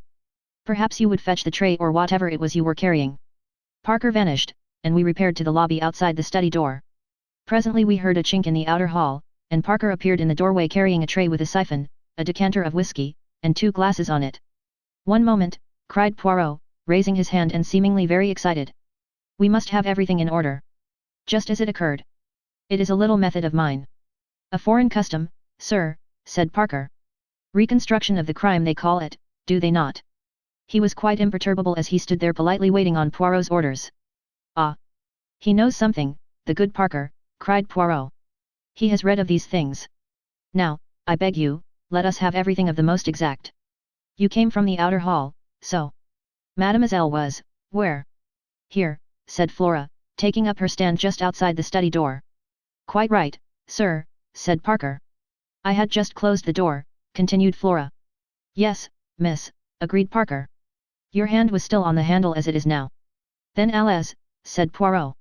Play me the little comedy. Flora stood with her hand on the door handle, and Parker came stepping through the door from the hall, bearing the tray. He stopped just inside the door.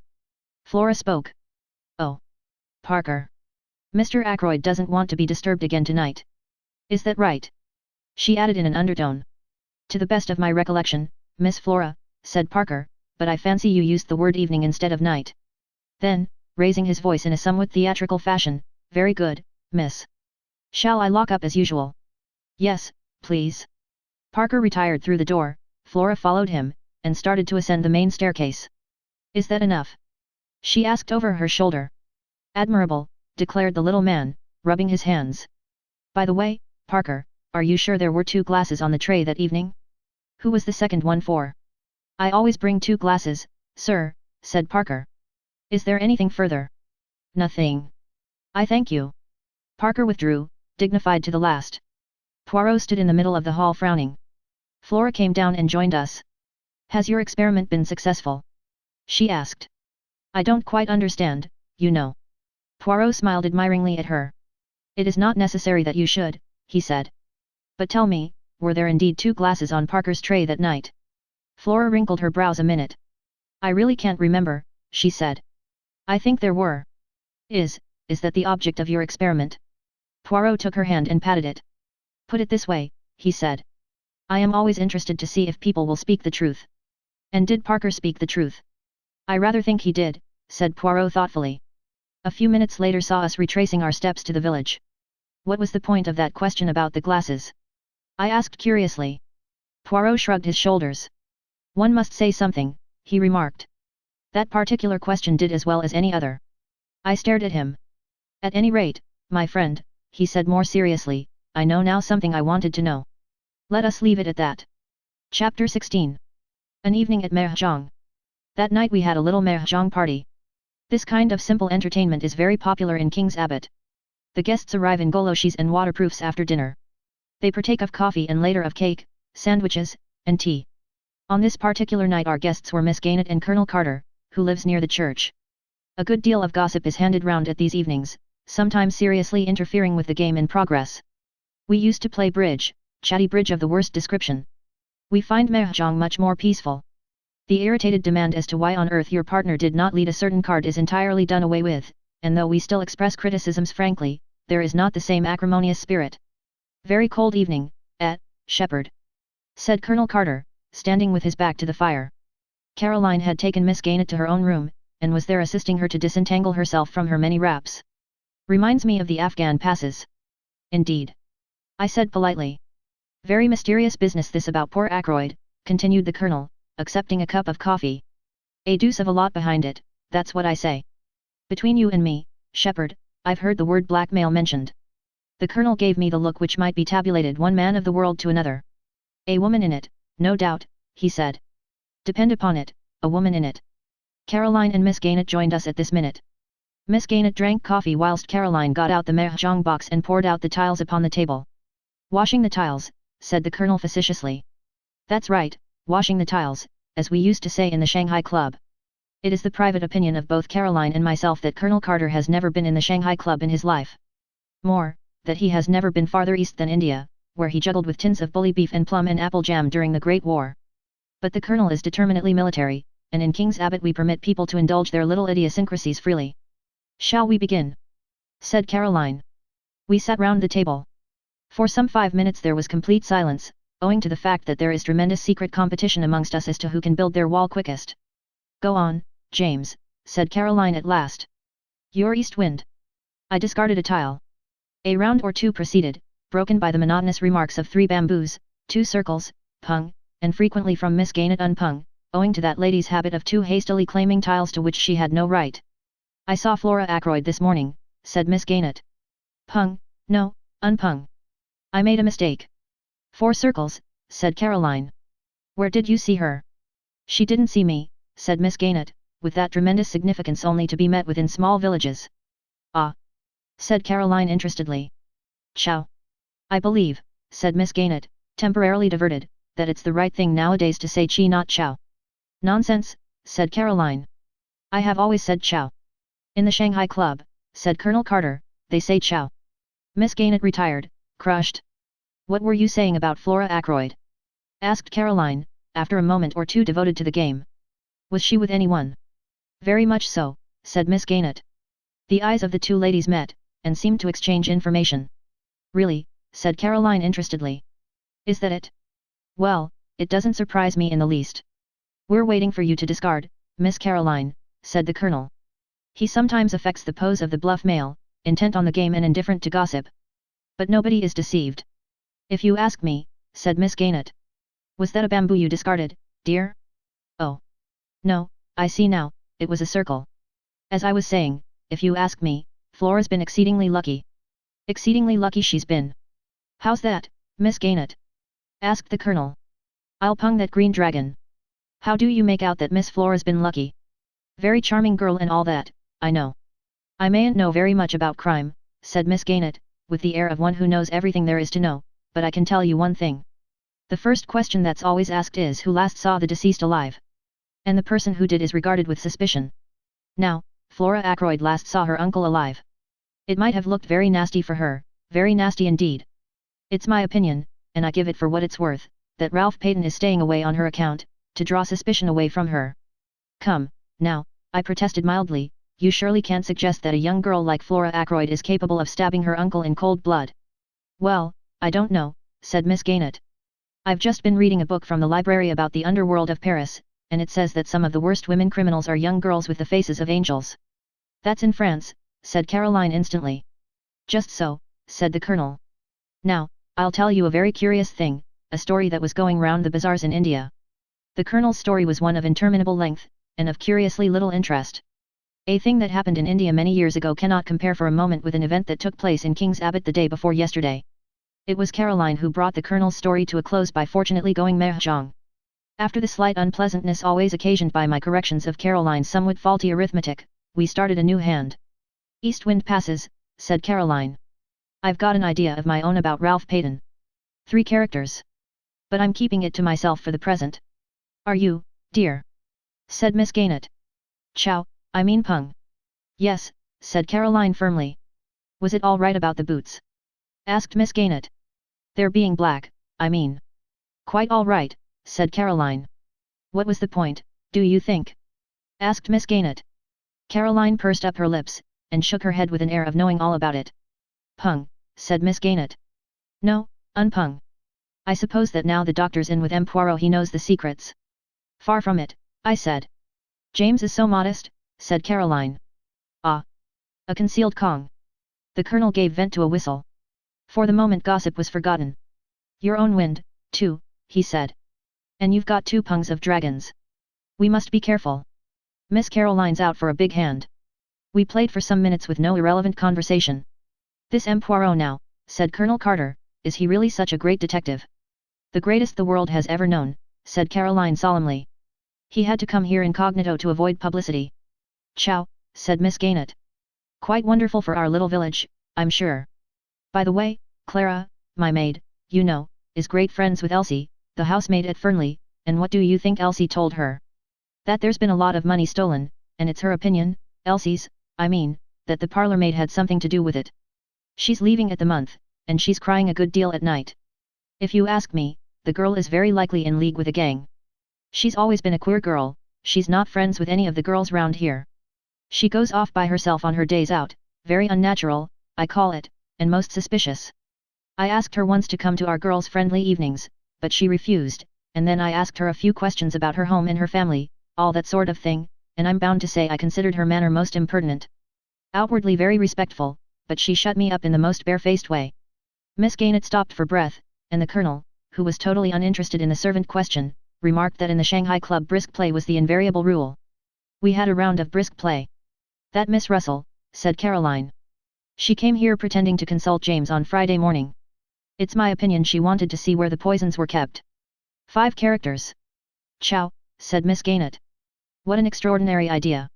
I wonder if you can be right. Talking of poisons, said the colonel. What? Haven't I discarded? Oh. 8 bamboos. Mahjong. Said Miss Gaynet. Caroline was very much annoyed. 1 red dragon, she said regretfully, and I should have had a hand of 3 doubles.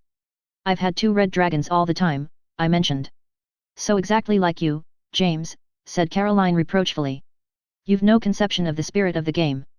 I myself thought I had played rather cleverly. I should have had to pay Caroline an enormous amount if she had gone mahjong. Miss Gaynet's mahjong was of the poorest variety possible, as Caroline did not fail to point out to her. East wind passed, and we started a new hand in silence. What I was going to tell you just now was this, said Caroline. Yes. Said Miss Gaynet encouragingly. My idea about Ralph Payton, I mean. Yes, dear, said Miss Gaynet, still more encouragingly. Chow. It's a sign of weakness to chow so early, said Caroline severely. You should go for a big hand. I know, said Miss Gaynet. You were saying, about Ralph Payton, you know. Yes. Well, I've a pretty shrewd idea where he is. We all stopped to stare at her. This is very interesting, Miss Caroline, said Colonel Carter. All your own idea, eh? Well, not exactly. I'll tell you about it. You know that big map of the county we have in the hall? We all said yes.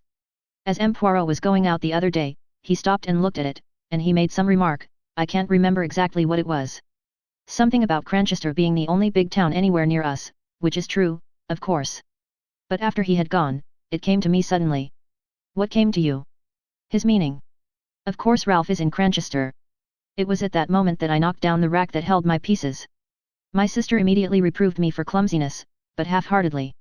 She was intent on her theory. Cranchester, Miss Caroline, said Colonel Carter. Surely not Cranchester. It's so near. That's exactly it, cried Caroline triumphantly. It seems quite clear by now that he didn't get away from here by train. He must simply have walked into Cranchester. And I believe he's there still. No one would dream of his being so near at hand. I pointed out several objections to the theory, but when once Caroline has got something firmly into her head, nothing dislodges it. And you think M. Poirot has the same idea, said Miss Gaynet thoughtfully. It's a curious coincidence, but I was out for a walk this afternoon on the Cranchester Road, and he passed me in a car coming from that direction. We all looked at each other. Why, dear me, said Miss Gaynet suddenly, I'm mahjong all the time, and I never noticed it. Caroline's attention was distracted from her own inventive exercises. She pointed out to Miss Gaynet that a hand consisting of mixed suits and too many chows was hardly worth going mahjong on. Miss Gaynet listened imperturbably and collected her counters. Yes, dear, I know what you mean, she said. But it rather depends on what kind of a hand you have to start with, doesn't it? You'll never get the big hands if you don't go for them, urged Caroline. Well, we must all play our own way, mustn't we? Said Miss Gaynett. She looked down at her counters. After all, I'm up, so far. Caroline, who was considerably down, said nothing. East wind passed, and we set to once more. Annie brought in the tea things. Caroline and Miss Gaynett were both slightly ruffled, as is often the case during one of these festive evenings. If you would only play a little quicker, dear, said Caroline, as Miss Gaynett hesitated over her discard. The Chinese put down the tiles so quickly it sounds like little birds pattering. For some few minutes we played like the Chinese. You haven't contributed much to the sum of information, Shepherd, said Colonel Carter genially. You're a sly dog. Hand in glove with the great detective, and not a hint as to the way things are going. James is an extraordinary creature, said Caroline. He cannot bring himself to part with information. She looked at me with some disfavor. I assure you, I said, that I don't know anything. Poirot keeps his own counsel. Wise man, said the Colonel with a chuckle. He doesn't give himself away. But they're wonderful fellows, these foreign detectives. Up to all sorts of dodges, I believe. Pung, said Miss Gaynett, in a tone of quiet triumph. And mahjong. The situation became more strained. It was annoyance at Miss Gaynett's going mahjong for the third time running which prompted Caroline to say to me as we built a fresh wall. You are too tiresome, James. You sit there like a deadhead, and say nothing at all. But, my dear, I protested, I have really nothing to say, that is, of the kind you mean. Nonsense, said Caroline, as she sorted her hand. You must know something interesting. I did not answer for a moment. I was overwhelmed and intoxicated. I had read of there being such a thing as the perfect winning, going mahjong on one's original hand. I had never hoped to hold the hand myself. With suppressed triumph I laid my hand face upwards on the table. As they say in the Shanghai Club, I remarked, Tin ho, the perfect winning. The Colonel's eyes nearly bulged out of his head. Upon my soul, he said. What an extraordinary thing. I never saw that happen before. It was then that I went on, goaded by Caroline's jibes, and rendered reckless by my triumph. And as to anything interesting, I said. What about a gold wedding ring with a date and from our inside? I pass over the scene that followed. I was made to say exactly where this treasure was found. I was made to reveal the date. March 13th, said Caroline. Just 6 months ago. Ah! Out of the babel of excited suggestions and suppositions 3 theories were evolved. One that of Colonel Carter, that Ralph was secretly married to Flora. The first or most simple solution. 2 that of Miss Gaynett, that Roger Ackroyd had been secretly married to Mrs. Ferrars.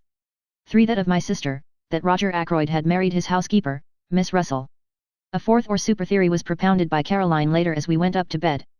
Mark my words, she said suddenly, I shouldn't be at all surprised if Geoffrey Raymond and Flora weren't married. Surely it would be from G, not from R then, I suggested. You never know. Some girls call men by their surnames. And you heard what Miss Gaynett said this evening, about Flora's carryings on. Strictly speaking, I had not heard Miss Gaynett say anything of the kind, but I respected Caroline's knowledge of innuendos. How about Hector Blunt? I hinted. If it's anybody. Nonsense, said Caroline. I dare say he admires her, may even be in love with her. But depend upon it, a girl isn't going to fall in love with a man old enough to be her father when there's a good-looking young secretary about. She may encourage Major Blunt just as a blind. Girls are very artful. But there's one thing I do tell you, James Shepherd. Flora Ackroyd does not care a penny piece for Ralph Peyton, and never has. You can take it from me. I took it from her meekly. Chapter 17. Parker. It occurred to me the next morning that under the exhilaration produced by Tin Ho, or the perfect winning, I might have been slightly indiscreet. True, Poirot had not asked me to keep the discovery of the ring to myself. On the other hand, he had said nothing about it whilst at Fernley, and as far as I knew, I was the only person aware that it had been found. I felt distinctly guilty. The fact was by now spreading through King's Abbot like wildfire. I was expecting wholesale reproaches from Poirot any minute. The joint funeral of Mrs. Ferrars and Roger Ackroyd was fixed for 11 o'clock.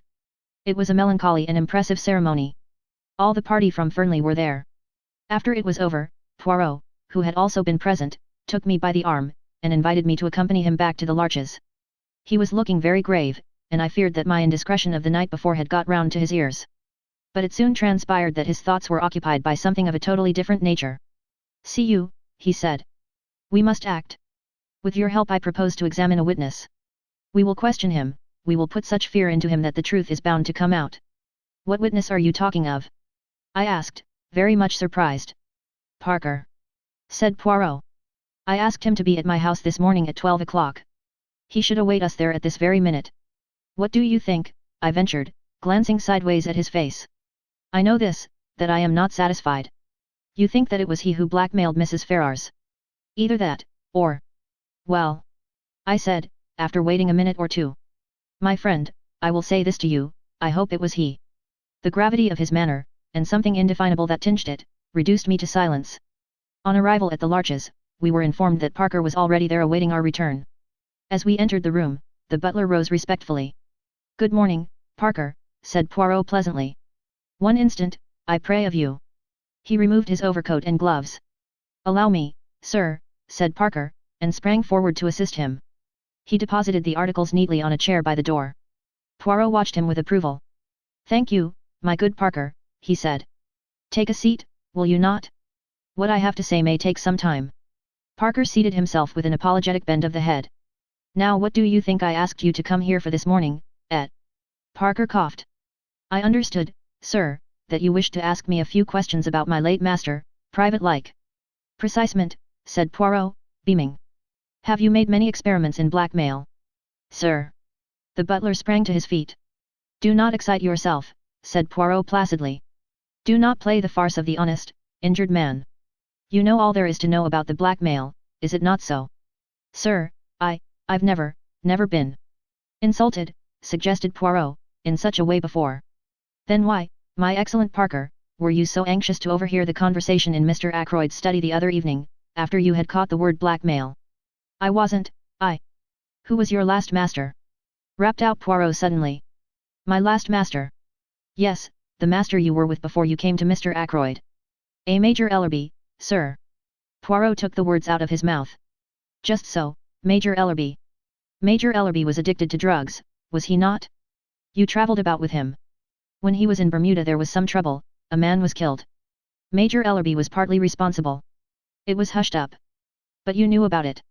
How much did Major Ellerby pay you to keep your mouth shut? Parker was staring at him open-mouthed. The man had gone to pieces, his cheeks shook flabbily. You see, I have made inquiries, said Poirot pleasantly. It is as I say. You got a good sum then as blackmail, and Major Ellerby went on paying you until he died. Now I want to hear about your latest experiment. Parker still stared. It is useless to deny. Hercule Poirot knows. It is so, what I have said about Major Ellerby, is it not? As though against his will, Parker nodded reluctantly once. His face was ashen pale. But I never hurt a hair of Mr. Ackroyd's head, he moaned. Honest to God, sir, I didn't. I've been afraid of this coming all the time. And I tell you I didn't kill him.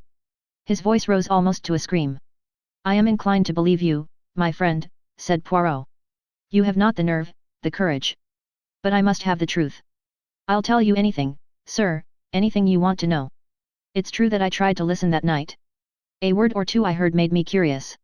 And Mr. Ackroyd's wanting not to be disturbed, and shutting himself up with the doctor the way he did. It's God's own truth what I told the police. I heard the word blackmail, sir, and well. He paused.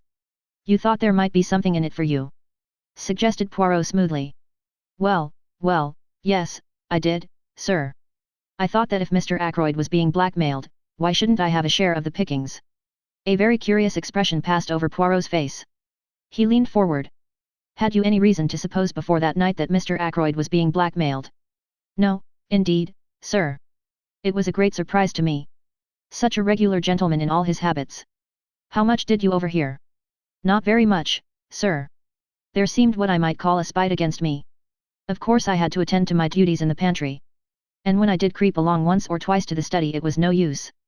The first time Dr. Shepherd came out and almost caught me in the act, and another time Mr. Raymond passed me in the big hall and went that way, so I knew it was no use, and when I went with the tray, Miss Flora headed me off.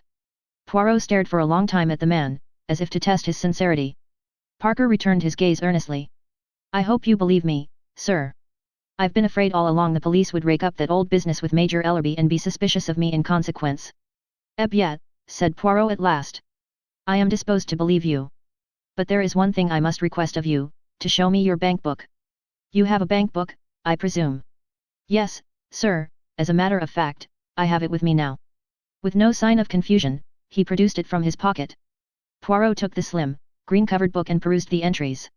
"Ah! I perceive you have purchased £500 of National Savings Certificates this year."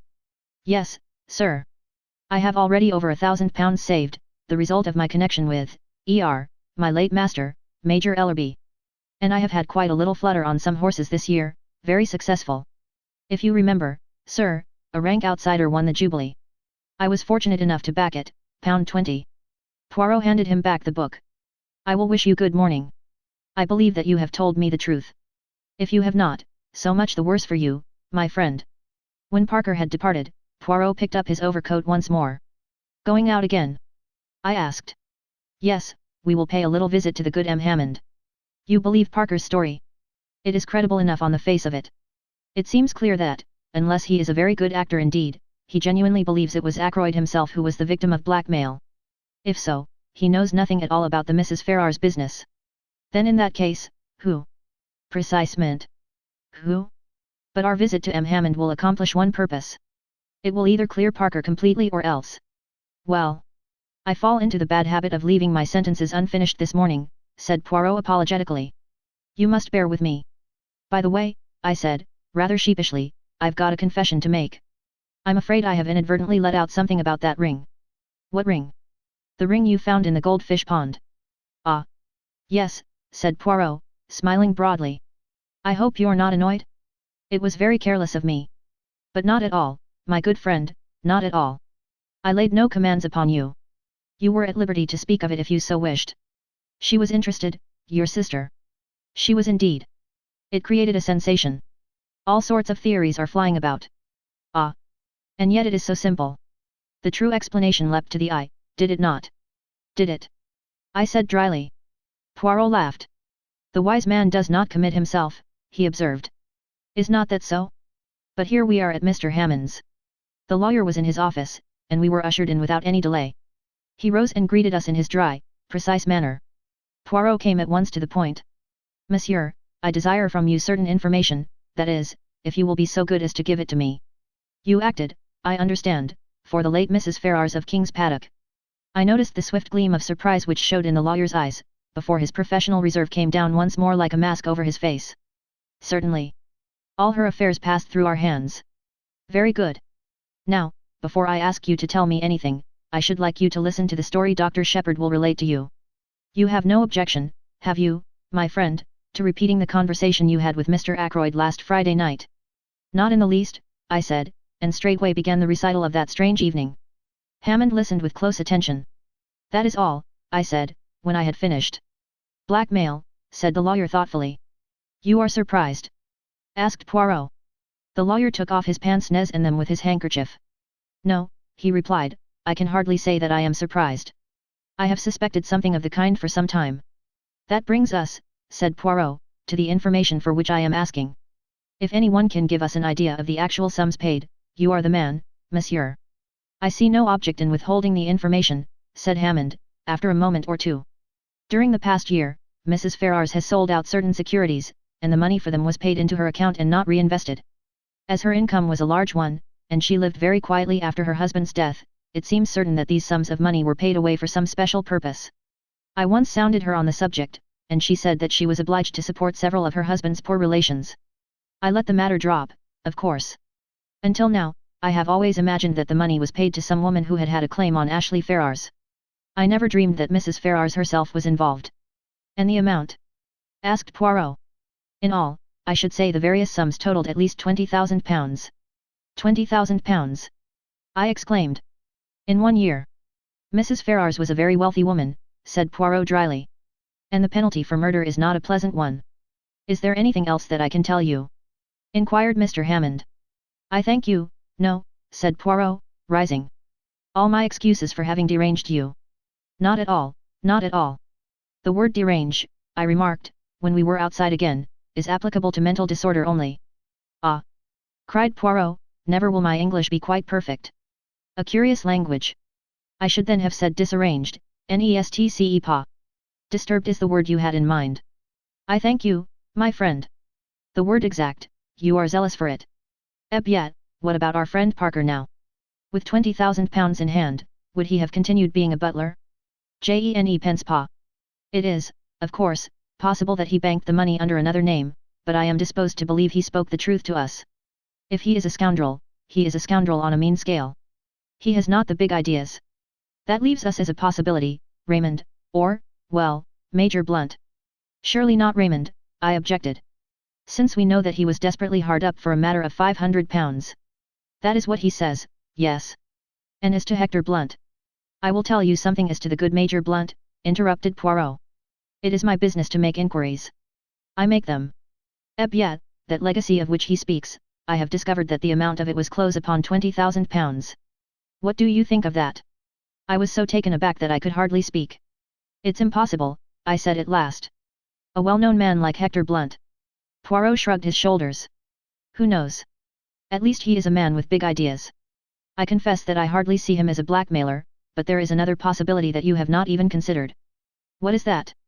The fire, my friend. Ackroyd himself may have destroyed that letter, blue envelope and all, after you left him. I hardly think that likely, I said slowly. And yet, of course, it may be so. He might have changed his mind. We had just arrived at my house, and on the spur of the moment I invited Poirot to come in and take pot-luck. I thought Caroline would be pleased with me, but it is hard to satisfy one's womenfolk. It appears that we were eating chops for lunch, the kitchen staff being regaled on tripe and onions. And 2 chops set before 3 people are productive of embarrassment. But Caroline is seldom daunted for long. With magnificent mendacity, she explained to Poirot that although James laughed at her for doing so, she adhered strictly to a vegetarian diet. She descanted ecstatically on the delights of nut cutlets, which I am quite sure she has never tasted, and ate a Welsh rarebit with gusto and frequent cutting remarks as to the dangers of flesh foods. Afterwards, when we were sitting in front of the fire and smoking, Caroline attacked Poirot directly. Not found Ralph Peyton yet? She asked. Where should I find him, mademoiselle? I thought, perhaps, you'd found him in Cranchester, said Caroline, with intense meaning in her tone. Poirot looked merely bewildered. In Cranchester? But why in Cranchester? I enlightened him with a touch of malice.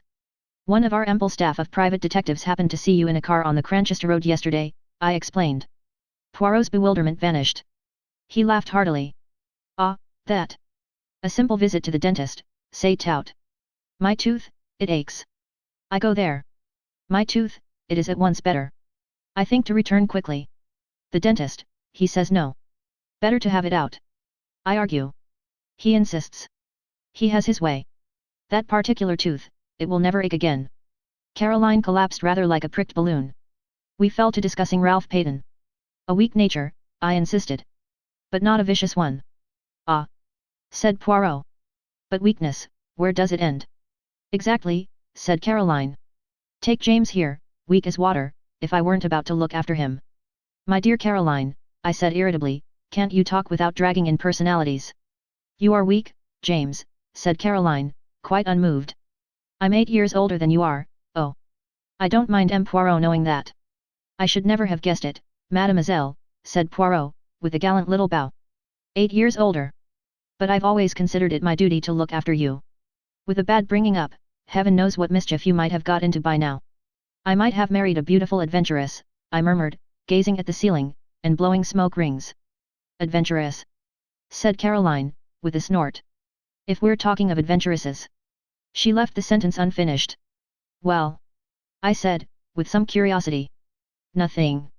But I can think of someone not 100 miles away. Then she turned to Poirot suddenly. James sticks to it that you believe someone in the house committed the murder. All I can say is, you're wrong. I should not like to be wrong, said Poirot. It is not, how do you say, my métier. I've got the facts pretty clearly, continued Caroline, taking no notice of Poirot's remark, from James and others. As far as I can see, of the people in the house, only 2 could have had the chance of doing it. Ralph Peyton and Flora Ackroyd. My dear Caroline. Now, James, don't interrupt me. I know what I'm talking about. Parker met her outside the door, didn't he? He didn't hear her uncle saying good night to her. She could have killed him then and there. Caroline. I'm not saying she did, James. I'm saying she could have done. As a matter of fact, though Flora is like all these young girls nowadays, with no veneration for their betters and thinking they know best on every subject under the sun, I don't for a minute believe she'd kill even a chicken. But there it is. Mr. Raymond and Major Blunt have alibis. Mrs. Ackroyd's got an alibi. Even that Russell woman seems to have one, and a good job for her it is she has. Who is left? Only Ralph and Flora. And say what you will, I don't believe Ralph Peyton is a murderer. A boy we've known all our lives. Poirot was silent for a minute, watching the curling smoke rise from his cigarette. When at last he spoke, it was in a gentle faraway voice that produced a curious impression. It was totally unlike his usual manner. Let us take a man, a very ordinary man. A man with no idea of murder in his heart. There is in him somewhere a strain of weakness, deep down. It has so far never been called into play. Perhaps it never will be, and if so he will go to his grave honored and respected by everyone. But let us suppose that something occurs. He is in difficulties, or perhaps not that even. He may stumble by accident on a secret involving life or death to someone. And his first impulse will be to speak out, to do his duty as an honest citizen. And then the strain of weakness tells. Here is a chance of money, a great amount of money. He wants money, he desires it, and it is so easy. He has to do nothing for it, just keep silence. That is the beginning. The desire for money grows. He must have more, and more. He is intoxicated by the gold mine which has opened at his feet. He becomes greedy. And in his greed he overreaches himself. One can press a man as far as one likes, but with a woman one must not press too far. For a woman has at heart a great desire to speak the truth. How many husbands who have deceived their wives go comfortably to their graves, carrying their secret with them? How many wives who have deceived their husbands wreck their lives by throwing the fact in those same husbands' teeth? They have been pressed too far.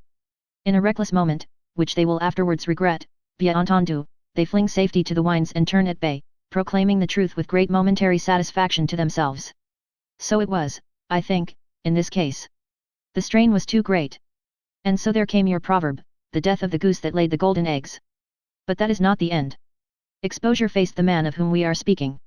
And he is not the same man he was, say, a year ago. His moral fiber is blunted. He is desperate. He is fighting a losing battle, and he is prepared to take any means that come to his hand, for exposure means ruin to him. And so, the dagger strikes. He was silent for a moment. It was as though he had laid a spell upon the room. I cannot try to describe the impression his words produced. There was something in the merciless analysis, and the ruthless power of vision which struck fear into both of us. Afterwards, he went on softly, the danger removed, he will be himself again, normal, kindly. But if the need again arises, then once more he will strike. Caroline roused herself at last. You are speaking of Ralph Peyton, she said. You may be right, you may not, but you have no business to condemn a man unheard. The telephone bell rang sharply. I went out into the hall, and took off the receiver. What? I said. Yes.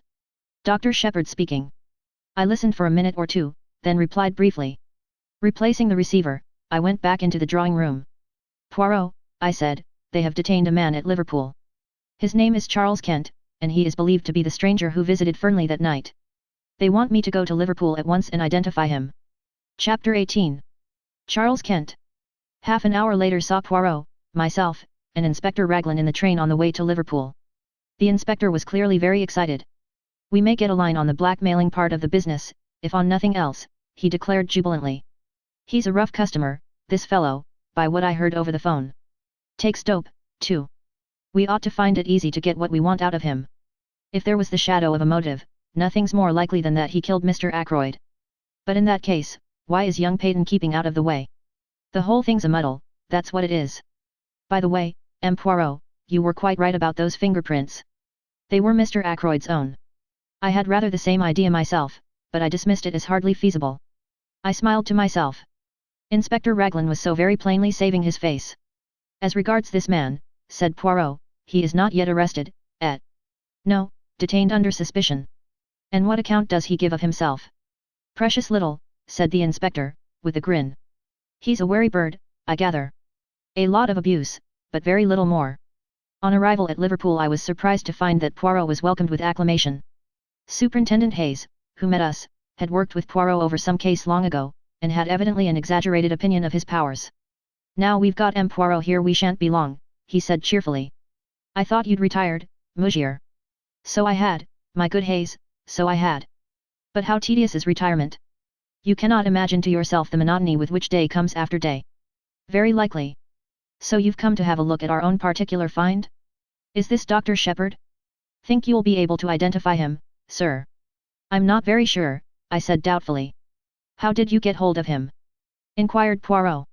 Description was circulated, as you know. In the press and privately. Not much to go on, I admit. This fellow has an American accent all right, and he doesn't deny that he was near King's Abbot that night.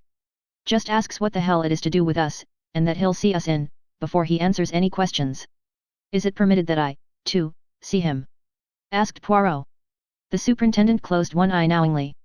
Very glad to have you, sir. You've got permission to do anything you please.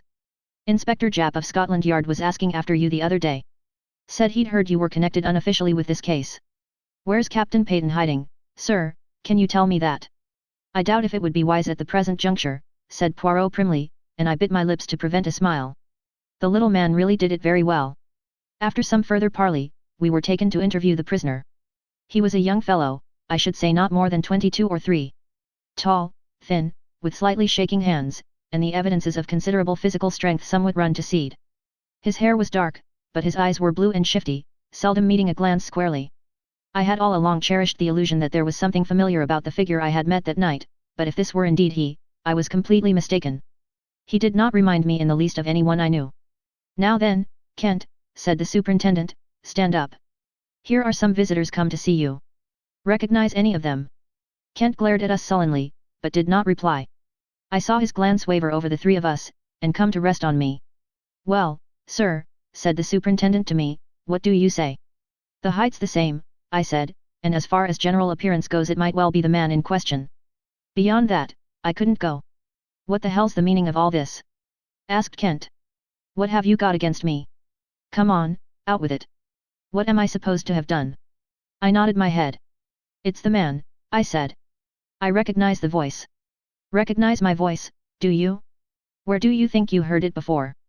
On Friday evening last, outside the gates of Fernley Park. You asked me the way there. I did I?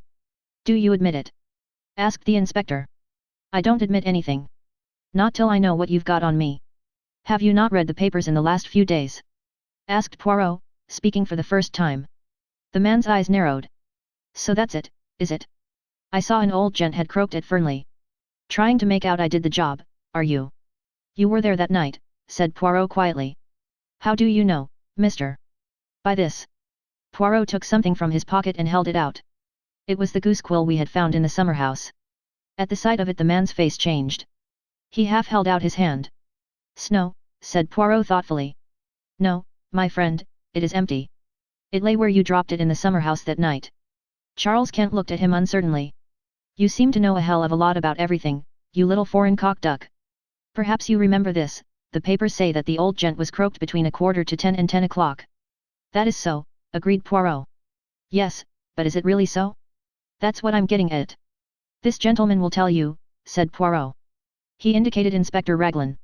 The latter hesitated, glanced at Superintendent Hayes, then at Poirot, and finally, as though receiving sanction, he said. That's right.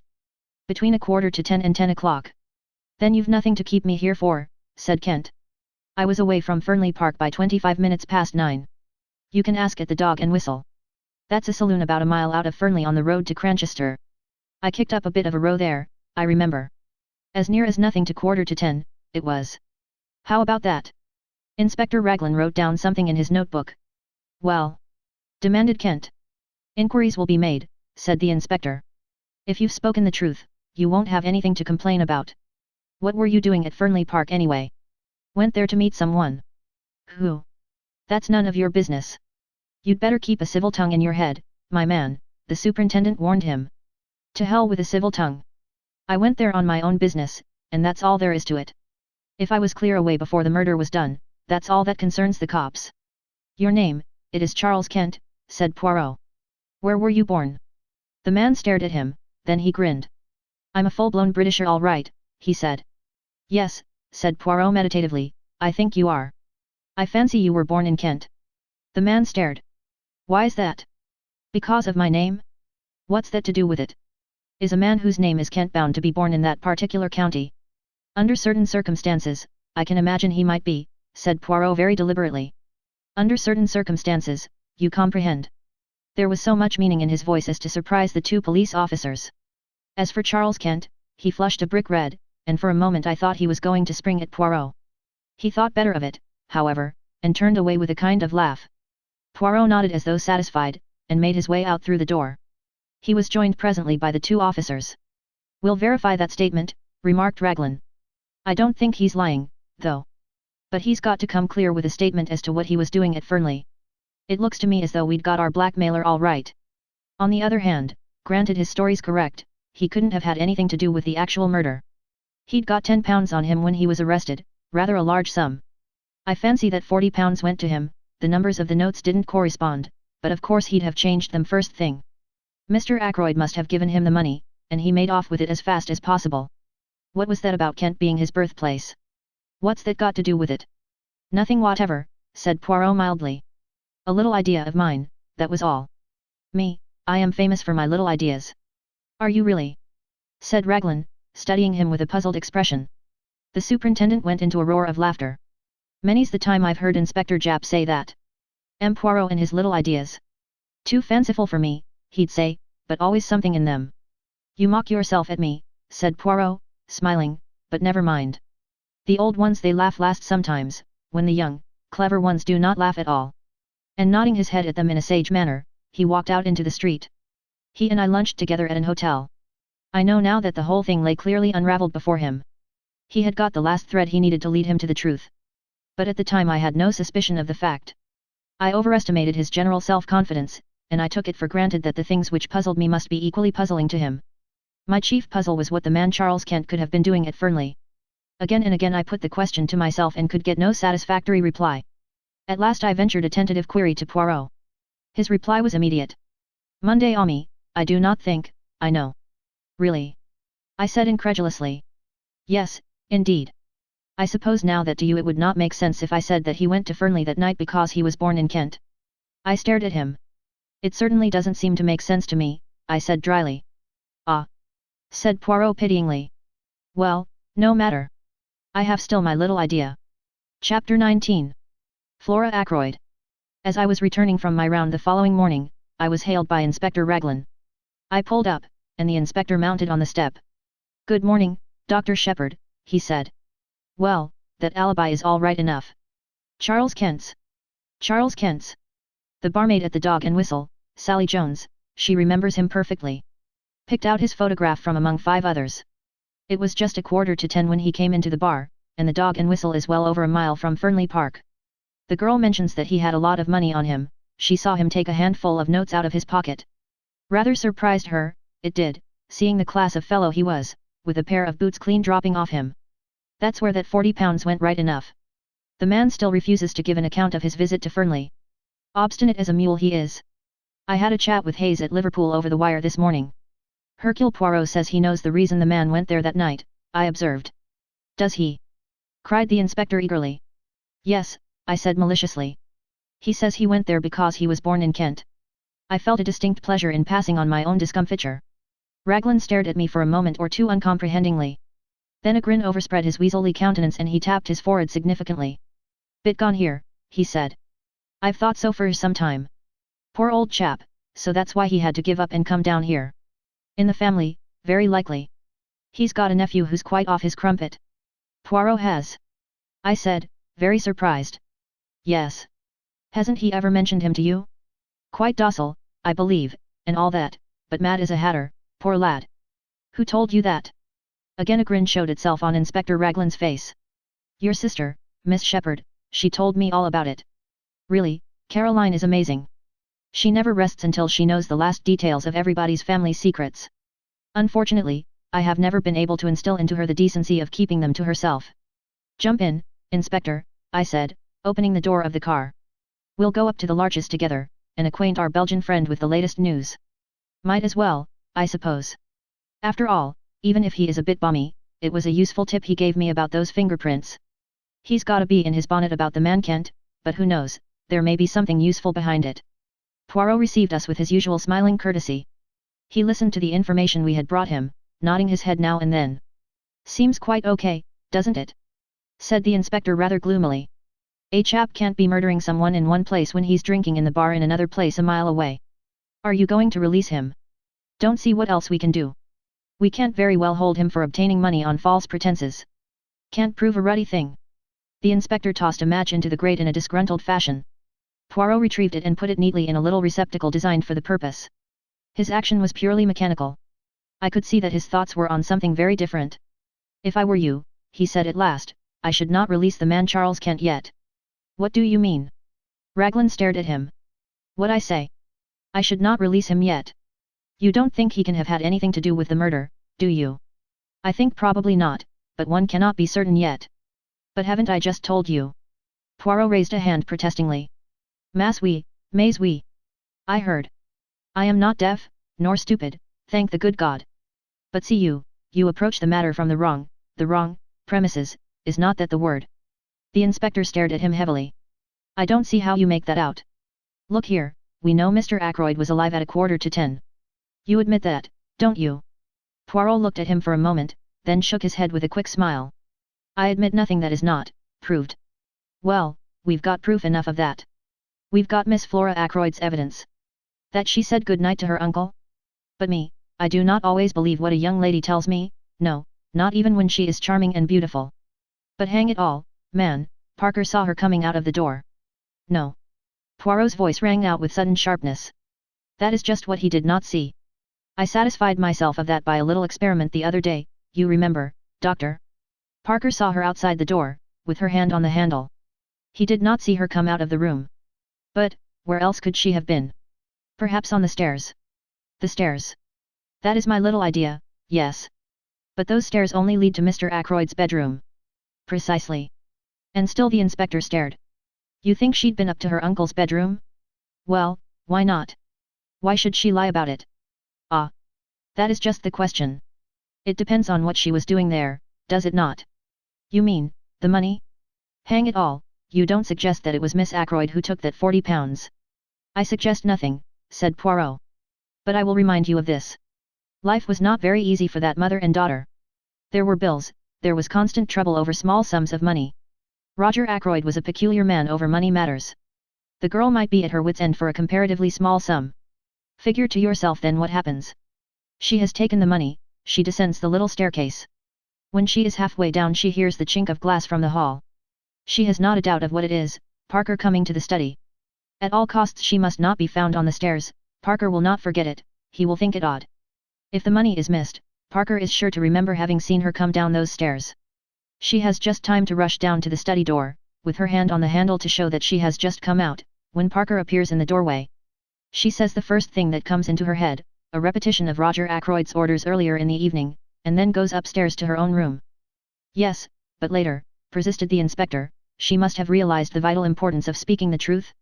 Why, the whole case hinges on it. Afterwards, said Poirot dryly, it was a little difficult for Mademoiselle Flora. She is told simply that the police are here and that there has been a robbery. Naturally she jumps to the conclusion that the theft of the money has been discovered. Her one idea is to stick to her story. When she learns that her uncle is dead she is panic-stricken. Young women do not faint nowadays, monsieur, without considerable provocation. Eh bien. There it is. She is bound to stick to her story, or else confess everything. And a young and pretty girl does not like to admit that she is a thief, especially before those whose esteem she is anxious to retain. Raglan brought his fist down with a thump on the table. I'll not believe it, he said. It's not credible. And you've known this all along. The possibility has been in my mind from the first, admitted Poirot. I was always convinced that Mademoiselle Flora was hiding something from us. To satisfy myself, I made the little experiment I told you of. Dr. Shepherd accompanied me. A test for Parker, you said it was, I remarked bitterly. Monday ami, said Poirot apologetically, as I told you at the time, one must say something. The inspector rose. There's only one thing for it, he declared. We must tackle the young lady right away. You'll come up to Fernley with me, M. Poirot. Certainly. Dr. Shepherd will drive us up in his car. I acquiesced willingly. On inquiry for Miss Ackroyd, we were shown into the billiard room. Flora and Major Hector Blunt were sitting on the long window seat. Good morning, Miss Ackroyd, said the inspector. Can we have a word or two alone with you? Blunt got up at once and moved to the door. What is it? Asked Flora nervously. Don't go, Major Blunt. He can stay, can't he? She asked, turning to the inspector. That's as you like, said the inspector dryly. There's a question or two it's my duty to put to you, miss, but I'd prefer to do so privately, and I dare say you'd prefer it also. Flora looked keenly at him. I saw her face grow whiter. Then she turned and spoke to Blunt. I want you to stay, please. Yes, I mean it. Whatever the inspector has to say to me, I'd rather you heard it. Raglan shrugged his shoulders. Well, if you will have it so, that's all there is to it. Now, Miss Ackroyd, M. Poirot here has made a certain suggestion to me. He suggests that you weren't in the study at all last Friday night, that you never saw Mr. Ackroyd to say good night to him, that instead of being in the study you were on the stairs leading down from your uncle's bedroom when you heard Parker coming across the hall. Flora's gaze shifted to Poirot. He nodded back at her. Mademoiselle, the other day, when we sat round the table, I implored you to be frank with me. What one does not tell to Papa Poirot he finds out. It was that, was it not? See, I will make it easy for you. You took the money, did you not? The money, said Blunt sharply. There was a silence which lasted for at least a minute. Then Flora drew herself up and spoke. Poirot is right. I took that money. I stole. I am a thief, yes, a common, vulgar little thief. Now you know. I am glad it has come out. It's been a nightmare, these last few days. She sat down suddenly and buried her face in her hands. She spoke huskily through her fingers. You don't know what my life has been since I came here. Wanting things, scheming for them, lying, cheating, running up bills, promising to pay, oh. I hate myself when I think of it all. That's what brought us together, Ralph and I. We were both weak. I understood him, and I was sorry, because I'm the same underneath. We're not strong enough to stand alone, either of us. We're weak, miserable, despicable things. She looked at Blunt and suddenly stamped her foot. Why do you look at me like that, as though you couldn't believe? I may be a thief, but at any rate I'm real now. I'm not lying anymore. I'm not pretending to be the kind of girl you like, young and innocent and simple. I don't care if you never want to see me again. I hate myself, despise myself, but you've got to believe one thing, if speaking the truth would have made things better for Ralph, I would have spoken out. But I've seen all along that it wouldn't be better for Ralph, it makes the case against him blacker than ever. I was not doing him any harm by sticking to my lie. Ralph, said Blunt. I see, always Ralph. You don't understand, said Flora hopelessly. You never will. She turned to the inspector. I admit everything, I was at my wits' end for money. I never saw my uncle that evening after he left the dinner table. As to the money, you can take what steps you please. Nothing could be worse than it is now. Suddenly she broke down again, hid her face in her hands, and rushed from the room. Well, said the inspector in a flat tone, so that's that. He seemed rather at a loss what to do next. Blunt came forward. Inspector Raglan, he said quietly, that money was given to me by Mr. Ackroyd for a special purpose. Miss Ackroyd never touched it. When she says she did, she is lying with the idea of shielding Captain Peyton. The truth is as I said, and I am prepared to go into the witness box and swear to it. He made a kind of jerky bow, then turning abruptly, he left the room. Poirot was after him in a flash. He caught the other up in the hall. Monsieur, a moment, I beg of you, if you will be so good. Well, sir. Blunt was obviously impatient. He stood frowning down on Poirot. It is this, said Poirot rapidly, I am not deceived by your little fantasy. No, indeed. It was truly Miss Flora who took the money. All the same it is well imagined what you say, it pleases me. It is very good what you have done there. You are a man quick to think and to act. I'm not in the least anxious for your opinion, thank you, said Blunt coldly. He made once more as though to pass on, but Poirot, not at all offended, laid a detaining hand on his arm. Ah! But you are to listen to me. I have more to say. The other day I spoke of concealments. Very well, all along have I seen what you are concealing. Mademoiselle Flora, you love her with all your heart. From the first moment you saw her, is it not so? Oh! Let us not mind saying these things, why must one in England think it necessary to mention love as though it were some disgraceful secret? You love Mademoiselle Flora. You seek to conceal that fact from all the world. That is very good, that is as it should be. But take the advice of Hercule Poirot, do not conceal it from Mademoiselle herself. Blunt had shown several signs of restlessness whilst Poirot was speaking, but the closing words seemed to rivet his attention. What do you mean by that? He said sharply. You think that she loves the Capitaine Ralph Peyton, but I, Hercule Poirot, tell you that that is not so. Mademoiselle Flora accepted Captain Peyton to please her uncle, and because she saw in the marriage a way of escape from her life here which was becoming frankly insupportable to her. She liked him, and there was much sympathy and understanding between them. But love, no. It is not Captain Peyton Mademoiselle Flora loves. What the devil do you mean? Asked Blunt. I saw the dark flush under his tan. You have been blind, monsieur. Blind. She is loyal, the little one. Ralph Peyton is under a cloud, she is bound in honor to stick by him. I felt it was time I put in a word to help on the good work. My sister told me the other night, I said encouragingly, that Flora had never cared a penny piece for Ralph Peyton, and never would. My sister is always right about these things. Blunt ignored my well-meant efforts. He spoke to Poirot. Do you really think, he began, and stopped. He is one of those inarticulate men who find it hard to put things into words. Poirot knows no such disability. If you doubt me, ask her yourself, monsieur. But perhaps you no longer care to, the affair of the money. Blunt gave a sound like an angry laugh. Think I'd hold that against her? Roger was always a queer chap about money. She got in a mess and didn't dare tell him. Poor kid. Poor lonely kid. Poirot looked thoughtfully at the side door. Mademoiselle Flora went into the garden, I think, he murmured. I've been every kind of a fool, said Blunt abruptly. Rum conversation we've been having. Like one of those Danish plays. But you're a sound fellow, M. Poirot. Thank you. He took Poirot's hand and gave it a grip which caused the other to wince in anguish. Then he strode to the side door and passed out into the garden. Not every kind of a fool, murmured Poirot, tenderly nursing the injured member. Only one kind, the fool in love. Chapter 20. Miss Russell. Inspector Raglan had received a bad jolt. He was not deceived by Blunt's valiant lie any more than we had been. Our way back to the village was punctuated by his complaints. This alters everything, this does. I don't know whether you've realized it, Monsieur Poirot. I think so, yes, I think so, said Poirot. You see, I have been familiar with the idea for some time. Inspector Raglan, who had only had the idea presented to him a short half-hour ago, looked at Poirot unhappily, and went on with his discoveries. Those alibis now. Worthless. Absolutely worthless. Got to start again. Find out what everyone was doing from 9:30 onwards. 9:30, that's the time we've got to hang on to. You were quite right about the man Kent, we don't release him yet a while. Let me see now, 9:45 at the Dog and Whistle. He might have got there in a quarter of an hour if he ran. It's just possible that it was his voice Mr. Raymond heard talking to Mr. Ackroyd, asking for money which Mr. Ackroyd refused. But one thing's clear, it wasn't he who sent the telephone message. The station is half a mile in the other direction, over a mile and a half from the Dog and Whistle, and he was at the Dog and Whistle until about 10 minutes past 10. Dang that telephone call.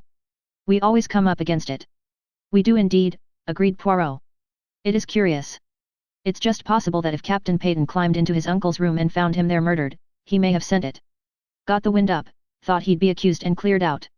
That's possible, isn't it? Why should he have telephoned? May have had doubts if the old man was really dead. Thought he'd get the doctor up there as soon as possible, but didn't want to give himself away. Yes, I say now, how's that for a theory? Something in that, I should say. The inspector swelled his chest out importantly. He was so plainly delighted with himself that any words of ours would have been quite superfluous. We arrived back at my house at this minute, and I hurried into my surgery patients, who had all been waiting a considerable time, leaving Poirot to walk to the police station with the inspector. Having dismissed the last patient, I strolled into the little room at the back of the house which I call my workshop. I am rather proud of the homemade wireless set I turned out. Caroline hates my workroom. I keep my tools there, and Annie is not allowed to wreak havoc with a dustpan and brush. I was just adjusting the interior of an alarm clock which had been denounced as wholly unreliable by the household, when the door opened and Caroline put her head in. Oh.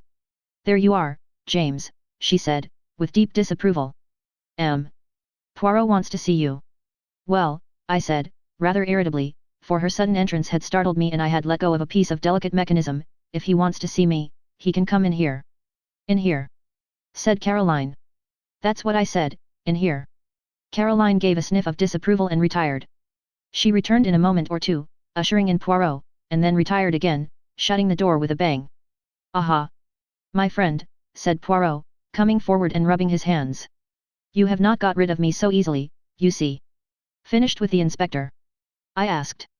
For the moment, yes. And you have seen all the patients? Yes. Poirot sat down and looked at me, tilting his egg-shaped head on one side, with the air of one who savors a very delicious joke. You are in error, he said at last. You have still one patient to see. Not you. I exclaimed in surprise. Ah, not me, bien entendu. Me, I have the health magnificent. No, to tell you the truth, it is a little complot of mine. There is someone I wish to see, you understand, and at the same time it is not necessary that the whole village should intrigue itself about the matter, which is what would happen if the lady were seen to come to my house, for it is a lady. But to you she has already come as a patient before. Miss Russell! I exclaimed. Precisement. I wish much to speak with her, so I send her the little note and make the appointment in your surgery. You are not annoyed with me? On the contrary, I said. That is, presuming I am allowed to be present at the interview. But naturally. In your own surgery. You know, I said, throwing down the pincers I was holding, it's extraordinarily intriguing, the whole thing. Every new development that arises is like the shake you give to a kaleidoscope, the thing changes entirely in aspect. Now, why are you so anxious to see Miss Russell? Poirot raised his eyebrows. Surely it is obvious. He murmured. There you go again, I grumbled. According to you everything is obvious. But you leave me walking about in a fog. Poirot shook his head genially at me. You mock yourself at me. Take the matter of Mademoiselle Flora. The inspector was surprised, but you were not. I never dreamed of her being the thief, I expostulated. That, perhaps no. But I was watching your face and you were not, like Inspector Raglan, startled and incredulous. I thought for a minute or two. Perhaps you are right, I said at last.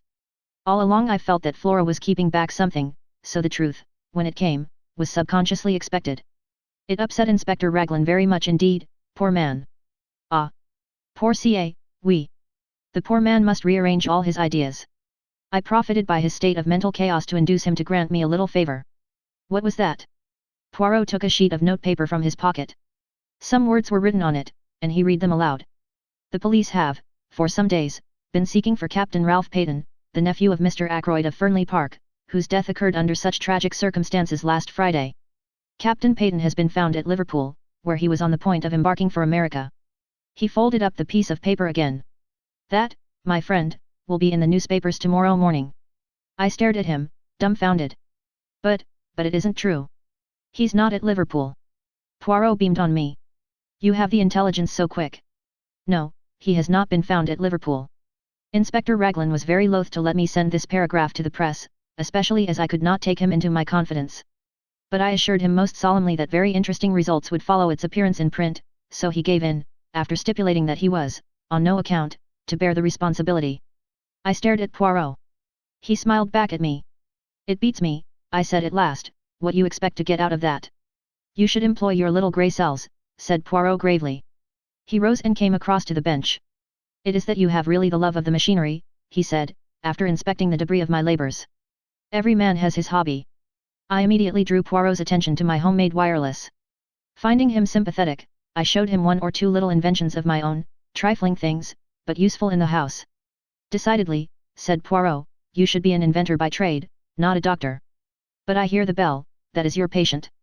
Let us go into the surgery. Once before I had been struck by the remnants of beauty in the housekeeper's face. This morning I was struck anew. Very simply dressed in black, tall, upright, and independent as ever, with her big dark eyes and an unwonted flush of color in her usually pale cheeks, I realized that as a girl she must have been startlingly handsome. Good morning, mademoiselle, said Poirot. Will you be seated? Dr. Shepherd is so kind as to permit me the use of his surgery for a little conversation I am anxious to have with you. Miss Russell sat down with her usual composure. If she felt any inward agitation, it did not display itself in any outward manifestation. It seems a queer way of doing things, if you'll allow me to say so, she remarked. Miss Russell, I have news to give you. Indeed. Charles Kent has been arrested at Liverpool. Not a muscle of her face moved. She merely opened her eyes a trifle wider, and asked, with a tinge of defiance. Well, what of it? But at that moment it came to me, the resemblance that had haunted me all along, something familiar in the defiance of Charles Kent's manner. The two voices, one rough and coarse, the other painfully ladylike, were strangely the same in timbre. It was of Miss Russell that I had been reminded that night outside the gates of Fernley Park. I looked at Poirot, full of my discovery, and he gave me an imperceptible nod. In answer to Miss Russell's question, he threw out his hands in a thoroughly French gesture. I thought you might be interested, that is all, he said mildly. Well, I'm not particularly, said Miss Russell. Who is this Charles Kent anyway? He is a man, mademoiselle, who was at Fernley on the night of the murder. Really? Fortunately for him, he has an alibi. At 9:45 he was at a public house a mile from here. Lucky for him, commented Miss Russell. But we still do not know what he was doing at Fernley, who it was he went to meet, for instance. I'm afraid I can't help you at all, said the housekeeper politely. Nothing came to my ears. If that is all. She made a tentative movement as though to rise. Poirot stopped her. It is not quite all, he said smoothly. This morning fresh developments have arisen. It seems now that Mr. Ackroyd was murdered, not at 10:15, but before. Between 10 minutes to 9, when Dr. Shepherd left, and 10:15. I saw the color drain from the housekeeper's face, leaving it dead white. She leaned forward, her figure swaying. But Miss Ackroyd said. Miss Ackroyd has admitted that she was lying. She was never in the study at all that evening. Then it would seem that in this Charles Kent we have the man we are looking for. He came to Fernley, can give no account of what he was doing there. I can tell you what he was doing there. He never touched a hair of old Ackroyd's head, he never went near the study. He didn't do it, I tell you. She was leaning forward.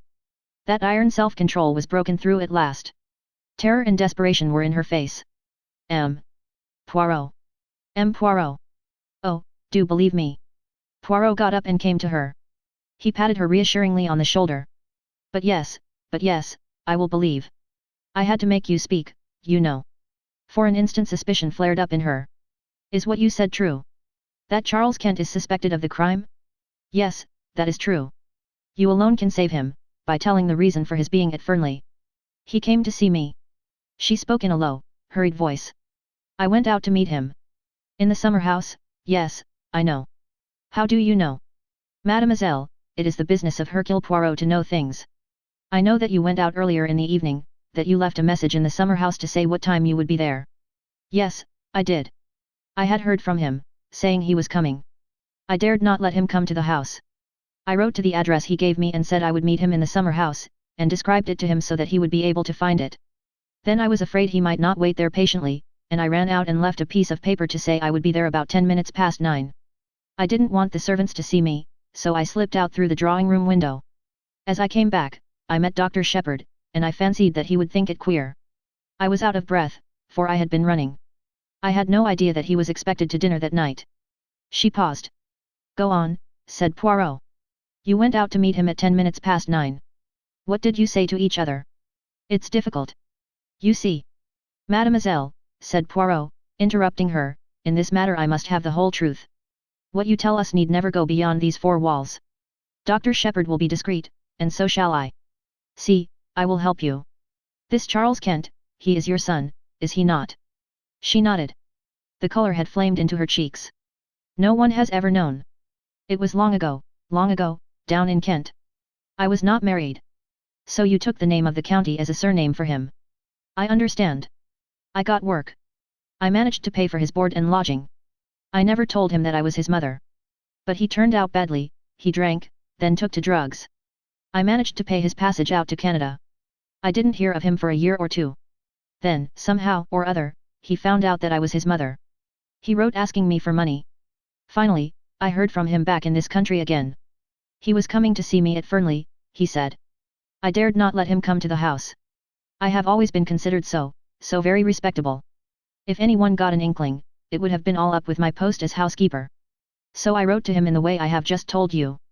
And in the morning you came to see Dr. Shepherd. Yes. I wondered if something could be done. He was not a bad boy, before he took to drugs. I see, said Poirot. Now let us go on with the story. He came that night to the summer house. Yes, he was waiting for me when I got there. He was very rough and abusive. I had brought with me all the money I had, and I gave it to him. We talked a little, and then he went away. What time was that? It must have been between 20 and 25 minutes past 9.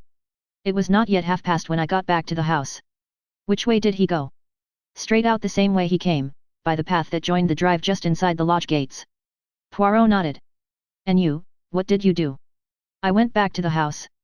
Major Blunt was walking up and down the terrace smoking, so I made a detour to get round to the side door. It was then just on 9:30, as I tell you. Poirot nodded again. He made a note or two in a microscopic pocket-book. I think that is all, he said thoughtfully. Ought I, she hesitated. Ought I to tell all this to Inspector Raglan? It may come to that. But let us not be in a hurry. Let us proceed slowly, with due order and method. Charles Kent is not yet formally charged with murder. Circumstances may arise which will render your story unnecessary. Miss Russell rose. Thank you very much, M. Poirot, she said. You have been very kind indeed. You do believe me, don't you? That Charles had nothing to do with this wicked murder.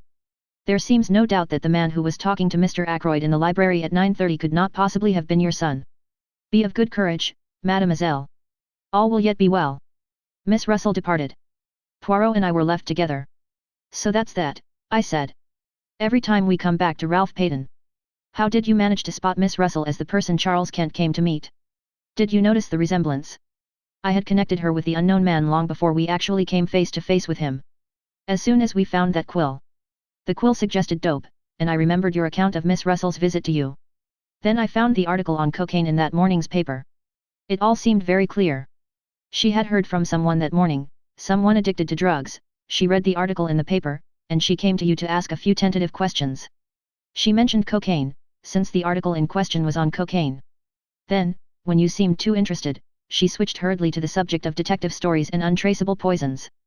I suspected a son or a brother, or some other undesirable male relation. Ah! But I must go. It is the time of the lunch. Stay and lunch with us, I suggested. Poirot shook his head. A faint twinkle came into his eye. Not again today. I should not like to force Mademoiselle Caroline to adopt a vegetarian diet 2 days in succession. It occurred to me that there was not much which escaped Hercule Poirot. Chapter 21. The paragraph in the paper. Caroline, of course, had not failed to see Miss Russell come to the surgery door. I had anticipated this, and had ready an elaborate account of the lady's bad knee. But Caroline was not in a cross-questioning mood. Her point of view was that she knew what Miss Russell had really come for and that I didn't. Pumping you, James, said Caroline. Pumping you in the most shameless manner, I've not a doubt. It's no good interrupting. I dare say you hadn't the least idea she was doing it even. Men are so simple. She knows that you are in M. Poirot's confidence, and she wants to find out things. Do you know what I think, James? I couldn't begin to imagine. You think so many extraordinary things. It's no good being sarcastic. I think Miss Russell knows more about Mr. Ackroyd's death than she is prepared to admit. Caroline leaned back triumphantly in her chair. Do you really think so? I said absently. You are very dull today, James. No animation about you. It's that liver of yours. Our conversation then dealt with purely personal matters. The paragraph inspired by Poirot duly appeared in our daily paper the next morning. I was in the dark as to its purpose, but its effect on Caroline was immense. She began by stating, most untruly, that she had said as much all along. I raised my eyebrows, but did not argue. Caroline, however, must have felt a prick of conscience, for she went on. I mayn't have actually mentioned Liverpool, but I knew he'd try to get away to America. That's what Crippen did. Without much success, I reminded her. Poor boy, and so they've caught him. I consider, James, that it's your duty to see that he isn't hung. What do you expect me to do? Why, you're a medical man, aren't you? You've known him from a boy upwards. Not mentally responsible. That's the line to take, clearly. I read only the other day that they're very happy in Broadmoor, it's quite like a high-class club. But Caroline's words had reminded me of something. I never knew that Poirot had an imbecile nephew. I said curiously. Didn't you? Oh, he told me all about it. Poor lad. It's a great grief to all the family. They've kept him at home so far, but it's getting to such a pitch that they're afraid he'll have to go into some kind of institution. I suppose you know pretty well everything there is to know about Poirot's family by this time, I said, exasperated. Pretty well, said Caroline complacently. It's a great relief to people to be able to tell all their troubles to someone. It might be, I said, if they were ever allowed to do so spontaneously. Whether they enjoy having confidences screwed out of them by force is another matter. Caroline merely looked at me with the air of a Christian martyr enjoying martyrdom. You are so self-contained, James, she said. You hate speaking out, or parting with any information yourself, and you think everybody else must be just like you. I should hope that I never screw confidences out of anybody.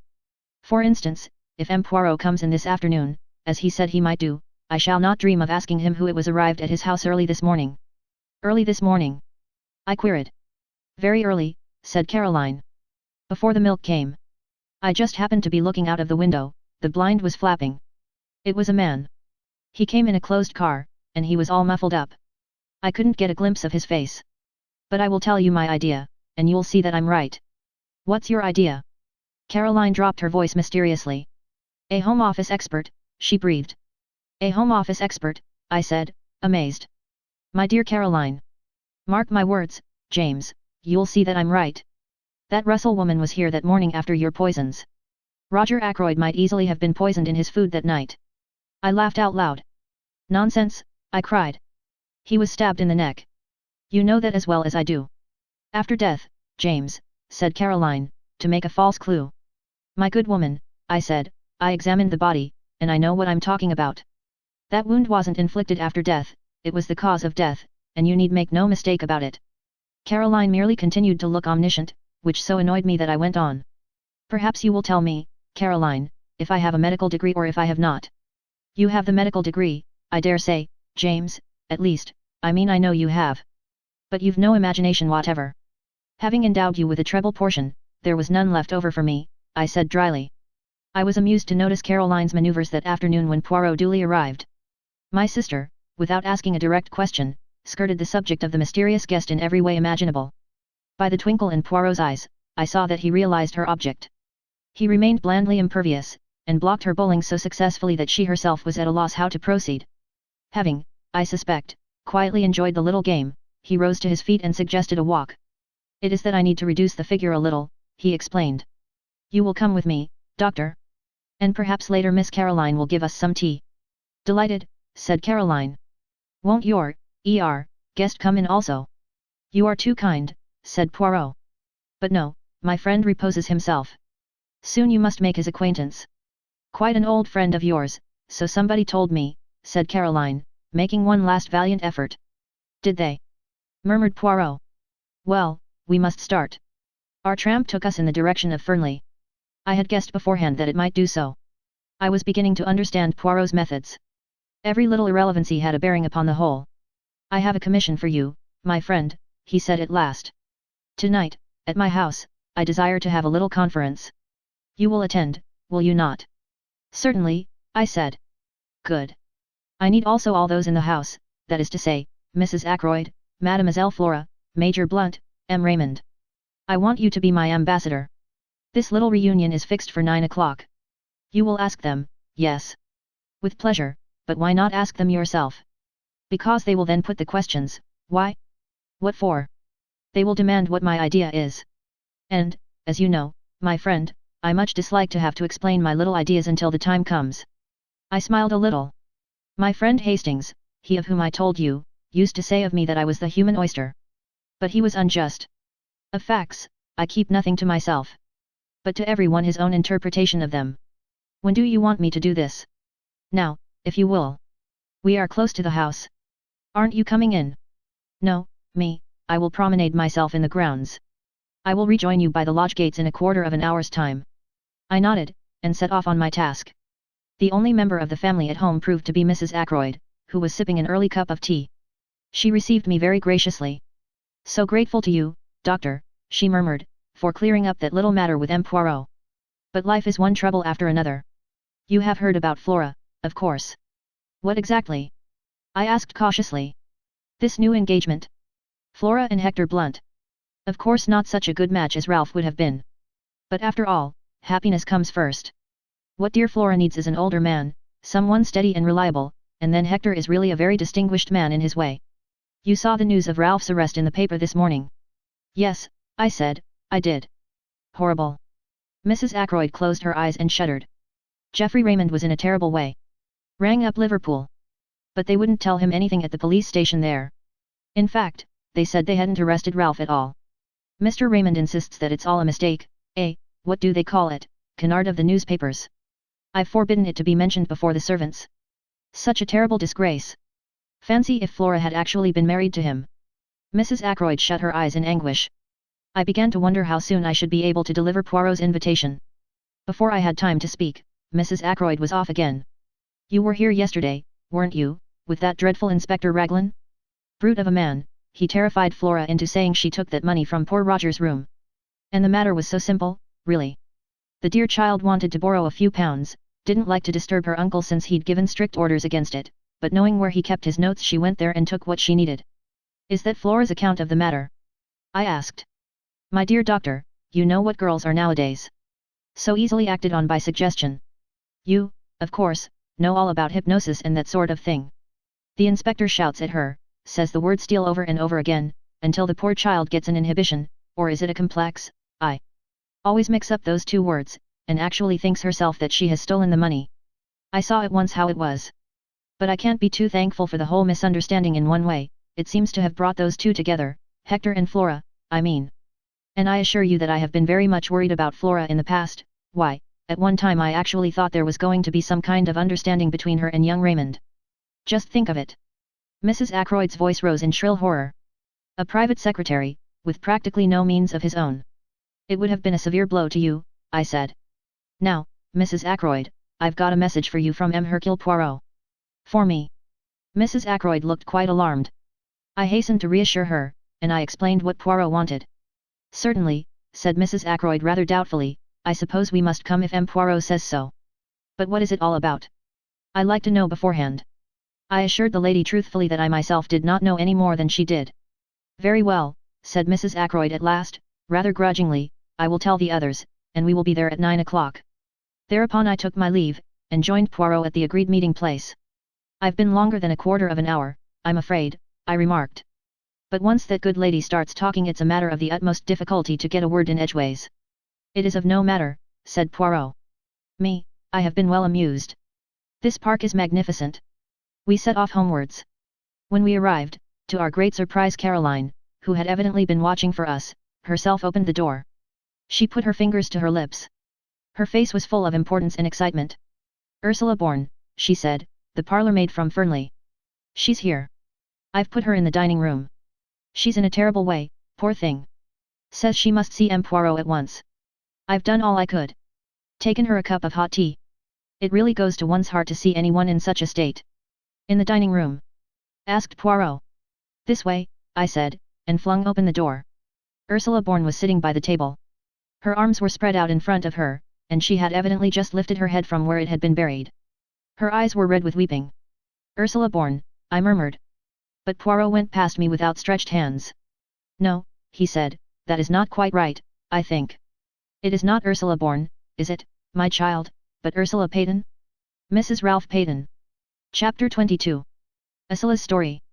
For a moment or two the girl looked mutely at Poirot. Then, her reserve breaking down completely, she nodded her head once, and burst into an outburst of sobs. Caroline pushed past me, and putting her arm round the girl, patted her on the shoulder. There, my dear, she said soothingly, it will be all right. You'll see, everything will be all right. Buried under curiosity and scandal-mongering there is a lot of kindness in Caroline. For the moment, even the interest of Poirot's revelation was lost in the sight of the girl's distress. Presently Ursula sat up and wiped her eyes. This is very weak and silly of me, she said. No, my child, said Poirot kindly. We can all realize the strain of this last week. It must have been a terrible ordeal, I said. And then to find that you knew, continued Ursula. How did you know? Was it Ralph who told you? Poirot shook his head. You know what brought me to you tonight, went on the girl. This. She held out a crumpled piece of newspaper, and I recognized the paragraph that Poirot had inserted. It says that Ralph has been arrested. So everything is useless. I need not pretend any longer. Newspaper paragraphs are not always true, mademoiselle, murmured Poirot, having the grace to look ashamed of himself. All the same, I think you will do well to make a clean breast of things. The truth is what we need now. The girl hesitated, looking at him doubtfully. You do not trust me, said Poirot gently. Yet all the same you came here to find me, did you not? Why was that? Because I don't believe that Ralph did it, said the girl in a very low voice. And I think that you are clever, and will find out the truth. And also. Yes. I think you are kind. Poirot nodded his head several times. It is very good that, yes, it is very good. Listen, I do in verity believe that this husband of yours is innocent, but the affair marches badly. If I am to save him, I must know all there is to know, even if it should seem to make the case against him blacker than before. How well you understand, said Ursula. So you will tell me the whole story, will you not? From the beginning. You're not going to send me away, I hope, said Caroline, settling herself comfortably in an armchair. What I want to know, she continued, is why this child was masquerading as a parlour maid. Masquerading? I queried. That's what I said. Why did you do it, child? For a wager. For a living, said Ursula dryly. And encouraged, she began the story which I reproduce here in my own words. Ursula Bourne, it seemed, was one of a family of 7, impoverished Irish gentlefolk. On the death of her father, most of the girls were cast out into the world to earn their own living. Ursula's eldest sister was married to Captain Folliot, It was she whom I had seen that Sunday, and the cause of her embarrassment was clear enough now. Determined to earn her living and not attracted to the idea of being a nursery governess, the one profession open to an untrained girl, Ursula preferred the job of parlour maid. She scorned to label herself a lady parlour maid. She would be the real thing, her reference being supplied by her sister. At Fernley, despite an aloofness which, as has been seen, caused some comment, she was a success at her job, quick, competent and thorough. I enjoyed the work, she explained. And I had plenty of time to myself. And then came her meeting with Ralph Peyton, and the love affair which culminated in a secret marriage. Ralph had persuaded her into that, somewhat against her will. He had declared that his stepfather would not hear of his marrying a penniless girl. Better to be married secretly, and break the news to him at some later and more favourable minute. And so the deed was done, and Ursula Bourne became Ursula Peyton. Ralph had declared that he meant to pay off his debts, find a job, and then, when he was in a position to support her, and independent of his adopted father, they would break the news to him. But to people like Ralph Peyton, turning over a new leaf is easier in theory than in practice. He hoped that his stepfather, whilst still in ignorance of the marriage, might be persuaded to pay his debts and put him on his feet again. But the revelation of the amount of Ralph's liabilities merely enraged Roger Ackroyd, and he refused to do anything at all. Some months passed, and then Ralph was bidden once more to Fernley. Roger Ackroyd did not beat about the bush. It was the desire of his heart that Ralph should marry Flora, and he put the matter plainly before the young man. And here it was that the innate weakness of Ralph Peyton showed itself. As always, he grasped at the easy, the immediate solution. As far as I could make out, neither Flora nor Ralph made any pretense of love. It was, on both sides, a business arrangement. Roger Ackroyd dictated his wishes, they agreed to them. Flora accepted a chance of liberty, money and an enlarged horizon. Ralph, of course, was playing a different game. But he was in a very awkward hole financially. He seized at the chance. His debts would be paid. He could start again with a clean sheet. His was not a nature to envisage the future, but I gather that he saw vaguely the engagement with Flora being broken off after a decent interval had elapsed. Both Flora and he stipulated that it should be kept a secret for the present. He was anxious to conceal it from Ursula. He felt instinctively that her nature, strong and resolute, with an inherent distaste for duplicity, was not one to welcome such a course. Then came the crucial moment when Roger Ackroyd, always high-handed, decided to announce the engagement. He said no word of his intention to Ralph, only to Flora, and Flora, apathetic, raised no objection. On Ursula, the news fell like a bombshell. Summoned by her, Ralph came hurriedly down from town. They met in the wood, where part of their conversation was overheard by my sister. Ralph implored her to keep silent for a little while longer. Ursula was equally determined to have done with concealments. She would tell Mr. Ackroyd the truth without any further delay. Husband and wife parted acrimoniously. Ursula, steadfast in her purpose, sought an interview with Roger Ackroyd that very afternoon, and revealed the truth to him. Their interview was a stormy one. It might have been even more stormy had not Roger Ackroyd been already obsessed with his own troubles. It was bad enough, however. Ackroyd was not the kind of man to forgive the deceit that had been practiced upon him. His rancor was mainly directed to Ralph, but Ursula came in for her share, since he regarded her as a girl who had deliberately tried to entrap the adopted son of a very wealthy man. Unforgivable things were said on both sides. That same evening Ursula met Ralph by appointment in the small summer house, stealing out from the house by the side door in order to do so. Their interview was made up of reproaches on both sides. Ralph charged Ursula with having irretrievably ruined his prospects by her ill-timed revelation. Ursula reproached Ralph with his duplicity. They parted at last. A little over half an hour later came the discovery of Roger Ackroyd's body. Since that night Ursula had neither seen nor heard from Ralph. As the story unfolded itself, I realized more and more what a damning series of facts it was. Alive, Ackroyd could hardly have failed to alter his will. I knew him well enough to realize that to do so would be his first thought. His death came in the nick of time for Ralph and Ursula Peyton. Small wonder the girl had held her tongue, and played her part so consistently. My meditations were interrupted. It was Poirot's voice speaking, and I knew from the gravity of his tone that he, too, was fully alive to the implications of the position. Mademoiselle, I must ask you one question, and you must answer it truthfully, for on it everything may hang. What time was it when you parted from Captain Ralph Peyton in the summer house? Now, take a little minute so that your answer may be very exact. The girl gave a half-laugh, bitter enough in all conscience. Do you think I haven't gone over that again and again in my own mind? It was just 9:30 when I went out to meet him. Major Blunt was walking up and down the terrace, so I had to go round through the bushes to avoid him. It must have been about 27 minutes to 10 when I reached the summer house. Ralph was waiting for me. I was with him 10 minutes, not longer, for it was just 9:15 when I got back to the house. I saw now the insistence of her question the other day. If only Ackroyd could have been proved to have been killed before 9:45, and not after. I saw the reflection of that thought in Poirot's next question. Who left the summer house first? I did. Leaving Ralph Peyton in the summer house. Yes, but you don't think. Mademoiselle, it is of no importance what I think. What did you do when you got back to the house? I went up to my room. And stayed there until when? Until about 10 o'clock. Is there anyone who can prove that? Prove? That I was in my room, you mean? Oh. No. But surely, oh. I see, they might think. I saw the dawning horror in her eyes. Poirot finished the sentence for her. That it was you who entered by the window and stabbed Mr. Ackroyd as he sat in his chair? Yes, they might think just that. Nobody but a fool would think any such thing, said Caroline indignantly. She patted Ursula on the shoulder. The girl had her face hidden in her hands. Horrible, she was murmuring. Horrible. Caroline gave her a friendly shake. Don't worry, my dear, she said. Poirot doesn't think that really. As for that husband of yours, I don't think much of him, and I tell you so candidly. Running away and leaving you to face the music. But Ursula shook her head energetically. Oh, no, she cried. It wasn't like that at all. Ralph would not run away on his own account. I see now. If he heard of his stepfather's murder, he might think himself that I had done it. He wouldn't think any such thing, said Caroline. I was so cruel to him that night, so hard and bitter. I wouldn't listen to what he was trying to say, wouldn't believe that he really cared. I just stood there telling him what I thought of him, and saying the coldest, cruelest things that came into my mind, trying my best to hurt him. Do him no harm, said Caroline. Never worry about what you say to a man. They're so conceited that they never believe you mean it if it's unflattering.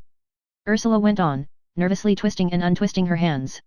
When the murder was discovered and he didn't come forward, I was terribly upset. Just for a moment I wondered, but then I knew he couldn't. But I wished he would come forward and say openly that he'd had nothing to do with it. I knew that he was very fond of Dr. Shepherd, and I fancied that perhaps Dr. Shepherd might know where he was hiding. She turned to me. That's why I said what I did to you that day. I thought, if you knew where he was, you might pass on the message to him. I exclaimed.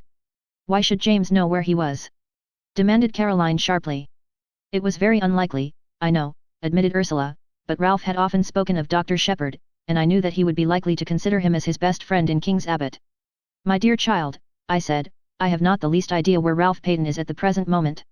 That is true enough, said Poirot. But, Ursula held out the newspaper cutting in a puzzled fashion. Ah. That, said Poirot, slightly embarrassed, a bagatelle, mademoiselle. A rien du tout. Not for a moment do I believe that Ralph Peyton has been arrested. But then, began the girl slowly. Poirot went on quickly. There is one thing I should like to know, did Captain Peyton wear shoes or boots that night? Ursula shook her head. I can't remember. A pity. But how should you? Now, madam, he smiled at his head on one side, his forefinger wagging eloquently, no questions. And do not torment yourself. Be of good courage, and place your faith in Hercule Poirot. Chapter 23. Poirot's Little Reunion. And now, said Caroline, rising, that child is coming upstairs to lie down. Don't you worry, my dear. Poirot will do everything he can for you, be sure of that. I ought to go back to Fernley, said Ursula uncertainly. But Caroline silenced her protests with a firm hand. Nonsense. You're in my hands for the time being. You'll stay here for the present, anyway, Poirot. It will be the best plan, agreed the little Belgian. This evening I shall want mademoiselle, I beg her pardon, madam, to attend my little reunion. 9 o'clock at my house. It is most necessary that she should be there. Caroline nodded, and went with Ursula out of the room. The door shut behind them. Poirot dropped down into a chair again. So far, so good, he said. Things are straightening themselves out. They're getting to look blacker and blacker against Ralph Peyton, I observed gloomily. Poirot nodded. Yes, that is so. But it was to be expected, was it not? I looked at him, slightly puzzled by the remark. He was leaning back in the chair, his eyes half closed, the tips of his fingers just touching each other. Suddenly he sighed and shook his head. What is it? I asked. It is that there are moments when a great longing for my friend Hastings comes over me. That is the friend of whom I spoke to you, the one who resides now in the Argentine. Always, when I have had a big case, he has been by my side. And he has helped me, yes, often he has helped me. For he had a knack, that one, of stumbling over the truth unawares, without noticing it himself, bien entendu. At times he has said something particularly foolish, and behold that foolish remark has revealed the truth to me. And then, too, it was his practice to keep a written record of the cases that proved interesting. I gave a slight embarrassed cough. As far as that goes, I began, and then stopped. Poirot sat upright in his chair. His eyes sparkled. But yes? What is it that you would say? Well, as a matter of fact, I've read some of Captain Hastings's narratives, and I thought, why not try my hand at something of the same kind? Seemed a pity not to, unique opportunity, probably the only time I'll be mixed up with anything of this kind. I felt myself getting hotter and more incoherent, as I floundered through the above speech. Poirot sprang from his chair. I had a moment's terror that he was going to embrace me French fashion, but mercifully he refrained. But this is magnificent, you have then written down your impressions of the case as you went along. I nodded. Epatant! Cried Poirot. Let me see them, this instant. I was not quite prepared for such a sudden demand. I racked my brains to remember certain details. I hope you won't mind, I stammered. I may have been a little, personal now and then. Oh. I comprehend perfectly, you have referred to me as comic, as, perhaps, ridiculous now and then? It matters not at all. Hastings, he also was not always polite. Me, I have the mind above such trivialities. Still somewhat doubtful, I rummaged in the drawers of my desk and produced an untidy pile of manuscript which I handed over to him. With an eye on possible publication in the future, I had divided the work into chapters, and the night before I had brought it up to date with an account of Miss Russell's visit. Poirot had therefore 20 chapters. I left him with them. I was obliged to go out to a case at some distance away, and it was past 8 o'clock when I got back, to be greeted with a plate of hot dinner on a tray, and the announcement that Poirot and my sister had supped together at 7:30, and that the former had then gone to my workshop to finish his reading of the manuscript. I hope, James, said my sister, that you've been careful in what you say about me in it. My jaw dropped. I had not been careful at all. Not that it matters very much, said Caroline, reading my expression correctly. Poirot will know what to think. He understands me much better than you do. I went into the workshop. Poirot was sitting by the window. The manuscript lay neatly piled on a chair beside him. He laid his hand on it and spoke. Eh bien, he said, I congratulate you, on your modesty. Oh. I said, rather taken aback. And on your reticence, he added. I said oh. Again. Not so did Hastings write, continued my friend. On every page, many times was the word I. What he thought, what he did. But you have kept your personality in the background, only once or twice does it obtrude, in scenes of home life, shall we say. I blushed a little before the twinkle in his eye. What do you really think of the stuff? I asked nervously. You want my candid opinion? Yes. Poirot laid his jesting manner aside. A very meticulous and accurate account, he said kindly. You have recorded all the facts faithfully and exactly, though you have shown yourself becomingly reticent as to your own share in them. And it has helped you. Yes. I may say that it has helped me considerably. Come, we must go over to my house and set the stage for my little performance. Caroline was in the hall. I think she hoped that she might be invited to accompany us. Poirot dealt with the situation tactfully. I should much like to have had you present, mademoiselle, he said regretfully, but at this juncture it would not be wise. See you, all these people tonight are suspects. Amongst them, I shall find the person who killed Mr. Ackroyd. You really believe that? I said incredulously. I see that you do not, said Poirot dryly. Not yet do you appreciate Hercule Poirot at his true worth. At that minute Ursula came down the staircase. You are ready, my child, said Poirot. That is good. We will go to my house together. Mademoiselle Caroline, believe me, I do everything possible to render you service. Good evening. We went out, leaving Caroline, rather like a dog who has been refused a walk, standing on the front doorstep gazing after us. The sitting room at the Larches had been got ready. On the table were various syrops and glasses. Also a plate of biscuits. Several chairs had been brought in from the other room. Poirot ran to and fro rearranging things. Pulling out a chair here, altering the position of a lamp there, occasionally stooping to straighten one of the mats that covered the floor. He was specially fussy over the lighting. The lamps were arranged in such a way as to throw a clear light on the side of the room where the chairs were grouped, at the same time leaving the other end of the room, where I presumed Poirot himself would sit, in a dim twilight. Ursula and I watched him. Presently a bell was heard. They arrive, said Poirot. Good, all is in readiness. The door opened and the party from Fernley filed in. Poirot went forward and greeted Mrs. Ackroyd and Flora. It is most good of you to come, he said. And Major Blunt and Mr. Raymond. The secretary was debonair as ever. What's the great idea? He said, laughing. Some scientific machine? Do we have bands round our wrists which register guilty heartbeats? There is such an invention, isn't there? I have read of it, yes, admitted Poirot. But me, I am old-fashioned. I use the old methods. I work only with the little grey cells. Now let us begin, but first I have an announcement to make to you all. He took Ursula's hand and drew her forward.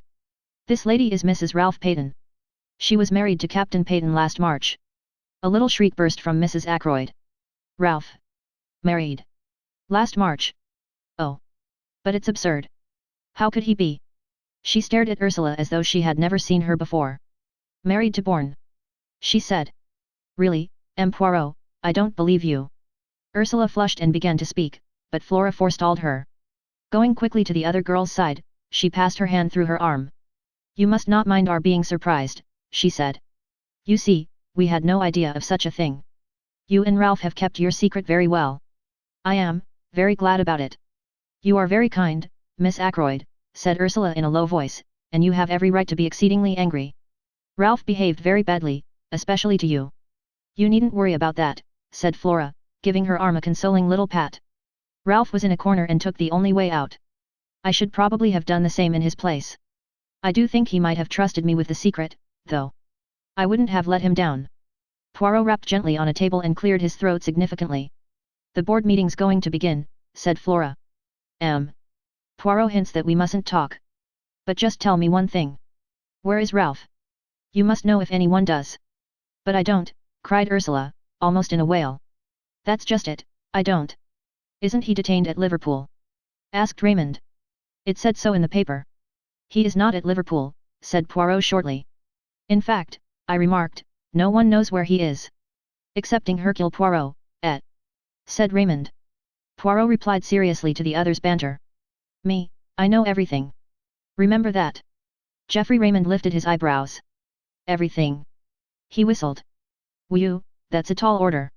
Do you mean to say you can really guess where Ralph Peyton is hiding? I asked incredulously. You call it guessing. I call it knowing, my friend. In Cranchester. I hazarded. No, replied Poirot gravely, not in Cranchester.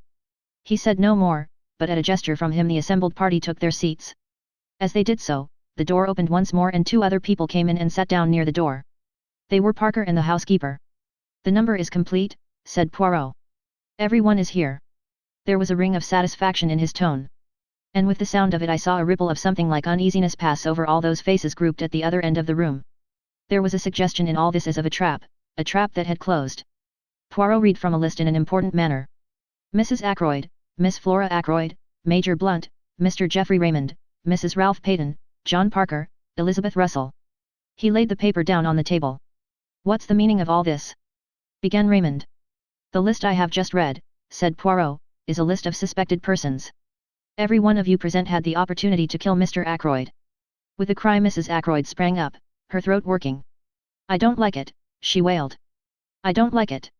I would much prefer to go home. You cannot go home, madam, said Poirot sternly, until you have heard what I have to say. He paused a moment, then cleared his throat. I will start at the beginning. When Miss Ackroyd asked me to investigate the case, I went up to Fernley Park with the good Dr. Shepherd. I walked with him along the terrace, where I was shown the footprints on the window-sill. From there Inspector Raglan took me along the path which leads to the drive. My eye was caught by a little summer house, and I searched it thoroughly. I found two things, a scrap of starched cambric and an empty goose quill. The scrap of cambric immediately suggested to me a maid's apron. When Inspector Raglan showed me his list of the people in the house, I noticed at once that one of the maids, Ursula Bourne, the parlour maid, had no real alibi. According to her own story, she was in her bedroom from 9:30 until 10. But supposing that instead she was in the summer house? If so, she must have gone there to meet someone. Now we know from Dr. Shepherd that someone from outside did come to the house that night, the stranger whom he met just by the gate. At a first glance it would seem that our problem was solved, and that the stranger went to the summer house to meet Ursula Bourne. It was fairly certain that he did go to the summer house because of the goose quill. That suggested at once to my mind a taker of drugs, and one who had acquired the habit on the other side of the Atlantic where sniffing snow is more common than in this country. The man whom Dr. Shepherd met had an American accent, which fitted in with that supposition. But I was held up by one point. The times did not fit. Ursula Bourne could certainly not have gone to the summer house before 9:30, whereas the man must have got there by a few minutes past 9.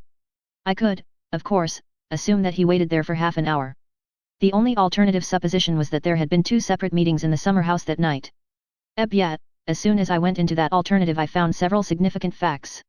I discovered that Miss Russell, the housekeeper, had visited Dr. Shepherd that morning, and had displayed a good deal of interest in cures for victims of the drug habit. Taking that in conjunction with the goose quill, I assumed that the man in question came to Fernley to meet the housekeeper, and not Ursula Bourne. Who, then, did Ursula Bourne come to the rendezvous to meet? I was not long in doubt. First I found a ring, a wedding ring, with from R and a date inside it. Then I learnt that Ralph Peyton had been seen coming up the path which led to the summer house at 25 minutes past 9, and I also heard of a certain conversation which had taken place in the wood near the village that very afternoon, a conversation between Ralph Peyton and some unknown girl. So I had my facts succeeding each other in a neat and orderly manner. A secret marriage, an engagement announced on the day of the tragedy, the stormy interview in the wood, and the meeting arranged for the summer house that night. Incidentally, this proved to me one thing, that both Ralph Peyton and Ursula Bourne, or Peyton, had the strongest motives for wishing Mr. Ackroyd out of the way. And it also made one other point unexpectedly clear. It could not have been Ralph Peyton who was with Mr. Ackroyd in the study at 9:30. So we come to another and most interesting aspect of the crime. Who was it in the room with Mr. Ackroyd at 9:30? Not Ralph Peyton, who was in the summer house with his wife. Not Charles Kent, who had already left. Who, then? I posed my cleverest, my most audacious question: was anyone with him? Poirot leaned forward and shot the last words triumphantly at us, drawing back afterwards with the air of one who has made a decided hit. Raymond, however, did not seem impressed, and lodged a mild protest. I don't know if you are trying to make me out a liar, M. Poirot, but the matter does not rest on my evidence alone, except perhaps as to the exact words used. Remember, Major Blunt also heard Mr. Ackroyd talking to someone. He was on the terrace outside, and couldn't catch the words clearly, but he distinctly heard the voices. Poirot nodded. I have not forgotten, he said quietly. But Major Blunt was under the impression that it was you to whom Mr. Ackroyd was speaking. For a moment Raymond seemed taken aback. Then he recovered himself. Blunt knows now that he was mistaken, he said. Exactly, agreed the other man. Yet there must have been some reason for his thinking so, mused Poirot. Oh. No, he held up his hand in protest. I know the reason you will give, but it is not enough. We must seek elsewhere. I will put it this way. From the beginning of the case I have been struck by one thing, the nature of those words which Mr. Raymond overheard. It has been amazing to me that no one has commented on them, has seen anything odd about them. He paused a minute, and then quoted softly. The calls on my purse have been so frequent of late that I fear it is impossible for me to accede to your request. Does nothing strike you as odd about that? I don't think so, said Raymond. He has frequently dictated letters to me, using almost exactly those same words. Exactly, cried Poirot. That is what I seek to arrive at. Would any man use such a phrase in talking to another? Impossible that that should be part of a real conversation. Now, if he had been dictating a letter. You mean he was reading a letter aloud, said Raymond slowly. Even so, he must have been reading to someone. But why? We have no evidence that there was anyone else in the room. No other voice but Mr. Ackroyd's was heard, remember. Surely a man wouldn't read letters of that type aloud to himself, not unless he was, well, going balmy. You have all forgotten one thing, said Poirot softly, the stranger who called at the house the preceding Wednesday. They all stared at him. But yes, said Poirot, nodding encouragingly, on Wednesday. The young man was not of himself important. But the firm he represented interested me very much. The dictaphone company, gasped Raymond. I see it now. A dictaphone. That's what you think. Poirot nodded. Mr. Ackroyd had promised to invest in a dictaphone, you remember. Me, I had the curiosity to inquire of the company in question. Their reply is that Mr. Ackroyd did purchase a dictaphone from their representative. Why he concealed the matter from you, I do not know. He must have meant to surprise me with it, murmured Raymond. He had quite a childish love of surprising people. Meant to keep it up his sleeve for a day or so. Probably was playing with it like a new toy. Yes, it fits in. You're quite right, no one would use quite those words in casual conversation. It explains, too, said Poirot, why Major Blunt thought it was you who were in the study. Such scraps as came to him were fragments of dictation, and so his subconscious mind deduced that you were with him. His conscious mind was occupied with something quite different, the white figure he had caught a glimpse of. He fancied it was Miss Ackroyd. Really, of course, it was Ursula Bourne's white apron he saw as she was stealing down to the summer house. Raymond had recovered from his first surprise. All the same, he remarked, "this discovery of yours, brilliant though it is, I'm quite sure I should never have thought of it, leaves the essential position unchanged." Mr. Ackroyd was alive at 9:30, since he was speaking into the dictaphone. It seems clear that the man Charles Kent was really off the premises by then. As to Ralph Payton, he hesitated, glancing at Ursula. Her color flared up, but she answered steadily enough. "Ralph and I parted just before 9:45. He never went near the house, I am sure of that. He had no intention of doing so. The last thing on earth he wanted was to face his stepfather. He would have funked it badly." "It isn't that I doubt your story for a moment," explained Raymond. "I've always been quite sure Captain Payton was innocent. But one has to think of a court of law, and the questions that would be asked. He is in a most unfortunate position, but if he were to come forward—" Poirot interrupted. "That is your advice, yes? That he should come forward?" "Certainly. If you know where he is." "I perceive that you do not believe that I do know. And yet I have told you just now that I know everything. The truth of the telephone call, of the footprints on the windowsill, of the hiding place of Ralph Payton." "Where is he?" said Blunt sharply. "Not very far away," said Poirot, smiling. "In Cranchester?" I asked. Poirot turned towards me. "Always you ask me that. The idea of Cranchester, it is with you any day, Feeks." "No, he is not in Cranchester. He is, there." He pointed a dramatic forefinger. Everyone's head turned. Ralph Payton was standing in the doorway. Chapter 24. Ralph Payton's story. It was a very uncomfortable minute for me. I hardly took in what happened next, but there were exclamations and cries of surprise. When I was sufficiently master of myself to be able to realize what was going on, Ralph Payton was standing by his wife, her hand in his, and he was smiling across the room at me. Poirot, too, was smiling, and at the same time shaking an eloquent finger at me. "Have I not told you at least 36 times that it is useless to conceal things from Hercule Poirot?" he demanded. "That in such a case he finds out."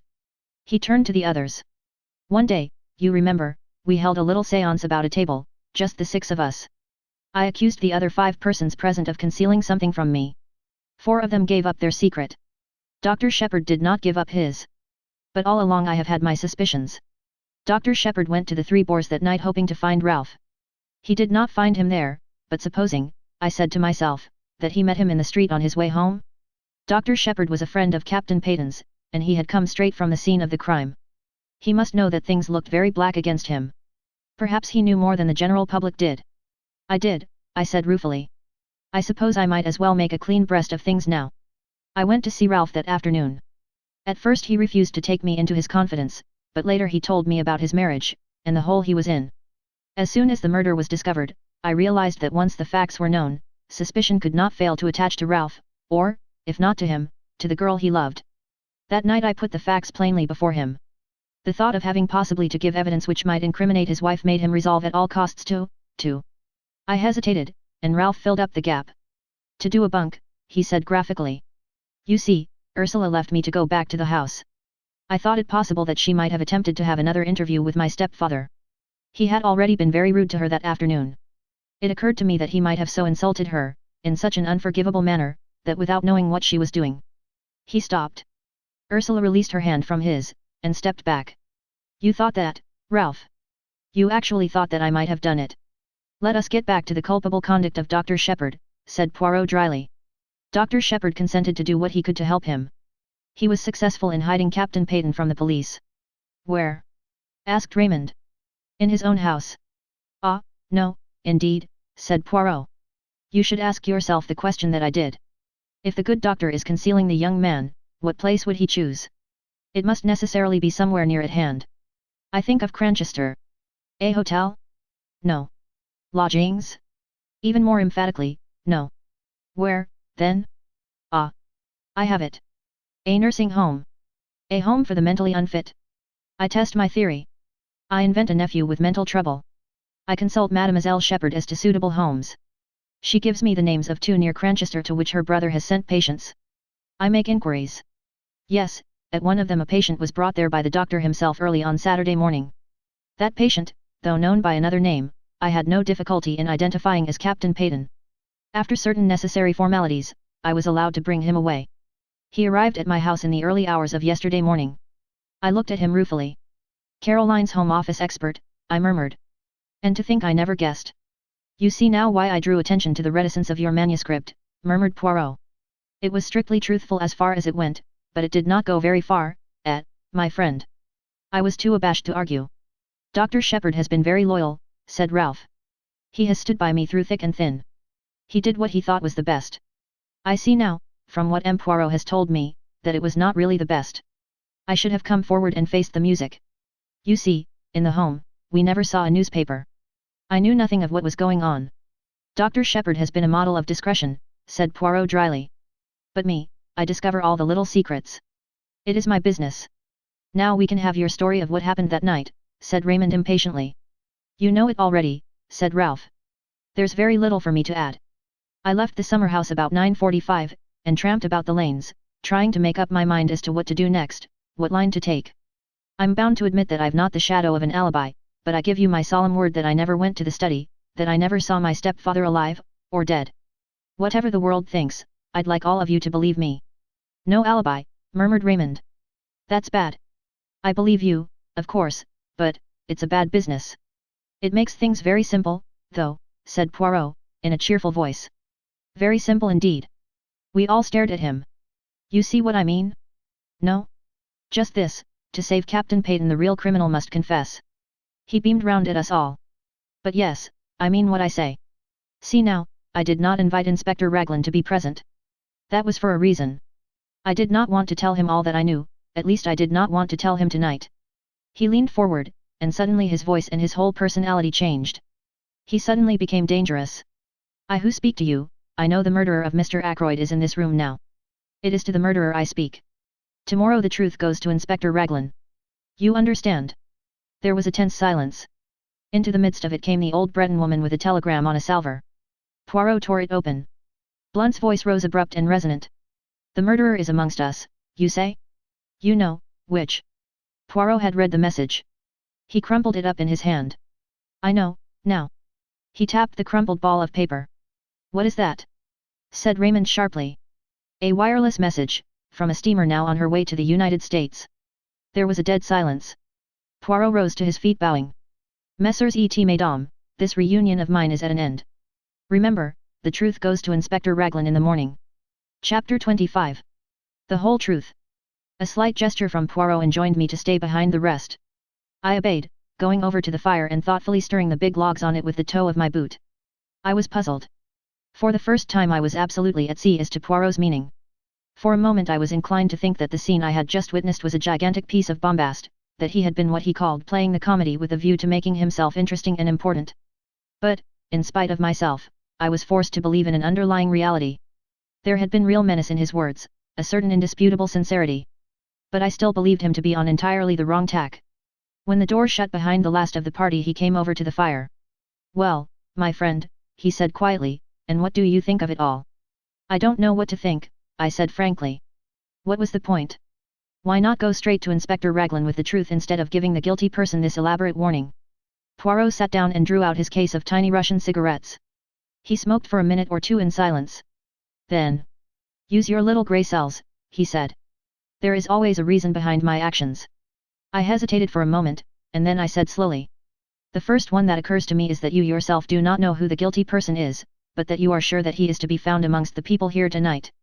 Therefore your words were intended to force a confession from the unknown murderer. Poirot nodded approvingly. A clever idea, but not the truth. I thought, perhaps, that by making him believe you knew, you might force him out into the open, not necessarily by confession. He might try to silence you as he formerly silenced Mr. Ackroyd, before you could act tomorrow morning. A trap with myself as the bait. Merci, mon ami, but I am not sufficiently heroic for that. Then I fail to understand you. Surely you are running the risk of letting the murderer escape by thus putting him on his guard. Poirot shook his head. He cannot escape, he said gravely. There is only one way out, and that way does not lead to freedom. You really believe that one of those people here tonight committed the murder? I asked incredulously. Yes, my friend. Which one? There was a silence for some minutes. Then Poirot tossed the stump of his cigarette into the grate and began to speak in a quiet, reflective tone. I will take you the way that I have travelled myself. Step by step you shall accompany me, and see for yourself that all the facts point indisputably to one person. Now, to begin with, there were two facts and one little discrepancy in time which especially attracted my attention. The first fact was the telephone call. If Ralph Peyton were indeed the murderer, the telephone call became meaningless and absurd. Therefore, I said to myself, Ralph Payton is not the murderer. I satisfied myself that the call could not have been sent by anyone in the house, yet I was convinced that it was amongst those present on the fatal evening that I had to look for my criminal. Therefore I concluded that the telephone call must have been sent by an accomplice. I was not quite pleased with that deduction, but I let it stand for the minute. I next examined the motive for the call. That was difficult. I could only get at it by judging its result. Which was, that the murder was discovered that night instead of, in all probability, the following morning. You agree with that? Yes, I admitted. Yes. As you say, Mr. Ackroyd, having given orders that he was not to be disturbed, nobody would have been likely to go to the study that night. Trace bien. The affair marches, does it not? But matters were still obscure. What was the advantage of having the crime discovered that night in preference to the following morning? The only idea I could get hold of was that the murderer, knowing the crime was to be discovered at a certain time, could make sure of being present when the door was broken in, or at any rate immediately afterwards. And now we come to the second fact, the chair pulled out from the wall. Inspector Raglan dismissed that as of no importance. I, on the contrary, have always regarded it as of supreme importance. In your manuscript you have drawn a neat little plan of the study. If you had it with you this minute you would see that, the chair being drawn out in the position indicated by Parker, it would stand in a direct line between the door and the window. The window? I said quickly. You, too, have my first idea. I imagined that the chair was drawn out so that something connected with the window should not be seen by anyone entering through the door. But I soon abandoned that supposition, for though the chair was a grandfather with a high back, it obscured very little of the window, only the part between the sash and the ground. No, Monday Ami, but remember that just in front of the window there stood a table with books and magazines upon it. Now that table was completely hidden by the drawn-out chair, and immediately I had my first shadowy suspicion of the truth. Supposing that there had been something on that table not intended to be seen? Something placed there by the murderer? As yet I had no inkling of what that something might be. But I knew certain very interesting facts about it. For instance, it was something that the murderer had not been able to take away with him at the time that he committed the crime. At the same time it was vital that it should be removed as soon as possible after the crime had been discovered. And so, the telephone message, and the opportunity for the murderer to be on the spot when the body was discovered. Now 4 people were on the scene before the police arrived. Yourself, Parker, Major Blunt, and Mr. Raymond. Parker I eliminated at once, since at whatever time the crime was discovered, he was the one person certain to be on the spot. Also it was he who told me of the pulled-out chair. Parker, then, was cleared, of the murder, that is. I still thought it possible that he had been blackmailing Mrs. Ferrars. Raymond and Blunt, however, remained under suspicion since, if the crime had been discovered in the early hours of the morning, it was quite possible that they might have arrived on the scene too late to prevent the object on the round table being discovered. Now what was that object? You heard my arguments tonight in reference to the scrap of conversation overheard? As soon as I learned that a representative of a dictaphone company had called, the idea of a dictaphone took root in my mind. You heard what I said in this room not half an hour ago? They all agreed with my theory, but one vital fact seems to have escaped them. Granted that a dictaphone was being used by Mr. Ackroyd that night, why was no dictaphone found? I never thought of that, I said. We know that a dictaphone was supplied to Mr. Ackroyd. But no dictaphone has been found amongst his effects.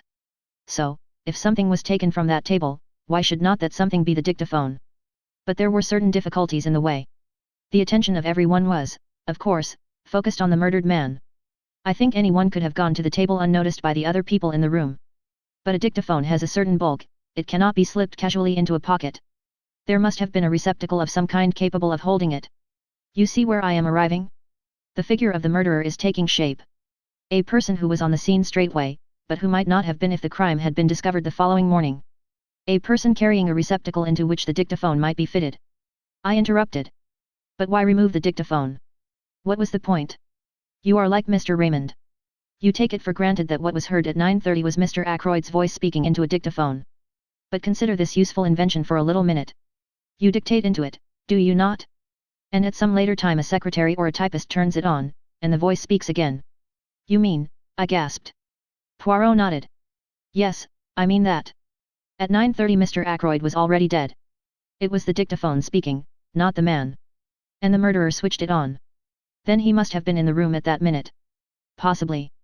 But we must not exclude the likelihood of some mechanical device having been applied, something after the nature of a time lock, or even of a simple alarm clock. But in that case we must add 2 qualifications to our imaginary portrait of the murderer. It must be someone who knew of Mr. Ackroyd's purchase of the dictaphone and also someone with the necessary mechanical knowledge. I had got thus far in my own mind when we came to the footprints on the window ledge. Here there were 3 conclusions open to me. 1. They might really have been made by Ralph Peyton. He had been at Fernley that night, and might have climbed into the study and found his uncle dead there. That was one hypothesis. 2. There was the possibility that the footmarks might have been made by somebody else who happened to have the same kind of studs in his shoes. But the inmates of the house had shoes soled with crepe rubber, and I declined to believe in the coincidence of someone from outside having the same kind of shoes as Ralph Peyton wore. Charles Kent, as we know from the barmaid of the Dog and Whistle, had on a pair of boots clean dropping off him. 3. Those prints were made by someone deliberately trying to throw suspicion on Ralph Peyton.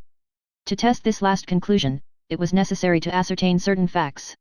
1 pair of Ralph's shoes had been obtained from the Three Boars by the police. Neither Ralph nor anyone else could have worn them that evening, since they were downstairs being cleaned.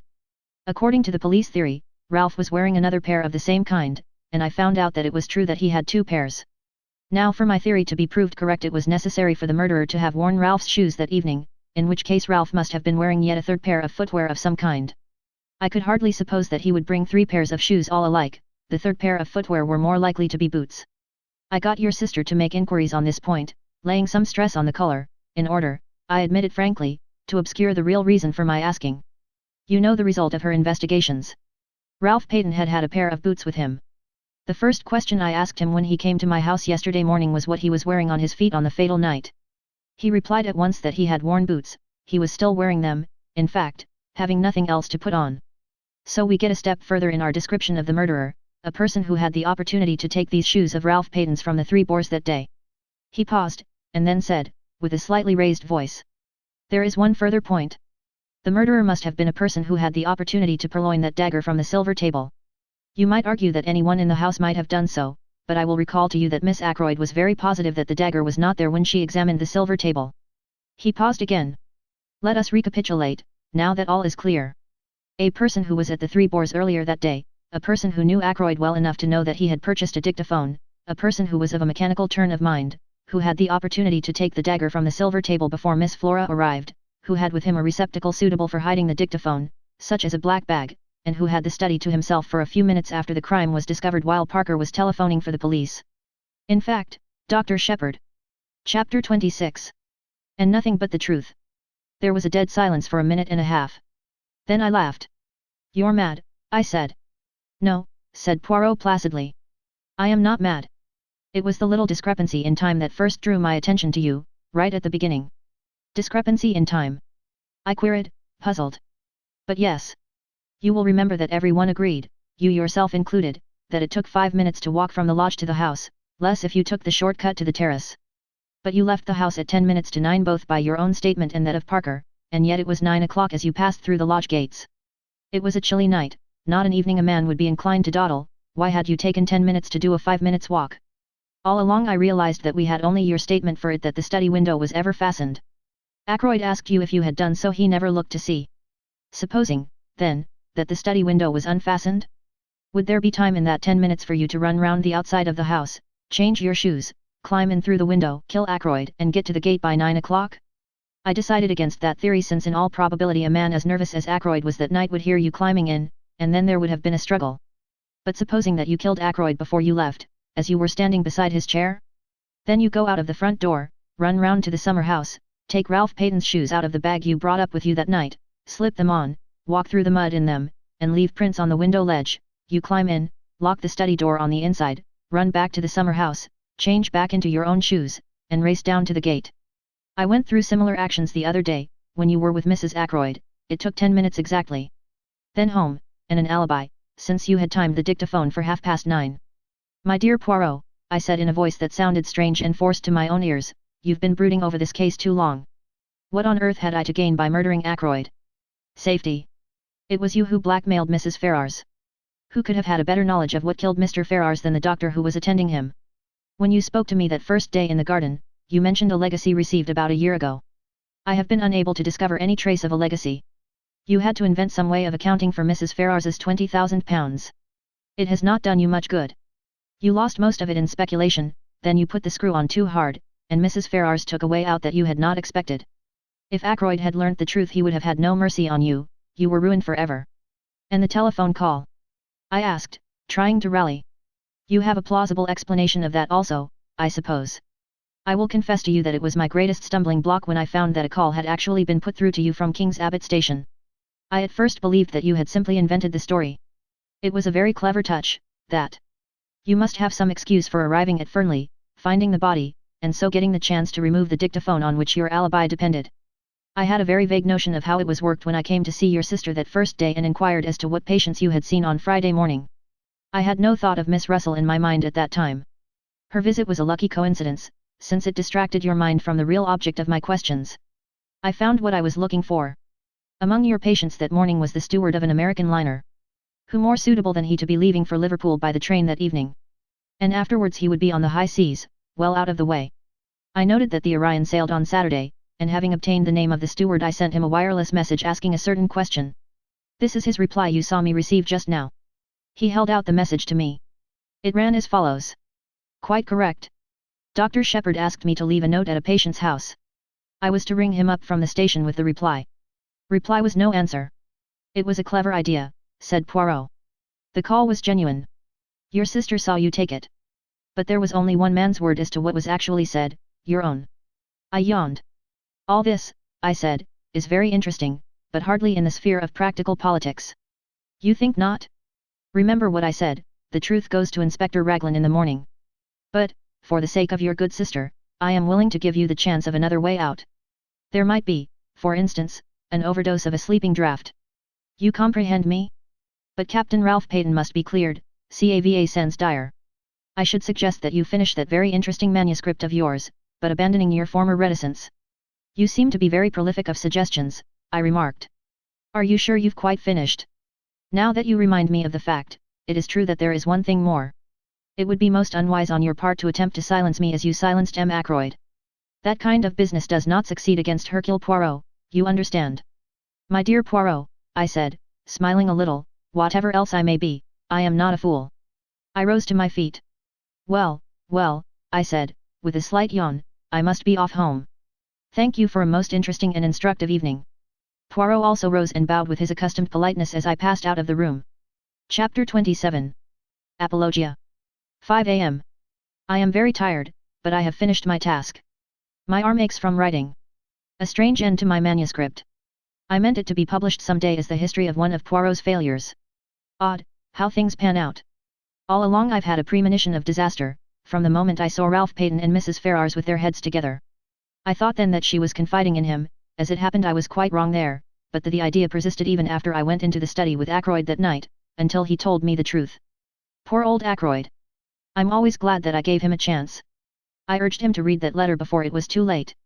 Or let me be honest, didn't I subconsciously realize that with a pig-headed chap like him, it was my best chance of getting him not to read it? His nervousness that night was interesting psychologically. He knew danger was close at hand. And yet he never suspected me. The dagger was an afterthought.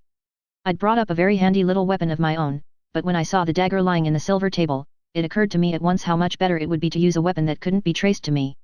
I suppose I must have meant to murder him all along.